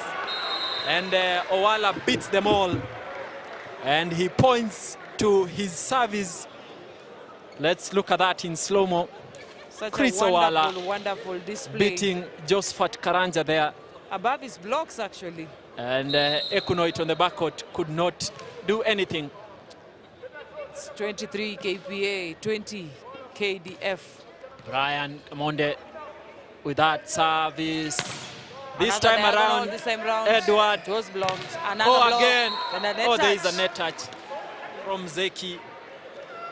But they had managed to They did contain well in Edward containing. Kibet, who's been very consistent In his attacks. with that diagonal hit. He goes to serve Edward. And a jump float. Oh, yes. I almost thought it would Saved hit it, the net. Owala. And Well it will come back picked. like an arrow, that Or one. will it be And just a yes, simple dodge? Kibitok, Hansa Kimbo. The And coach it's 23 KPA, 22 KDF. is not having it. Look at that. Simple placement there. Possible and there was timeout someone by- who was able to pick it, but he didn't. Kibitok. James Ontere will definitely have something to say, so we cross over. to that timeout by KPA. Listen in. Lazima tutoke kwa net tuende tuchukue hiyo ball, si ndio? Kama tujaenda block lazima tujipee shughuli. Hatuwezi kuenda kusimama tu sasa sisi hatuko tumebakisha watu wangapi? Watano. Lazima tusote tujitume. Right out moja na catch hapo kwa. Catch moja. Boy. Sorry. They are back on court. Kenya Ports Authority. They are leading by just a point. They had a 2-point lead, which they have unfortunately given away. So it's just 1 point between these two teams. And it is Edward Kibet in the service court. Just 1 point shy of equalizing. Kibet again. And on the net. Kibitok does an not. Expensive error there. Is not able to send that ball across, and he's replaced by Kipchumba. And I think it's 23 errors 23 in succession. In succession, very, very dangerous. Very expensive at this point in time. Edward Kibet, nice, easy service. Will it? Oh, they stop him. And Josephat Karanja for KDF. And Chris Owala is a little bit disappointed, if you may, shaking his head. Look at that in slow-mo. Very quick rise, yes, but Josephat Karanja. And he serves out. Ball goes out of court.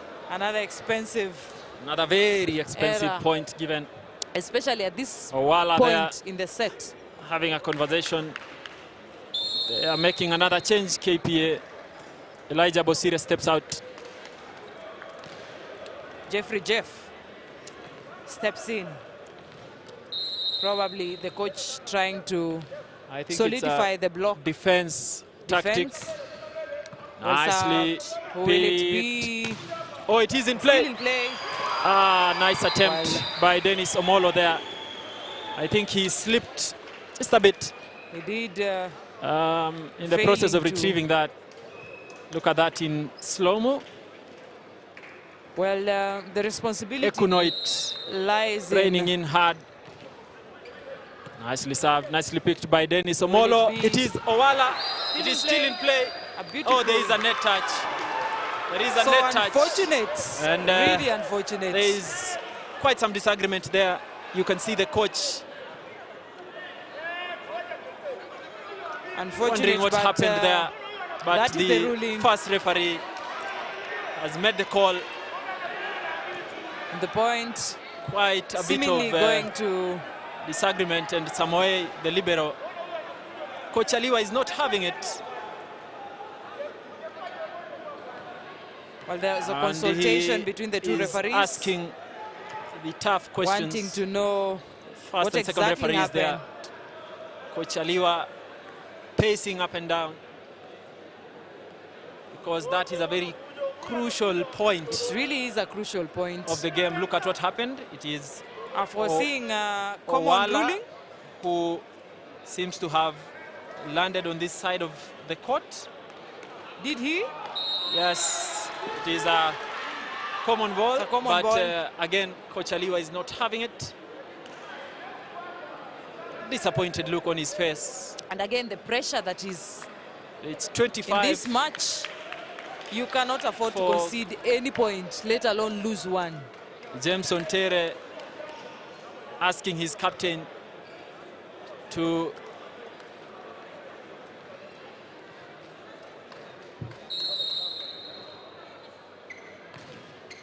that point. Ball is still in play. Who will it be? It's out. And they're saying there's a touch out, but that's unlike it. Unfortunately, that the is referee the end maintains. Of that set. Let's look at it. Is there a block touch? There is none. There's actually no touch on that none whatsoever. Ball. And Kenya Ports Authority will, of course, start or have a conversation there about what happened, because they stood a chance of finishing. Coach Aliwa there having a conversation with Nick Kimtai, a setter who came in to replace Stephen Otieno, whom I think has really played well. Indeed, he has. Up to that point where he was replaced, he's fought really, really well. Stephen And his Otieno. replacement has really done well for himself also. He did not disappoint. Yeah, I That think substitution, you had some reservations reservations about there. it, considering the momentum that the first setter had picked. You James don't want to Ontere. break that momentum. James Ontere is a really disappointed coach right now. They were in the lead up to the 23-point mark. It was Yes, at one they point were. 23-20. And KDF coming from behind and securing that set, making it one set apiece for both teams. Well, it is. First set ended at 25-22 in favor of KPA, and the Kenya Defence Forces have robbed this one from the Dockers 26-24. Of course, with a little altercation there towards the end. Zeki Ochieng there, who failed to make that kill at the 25th mark. Both, there's some form of tension. Of course, again, after Bosire that happened, did disagree with Owala at some point. But here we are, ladies and gents, the the assistant coach, Kenya Defence Forces, handing over that list of players for the next set to the referee, the second referee, Mr. Togoch. Look at that bench there from Kenya Defence Forces. Everyone at least can feel the heat of this match. It's absolutely, not as there's a lot of obvious, tension building up right now. who will win it. You can't quite tell who's going to take this match. Both teams equal to the task. Both teams able to take this match and really secure a position in the finals against the Trailblazers volleyball team that just beat General Service Unit earlier on. A 5-set thriller that ensured that they book a spot in the finals. It wasn't expected, knowing the level of play of the General Service Unit. But the game of volleyball is full of surprises, and that is really one of them. And the Kasarani Indoor Arena is slowly but surely filling up. I'm certain that by tomorrow, during the finals, we will have all these seats occupied for the finals, ladies and also men. So if you've not been able to get here today, then be sure to attend tomorrow, because it is the final of the Kenya Pipeline at 50 Volleyball Cup Championships.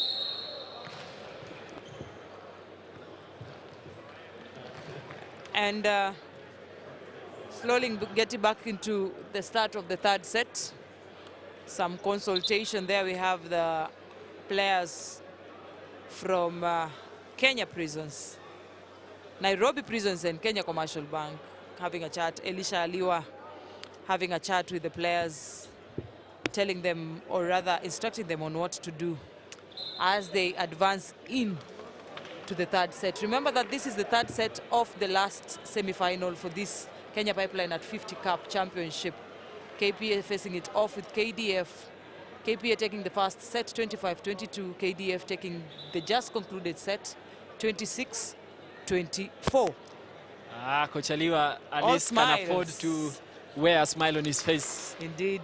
Just a few minutes ago, it was a totally different face.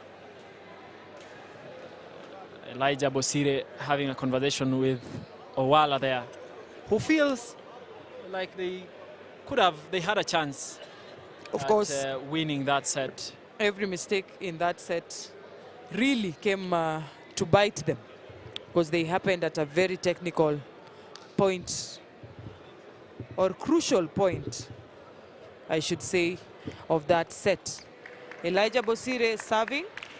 James Ontere can only hope that his corrections are going to reflect in the performance of this set. Elijah Bosire readies himself to serve. is an issue with the infrastructure here, trying to close the doors that are letting in sunlight. It's a little bit harsh on the team that is on this side, that is facing that direction. James Ontere conversing with Dennis Omolo there. And this set, the third set of the final semi-finals, the last semi-final. The last semi-final in this championship. Not the best of receptions. And Another error. Brian Gamonde gives it away. On the other end, Edward Kibet is ready. And he takes advantage of that loose overpass. The jump float, well picked, Owala. Oh, it is Gamonde who hangs for just a bit mid-air before that, finishing that off. Look at that in slow-mo. Just waiting before Karanja, Josephat Karanja even, thought about taking that jump. It was long over. On the net. Dennis Omolo frustrated, but he's given away that point rather easily. Collins Muya. I think we have two individuals who only have one way of serving, following each other on either side. Sam Juma picks it nicely. Once again, an error in setting. Look at that. Well picked by Sam Juma. Who will it Omolo be? Again. Omolo again. With that dodge, it will be a costly one. Again. Chris Owala. Trying to go for that dodge. Bosire. Bit disappointed having been able to pick that. And it's Muya again. The jump serve by Muya. Frustrating for hits that ball. Crosses over. For a minute there, I thought that looking at it actually in slow-mo, actually noticed that, the ball had landed before he crossed. But for a moment there, I was actually worried about, the safety of the other guys on Still in play. Other side of the net. Unfortunately. Well, that was a good one there. A surprise from Kipchumba there, Kevin. More so because it wasn't expected. 2 points ahead, KDF. Another net serve on the net from Edward Kibet.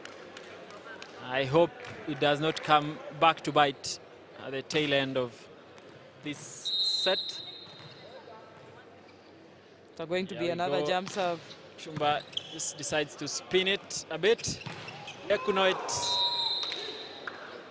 hits it way above Elijah Bosire. And Kipchumba is not able to pick it. Look at that.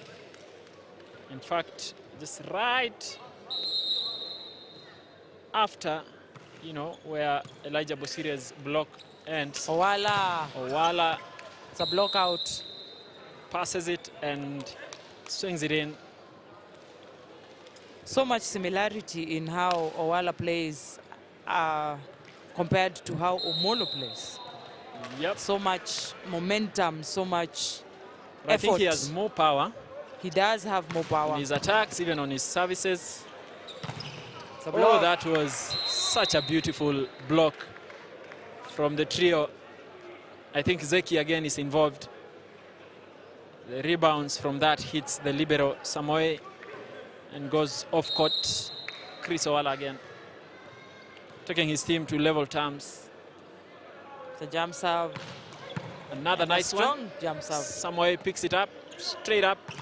Ekunoit. Oh, and Omolo is quick enough. Who will it be? Oh, no. And the net saves it. Net saves it. There is some sliding involved. A lot of sweating, I think, because James of so Ontere much is movement. not having it. cheers his team on. KDF 1 point ahead. And it's Nick Kimtai serving. Owala picks it nicely. Zeki is the one who sort of puts in quite some power, and he gets that touch out of the hands of gentleman Econoid. And it is Zeki again. With the service, Econoid picks it up Well nicely. picked by Equinoid. It's out Muya of play. Who sends it out of play. There was no touch on that ball, I think. He Look really at that hoped that there was a replay. touch. He hoped, wished. It really seemed like it was. But unfortunately, that point goes to KPA. Zeki again. Well served by Equinoid. Zeki. Equinoid. It is Well still picked in by play. Owala. Is it Owala? It is Omolo who Omolo hesitates trying just to a bit. Save Again, that ball. Muya. It's a dodge. And the two gentlemen couldn't agree. Chris Owala is on the floor. I think Omolo would have been in a position to finish that. Best position to finish that, but it was more in the center position than it was the far Equinoid end. at the serving court. They try wiping the KPA side of the court because there's been a lot of sliding involved on that part of the court. Equinoid getting ready to jump float on the net. He does it to the net. So many mistakes And the in the coach, serving of these balls. Hans And Akimbo, his hand on his chin, wondering what's happening. Oh, it is in ball play. is still in play, is it? Oh, it is. Well played. Will it Who is be it? Sam Juma? Oh, No, yes. it's not. Kipchumba finishes it. A simple pick. Who will it be? Muya, and it is Again, still in Sam play. Juma. Oh, goes out, Good effort unfortunately. from Sam Juma. He's picked up there by the coach and his colleague Owala. 7 for KDF, 8 for KPA.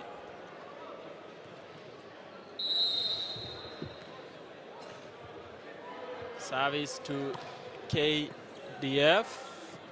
Proceeded with that set. Omolo beating the duo Josephat Karanja and Edward Kibet.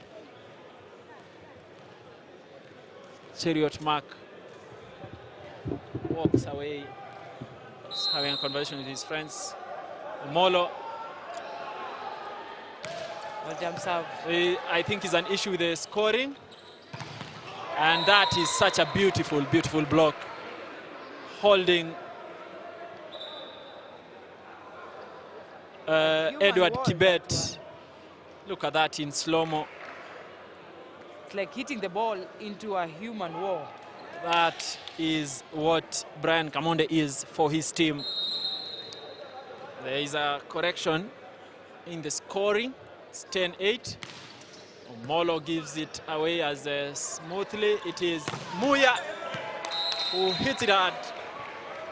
A frustrated Chris Owala is not able to block that ball back on court. Muya responsible for that point. Jumps up to serve. It's nicely picked by Sam Juma. A lot of experience. Before Brian Kamonde goes in with a kill. And Aliwa is not happy with the services of, look at that replay. He's almost alone there. Coach Aliwa bringing in Wechule. Brian Kamonde with the service. Oh, it just rolls over the net. Thankfully, crosses over. It's well defended. Omolo by who Omolo, picks it. another. And Nick Kimtai. And I think it's He's just too the power strong behind that push. Too that, strong for secured. Chris Owala. And look at that in slow-mo. There is a trick in how you attack such a ball. Yes. You want to make sure your opponent touches it first. And then use it to push them down. While they earned that point beautifully, Edward Kibet gives it away. Sonko in the KPA bench. Happy Psyching about up the team. how it's going so far. Well said. Ekunoit, Sam Juma. Juma. Who will it be? And again, Dennis Omolo overstepping Not sure his whether that mandate is there. allowed. James Ontere It will cost complaining him. that that ball really rested longer Let's than look it at should. that. Like Yes, actually, he did out catch of it and the throw action it down. there and the slow-mo, he actually That ball held did that rest ball for quite a bit longer than. Dennis Omolo is having a conversation with the first referee there. The referee maintaining doesn't seem that quite indeed get was it. okay. He's wondering why are you complaining. Again, different And referees. I think they've been vindicated. Karma, so to speak. Yeah. Not sure about that, The but coach, again, James Ontere, is not having it. He's saying that dunk wasn't. I think James Ontere will have to hold his peace. And a caution to the referee, now from the referee he to the has head been- coach. And a yellow card I think it to is the coach. The player actually. I think the frustration really that came from the player who's been. I do not understand that penalization because coaches have been asking their players to come closer in the case of a possible substitution. Flo, James Ontere rather, is wondering why that yellow card was given, considering there are two players seated on the Absolutely. KDF bench as well. Wala, yes, And a beautiful serve by beautiful Wala. service, nicely blocked, but it's not sufficient. Unfortunately, it's not. Good attempt nonetheless. That yellow card was uncalled for because now you see Josephat Karanja walking away from that bench. Absolutely. Just in case the referee decides to equal that, it is Again, still in a play. simple finish. What reception was that? Molo. And Omolo cements that. Look at that in slow-mo. Omolo hits it hard, beating Collins Muya. They are 2 points ahead, KPA. Zekio Ching with the service. It is Well still in picked. play. Bosire. Omolo, and it lands fair and square on They court. failed to pick that rebound. Beautiful, It is beautiful Mark block. who does the job. And it is Ekunoit with the service. Well picked. Again, a Chumba powerful attack. and Nick Kimtai sort of defends his face there, Indeed, it was a hard giving away hit. that point. And Bosire And, goes on to serve for KPA, Bosire for KPA. who have maintained their 2-point lead. It's a dodge again. Again, Omolo was too far to be able to pick any of those eventualities in the name of a dodge. Chris Owala seems to be having an issue with his fellow It's a players. float Mark jam. there, Well picked. Well set. Too close to the net. too close to the net. There really wasn't anything he would have done. And Muya is there to stop them. And, There was little that he could have done to Kibet there gives him a pat on the make back. through. Mark with the service again. Nicely picked by Well Owala. picked. Well set. This time around, oh, it is still in play. And he hits goes it on the net. The frustration. And they might just make that change that they wanted to. Terrible, terrible mistake. You don't want to hit balls on the net. There is no saving that. And KPA are now trailing at 15 against 16. It's a timeout. First one for this set. Indeed. KDF have taken, I would think, 3 or 4 points consecutively. And that should be a cause for alarm. Let's listen in to Ontere. James Ontere, the coach, Kenya Ports Authority. Mpira imeng'ang'aniwa, umeleta, alafu mnajaza ndani ya net. Makosa hivi, ndio? Lazima tucheze na timu pia tuwapatie hata ile morali ya support ya kucheza, sio? Hebu turudishe mmoja tutoke hapo. Hiyo ni S1. S1 Lilo kwa wapi? Lilo.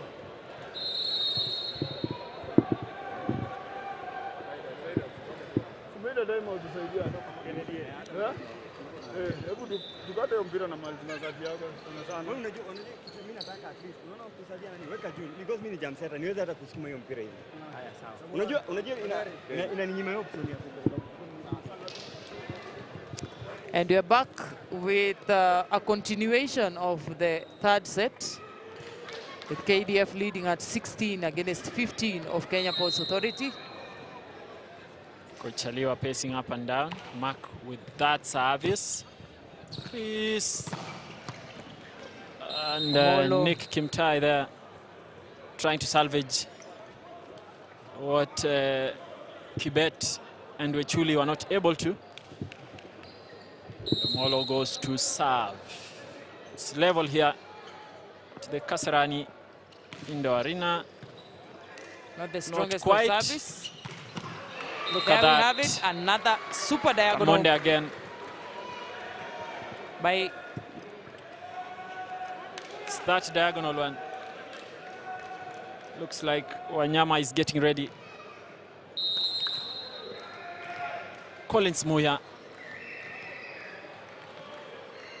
Ready with that jump service. Also not well picked by the Sam. You best might that we've seen. spin. And Brian Kamonde. Brian. They blinked. They lost it. Coach Aliwa is furious at his middle blocker there, because Brian Kamonde was able to beat him. And there's an error in reception. Still going there. To be an attack. That attack subsequently becoming troublesome. Chaliwa is asking his libero Samoe there to pick that better next time. Brian Kamonde again. His signature service proving to be troublesome, right? For these guys. KDF. Away. Hits it out of court. And you can see Edward Kibet asking his setter, Kim Tai, why he did not trust him. Kamonde still at the service coach. KPA back on the lead. Easily picked. Play. Again. And again. That powerful attack. Way above Zeki and Kevin. Look at that in slow-mo. Edward Kibet rises high. In fact, he hits it between the two guys, Zeki Ochieng, and we have two changes lined up. Wanyama replaces comes in Kipchumba. For Kipchumba. And Lemoy comes in for Zeki Ochieng. Edward Kibet goes to serve. Nicely picked by Dennis Omolo. Not the best of sets. Not the best of sets, yes. But Owala the does best deliver. Conversion there from KPA's Chris Owala. Wanyama with that jump serve. Featured for Kenya Army severally. It's not the best either, but Ekunoit goes in hard. James Ontere is not having it. It's wondering why. Look at that in replay. In fact, to be attacked. So it's 1 point adrift, KPA. Well picked. Wala goes in high. And Wechuli on the other end sort of just helps in sending that ball away. Wala back to the service court. By set number 3 in this last semi-final to determine who will join Trailblazers in the finals. Again, there is a net touch by Nick Kimtai. I think that reception was too quick. The reception was too quick. He was really extremely trying to attack it before it gets to the and, net. Timeout. You can imagine if Brian Kamonde was on that center position when that happened. Luckily, he wasn't. A very quick disastrous finish. It would have been timeout by disastrous. Kenya Defense Forces. Let's listen in to the coach.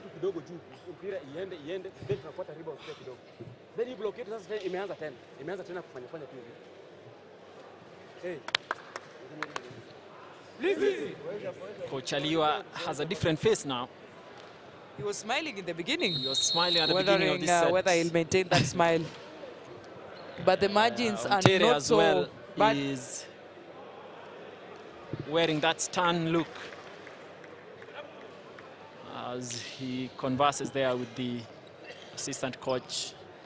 And it really is upon Chris Owala to make sure that he delivers that ball across the net. Kenya Defense Forces bench.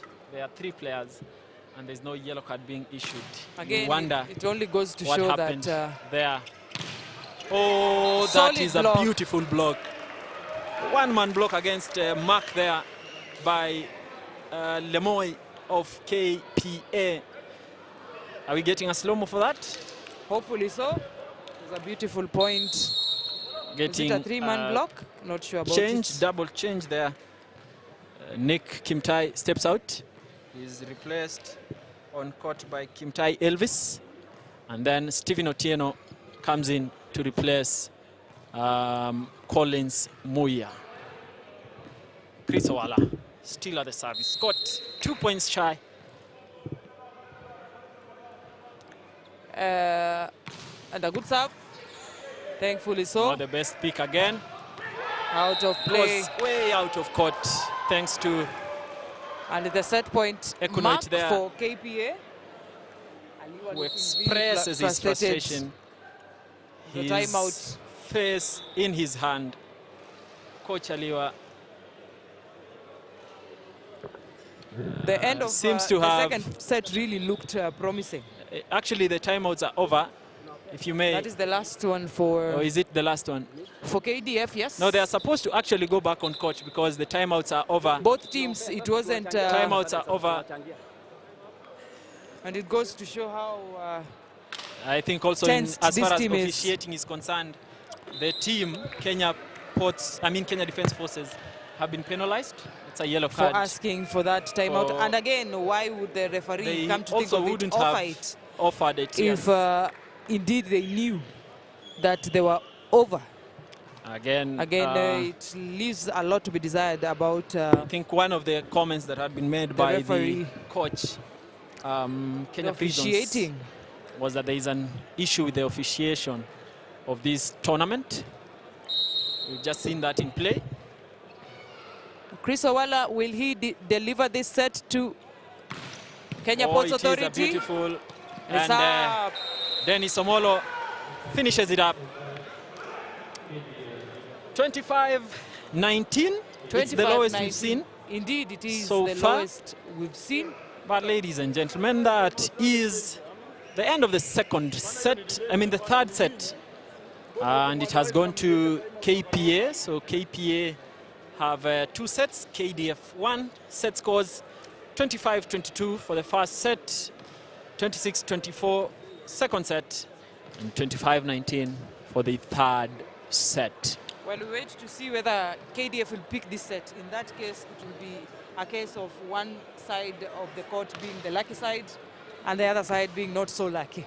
I don't think we will see that, because what we are seeing rather is probably indecision on the side of the coaches with the changes they are making. And now the errors that we've continued to see on either side, but mostly for this set, on the Kenya Defense Forces side, But yeah, as we wait for the fourth set, Coach Ali were there seeking guidance. Seeking from, guidance, I think, from a former player of the team, actually, and an international player. Interesting. Philip Mayo, who was featured for top clubs in the world. And look at he the has bench since there. retired. It's a and very solid maybe bench, if you ask me. It is. KDF They have and more just the options. players. Even the ones on court are really good, but the challenge there has been, even the libero, Samoe, has not been able to convert. And the fact that we are missing Pastor, who is away on training. Kelvin Omuse. Omuse, yes. I think those gaps are glaring. They're really feeling their absence in this match. But if you ask me, they had really contained this game. They had really played well. They have been receiving. I think that those changes that you've mentioned really affected the momentum and the gelling of the team that eventually cost them this set. Kenya we wait to see. It's Kenya Commercial Bank, and they're having that conversation there. KCB women team, they have, of course, qualified for the finals of this particular tournament. Again, we are seeing James Ontere there having a conversation with his team as they launch off for the fourth set. Will it be the final set for KPA? Or will...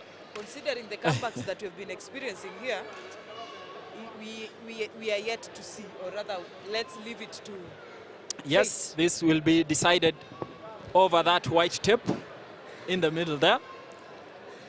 Ekunoit readies himself to serve off this fourth set. And if you notice, Kenya Ports Authority have maintained the team that sort of finished the third set, maintaining Wanyama and Lemoy on court. Like they say, you never change a winning lineup. And if, considering we haven't seen Doita on court, also goes to show that the youngsters are coming up really well. Indeed, they're stepping up. And maybe it's time for the likes of Doita also stepping on to Ekunoit with that service, and Dennis Omolo finishes it off. Stop a ball in that attack. Edward Kibet made no attempt. It's a very bright smile across the face of Dennis Omolo there. Elijah Bosire, that tricky service. And Kamonde stops Mark there.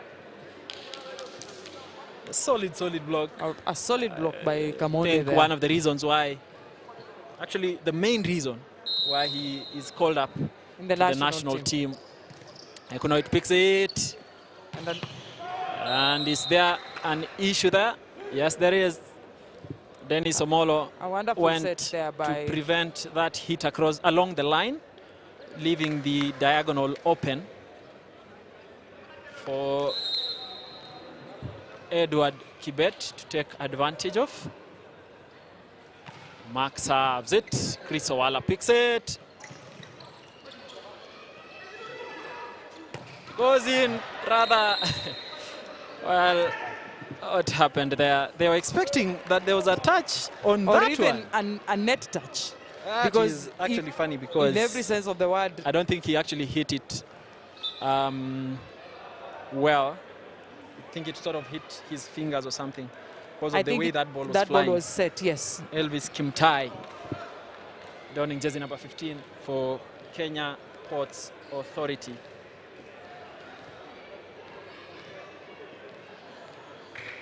Olomolo goes on to serve. KPA at 3, KDF 1. This one is a decider set. It is a decider set. Omolo, now that is more like what we've gotten used to seeing. Kamonde sort of turned a bit, and that proved to have been costly. James Ontere there. Look at that. Edward Kibet beating Kamonde this time round. Well, Nicely. Not the best Okay, picks, not the best but he pick, but delivers. oh well, he does deliver. That it's only right that he would, because He's that complaining today. reception wasn't the Owala best. been complaining about how the setting has been. Forgetting that the reception wasn't as good. Well, he's been able to again, and the does setter he choosing hit to it? Edward capitalize Kibet. Oh yes, he does. on Edward Look Kibet's. at that. And really, Straight Edward's down the attacks have not been stopped so far. Maybe one or two. Yes. So I would give it an 80% effectiveness. There's one guy to Mika watch. Lemoy. Oh, Lemoy beating that guy Iwechule. And I almost said that there would be an immediate change. After that attack? Yes, there we go. Because I think that middle area hasn't been functioning for Coach Aliwa. And we've seen this constant change between Josephat Karanja and Wechuli there. The coach is really, really angry. Wanyama. Kim Tai picks it, Elvis. Oh, yes, he does beat Bosire and Lemoy. That block was not closely knit. Is what Coach Ontere is telling them. Karanja with the service. Omolo picks it. Is it? It's Chris Owala. Karanja. Oh, it is going to be an easy one. And they will regret it because Lemoy is not taking chances. Cheruyot Mark again. Look at that in slow-mo. Lemoy beating Mark. He basically Cheruyot there. picked it and asked for it, like, give it to me. Yep. And there we have it. Chris Owala, the service. What might be the Powerful seventh. service. Again, an attempt at saving it. Oh, It's yes. blocked. Well saved again. Well saved there by Kim Tai. It's a simple finish. Will it be a replica Cheruyot. of the center? No. Owala. Oh, yes, there is a Omolo. net. There is a net touch. Molo with so much power behind that ball. There is absolutely more power in that than what we've seen in the previous attacks by Dennis Omolo. Absolutely. And Chris Owala continues to serve. Such a powerful by serve. Owala. And that nice almost block, proving but to be risky. it It's goes out play. of court. And it's a 4-point Edward lead for KPA. Kibet. Ekonoit again was not able to convert. And Coach Aliwa, look at what he's asking. What's happening, gentlemen? What is this? What are we playing? And I can almost bet that Stephen Otieno would be coming back on court. Indeed, he really did well in splitting those blocks, giving every individual side, of course, every coach asking those tough questions, but I bet they are tougher on the KDF side. He is an angry man, asking them to go back and do better, really, because we have witnessed a lot of careless mistakes with that hit out of court. Certainly, those would have been avoidable mistakes. Chris Owala goes to serve.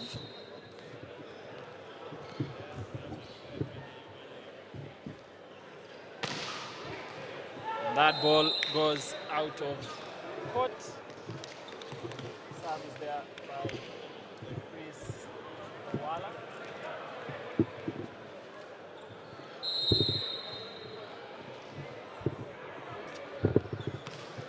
Kim Tai, Nick with that service. It is Dennis Omolo.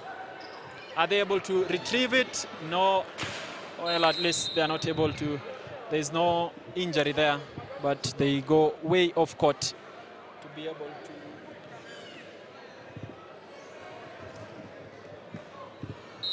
Salvage that. Lemoy goes on to serve for KPA. It's a simple jump float serve. Again, that attack go across. not quite sufficient. Again, I think there's an overreach really? there. It's not. But the first referee thinks otherwise.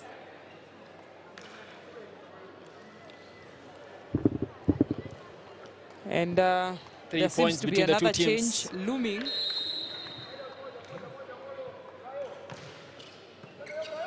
Ekunoit with that service, and it is Omolo who beats Edward Kibet. Dennis Omolo. A beautiful, beautiful attack. Elijah Bosire goes on to serve for KPA. Simple serve. Simple service there. Elvis Kibet again is not attempting able to do is a not replica able of to what happened. Actually, That challenge of the oh ball yeah, that resting challenge. too much. Another change. Elvis Kimtai there steps out. He is replaced on court. Bosire with that serve again. By Masharia Moses. Going to be the opposite. And it's a point for KDF. Actually, I think it lands on court. Dennis Omolo, but goes out of court. Well, There KPA is is still enjoying Mark a comfortable Cheruyot lead of 4 points. with the service. Owala Owala. picks it. Bosire, Kamonde. Not so effective. Who will set it? Who will attack it Simple now? finish. Dennis Omolo Bosire goes for it. It's opposite. Oh, yes. Omolo He once does again. it. Dennis Omolo with a service. That is a solid 5-point lead for the Kenya Ports Authority side. And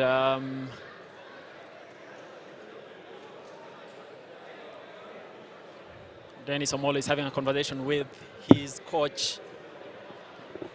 I think should James they Ontere. maintain this lead, they are Then well this in position to take this match. Will be the end of the match. Really. And they will join Trailblazers. And this is actually the longest gap, or rather the biggest gap we've seen in this match. Both teams testing the waters in the first set. The challenge with having such a gap is being able to maintain it.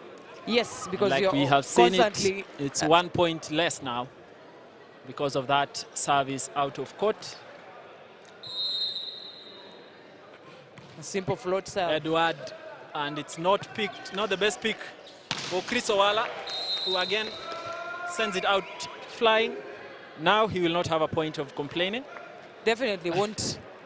You want to have the best receptions if you're to get the best of sets. Another reduction in that gap. Edward Kibet serving it out of court.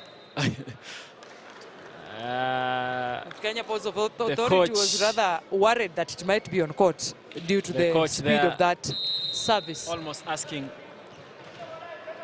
what Brian Kamonde with that jump float, signature easily picked. service. It is Moses who is not able to finish that. I Really think because he's not unfortunate. been able to play at any point in this Indeed, match. he's really trying to So- warm up into the game. He's trying to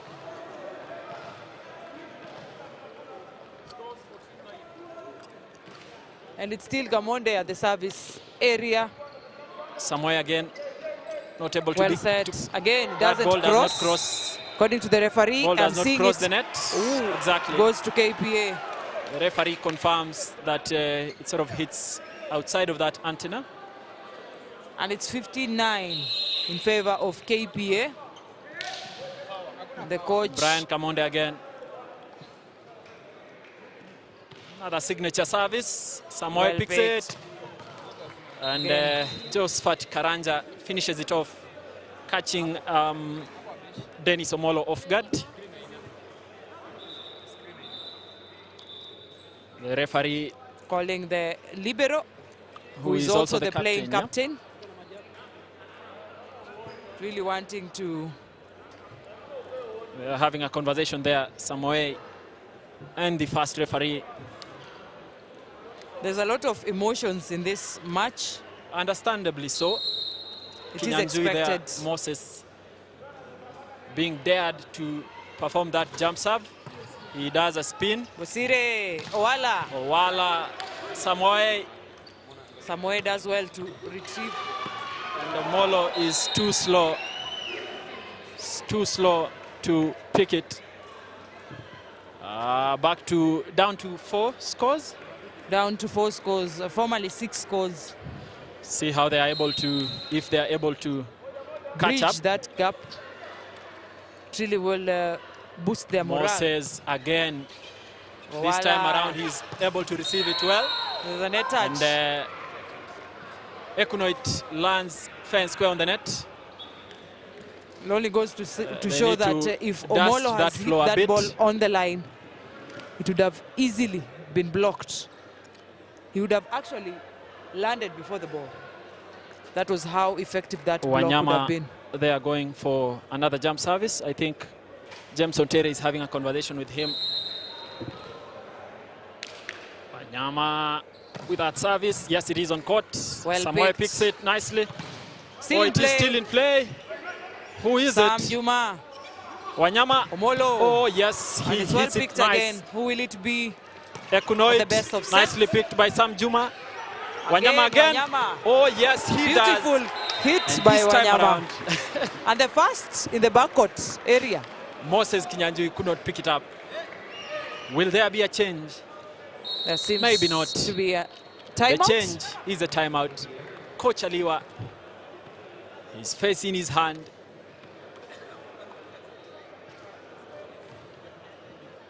Just uncertain about what to do with his team at this point in time. Well, basically everything he has been trying to do isn't because at any point fruits. Now, if this gap continues to widen, then they will miss the final. And this particular point will be their stage where they alight. Basically, KPA not seeming to let go of... and if things stay as they are, Trailblazers will be playing Kenya Ports Authority. In the final. All the timeouts done for KDF. And so if there's any other problem towards the end of this, then and there is KPA no more. having not used any of theirs. Exactly. Really, in this set. Clearly they don't need Two them. substitutions if you look at the for KDF as well.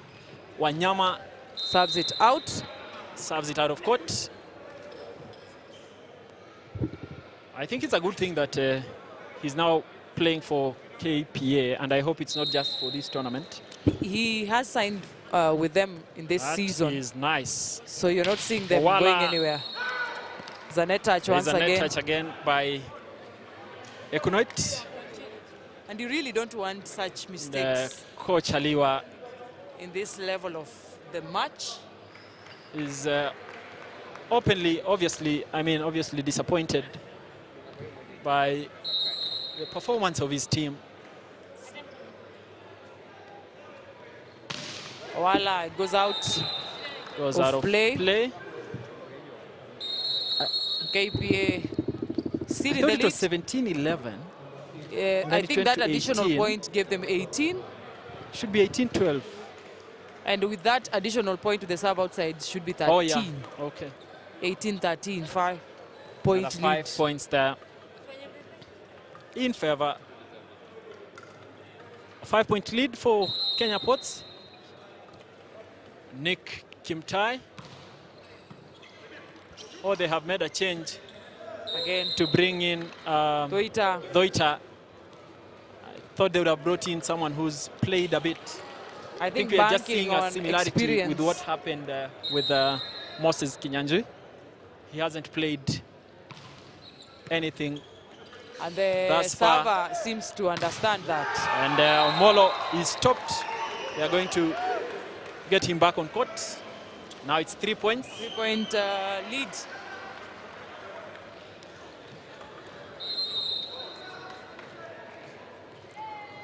Nick Kimtai being consistent with his service towards Doita. They have been consistent with that. And there is an error there. Coach Aliwa. Furious. Obvious. And rightfully so. You cannot afford to make such a frustration mistake at that stage. 4 points. Mika Lemoy goes on to serve for KPA. It's a simple serve. float serve. Or will it be definitely? Oh, it is in play. And Doita Gets trying to all he Doita can there. to pick it. Nick Kimtai again. Nick Coming into Kibet rather. Playing that ball down straight that line.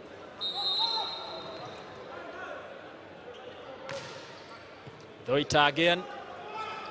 He should have just stayed out of this one. Doita. They're really capitalizing on the fact that he just got on in, court. yes. Because every other player there has basically warmed up. Chris Owala was doing really well. There was no need actually to make that change. It wasn't, I think But he was it trying is to... in the spirit of allowing everyone to... I think he was really trying to cover up the backcourt position with the attacks from... quite a simple placement. The Gamonde is being shown there how he should have done that.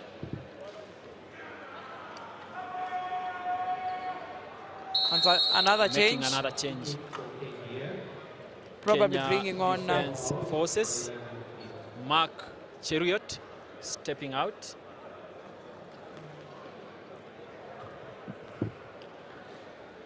And he's being replaced by jersey number 11, Anthony Chimanyi. Will it be? Has to be Omolo. Such a hit, such a powerful hit by Omolo there. Let's look at that replay. Oh, there is actually a change. They are bringing back Chris Owala. Replace the experienced Doita. Omolo goes for that jump. Oh, the reception is terrible. Again, that was thanks unexpected. To Econoid. It's going Sam to come Juma, back hard. Bosire. Oh, yes. I think the libero had started running away. You would run away. Like, look at it. There was literally no blocks on the net. Was directly under the line of fire, in the line of fire there. And he decided he was going to be out of that line. Oh, yes. Josephat Karanja playing really well there. A very quick ball there, beating Chris Owala and Brian Kamonde. It is 4 points. 4 KDF points. 18, KPA 22. Who is it going to be? Wanyama, who is not stopped quite again sufficient. by Josephat Karanja. Going to make changes in the setting department. KDF, the fourth substitution. Aliwa is really making sure that he exhausts all possible avenues in a way that he will win this set. Oh, that was almost gone. Again, easily picked, easily set. The ball comes back to him and goes way out. The three-man block. And the trajectory of that ball made it difficult to execute that attack. Another substitution. Another sub by Kenya. The fifth in this set. Kenya Defence Forces making that 5 and final. Indeed. And basically they have nothing to lose. The coach is notified that those were all his substitutions are over. KP have just done 2. And they haven't used their timeout yet. Kamonde serves it out of court for reasons only known to him. Well, maybe overconfident. If you look at the scores. Opponent 23-20. 3 points shy. And if they decide to play a 1-for-1 kind of game, I think they are well in. They are going to risk it, and we have seen what happens when you risk it. Indeed. Nicely picked. Nicely served. It is still in play. That was a lousy attack there. There's no one there to pick it. And that signature celebration by Chris Owala, just pointing towards the direction of service. Set point for Kenya Ports Authority. 24. And 20. KDF for half 20. KDF. And that they make a change. Jeffrey comes in The place. third change by Kenya Ports Authority. Let's hope it's not a case of overconfidence that will cost them in the end. Well, that Wanyama. service is problematic. I saw that from the way he sort of tossed that ball. It's like and with all that power, Lemoy must be feeling it. Definitely. At the back of his head. Wanyama there. Easy picked. Lemoy is over. The one who finishes it. Some excitement and, from Chris Owala there. For the interviews there, at least we are certain that Kenya Ports Authority will be facing made it to the Trailblazers at the finals. Over to you, Flo. Well, hearty congratulations to all the finalists today. Kenya Pipeline Company, Kenya Commercial Bank, Trailblazers volleyball team, and just now, Kenya Ports Authority. It's promising to be a really, really exciting day tomorrow, as we are going to be here to witness the finalists battling it out to clinch this title, the inaugural of its kind. And hoping that all of you will make time to join us and experience this beautiful, beautiful game that is volleyball. There we have it, the Kenya Ports Authority players celebrating their win and really feeling good about their performance. They had stumbled at one point and conceded a set to KDF, who are also worthy opponents. But as it turned out, they were able to secure that victory and secure a position into the finals. We will be joining Emmanuel Egon shortly with the interviews of captains for both teams and also the coaches, and listen in on what they feel and what are their expectations tomorrow as they prepare to play the finals. A lot of surprises today in the semi-finals, especially the match between General Service Unit and the Trailblazers volleyball team, whereby TVC ran away with that win and managed to beat, I think, the former defending champions in the Kenya Volleyball Federation National League, the General Service volleyball team.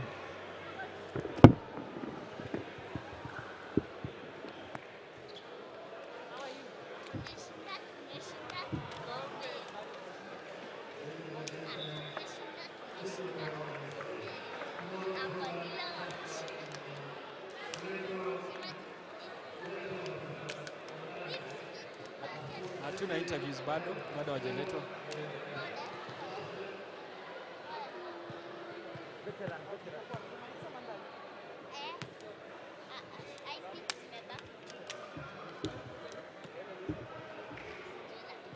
Ladies and gentlemen, that has been such a beautiful, beautiful performance from the two teams, Kenya Ports Authority and Kenya Defence Forces. But of course, Kenya Ports Authority are the ones who loved last. And it's a 3-1 win against Kenya Defence Forces, effectively meaning that Kenya Ports Authority are going to be joining Trailblazers Volleyball Club tomorrow for the finals. If you thought you have seen any action, then you are wrong, because tomorrow in the finals we are going to see such an exhilarating performance from the two sides, Kenya Ports Authority and Trailblazers Volleyball Club. We are going to be joined here by the captain of Kenya Ports Authority, Dennis Omolo, to get just a feel of what it feels for them to be in this particular sport. So yes, Dennis Omolo here from Kenya Ports Authority. How are you? Just move closer. How does it feel having won this match from just the way the game was going? Yeah, we are very happy. KDF was a tough side, but we struggled to win. And we are very happy, and we are ready to clinch this trophy. Yeah. On the other side of this tournament that is going on, Trailblazers were able to snatch that from that victory from GSU, and effectively you are going to be facing them tomorrow. What do you think would set you apart from them to give you that victory that you are talking about? Yeah, yesterday while we were playing against Blazers, we knew they were a better team, and today we knew that they would challenge GSU, and they have done it. So we have to prepare, because beating a team twice is not an easy job. So we are going to psych up ourselves, and we know it's not going to be easy, but we believe in ourselves that we are going to win. Yes. Right. Congratulations, Dennis Omolo. Thank you so much, and see you tomorrow in the finals. We have the captain of the Kenya Defence Forces as well, Anthony Chimanyi, who is going also to have a conversation with us here. It is the captain, Kenya Defence Forces. Karibu sana, Anthony Chimanyi. How do you feel at this particular point? It's a disappointment to us. First of all, tulikuwa tumetegemea hatungecheza hivi, so it's a disappointment to us. So going forward tutaenda turekebishe makosa yetu, tu rectify mali tumekosea. Unajua pia KPA ni timu nzuri, kama tukiwa kwa league walikuwa wametupiga, so I guess walirekebisha mahali walifanya makosa. So now wacha pia sisi tuende turekebishe makosa yetu, na imekuwa game mzuri tu, so ni luck tu. Na ni mambo yapi ambayo mnaweza kuchukua hapa kama lessons ambazo zimeweza kuwafanya, kwa mfano maybe mkose kushinda hii game ambayo mtaendelea kuifanyia kazi mnapojiandaa kwa mechi inayofuata ya league? Okay, ukiangalia kama backcourt yetu kidogo, backcourt defense yetu ilikuwa kidogo chini kulingana na game vile KPA wametuonyesha. Wao walikuwa wana backcourt defense mzuri, alafu blocks pia wamejaribu, though pia sisi tulikuwa juu blocks, lakini pia kuna makosa kama net touching ambazo zimetucost, unaona, alafu pia moral kidogo, but I guess tutaenda kuwork on hizo vitu kama hizo net touch, backcourt defense, blocks. Actually hizo ndo muhimu kwa volleyball, so I think hapo ndo makosa yetu na tumelearn lesson kulingana na hii game. Asante sana. Anthony Chimanyi ndiye captain wa Kenya Defence Forces, timu ambayo imeweza kushindwa kwenye mechi hii, ila tunaenda sasa kuzungumza na coach, anaitwa Coach Aliwa. Welcome. And you have, even watching your face throughout this game, there's a lot of emotion. You couldn't hide how you felt as the game proceeded. How are you feeling that you couldn't manage to proceed to the next level? Yeah, when we came for this tournament, we wanted to reach the finals and win it, but it's unfortunate that KPA are better than us today. They have played very well, so I congratulate them. Today they have played a lot of good backcourt defense, good services. I think that's where the difference came. I think now we have a lot of things to go and learn and improve on our next matches. Coach, you have a very young and promising team, and we've seen individuals who've played exemplary well.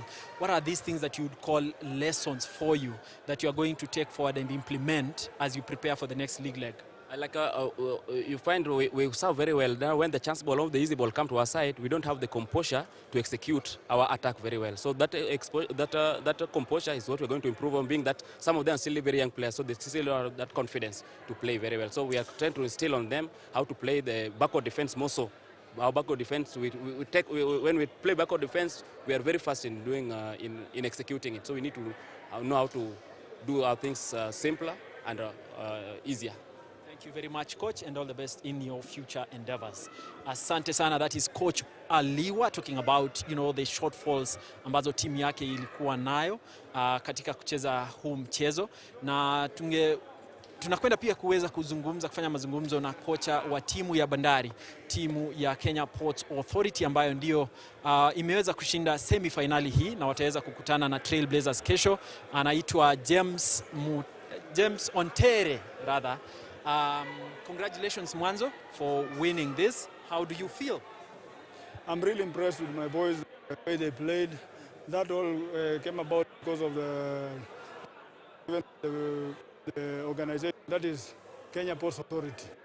We had a very good training, and at the end of it has results. We won, and we are very grateful, and the boys really played well, and I thank them so much for that.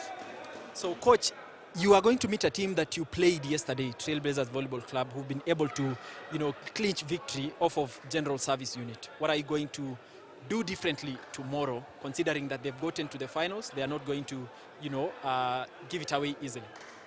In this match, volleyball, you don't just win or you cannot beat somebody twice. It is very hard, but I believe my boys will be psyched up, and they are going to face the game, not because we beat them the last time that we are going to beat them, but we are going to put an extra effort to make sure that we tame them down. Then we eventually have a win for that. Right, asante sana coach, and see you tomorrow in the finals. You heard it. That is what he said. The finals tomorrow are going to be for the women's side. We have Kenya Commercial Bank against the host of this tournament, Kenya Pipeline Company. And for the men's side, Kenya Ports Authority will face Trailblazers Volleyball Club. There's going to be a lot of action here, and we invite you to be able to watch this action live if you're able to in person here at the Nyayo International Stadium, Kasarani. Or if that is not the case, we got you covered, because we are going to be projecting all that or streaming that live from here, from Kasarani here on HBTV and also on Homeboys YouTube channel. My name has been Emmanuel Yegon, and my fellow commentator on the commentating desk, Florence Bosire, na tungependa kusema asanteni sana, tuweze kuonana kesho majaliwa.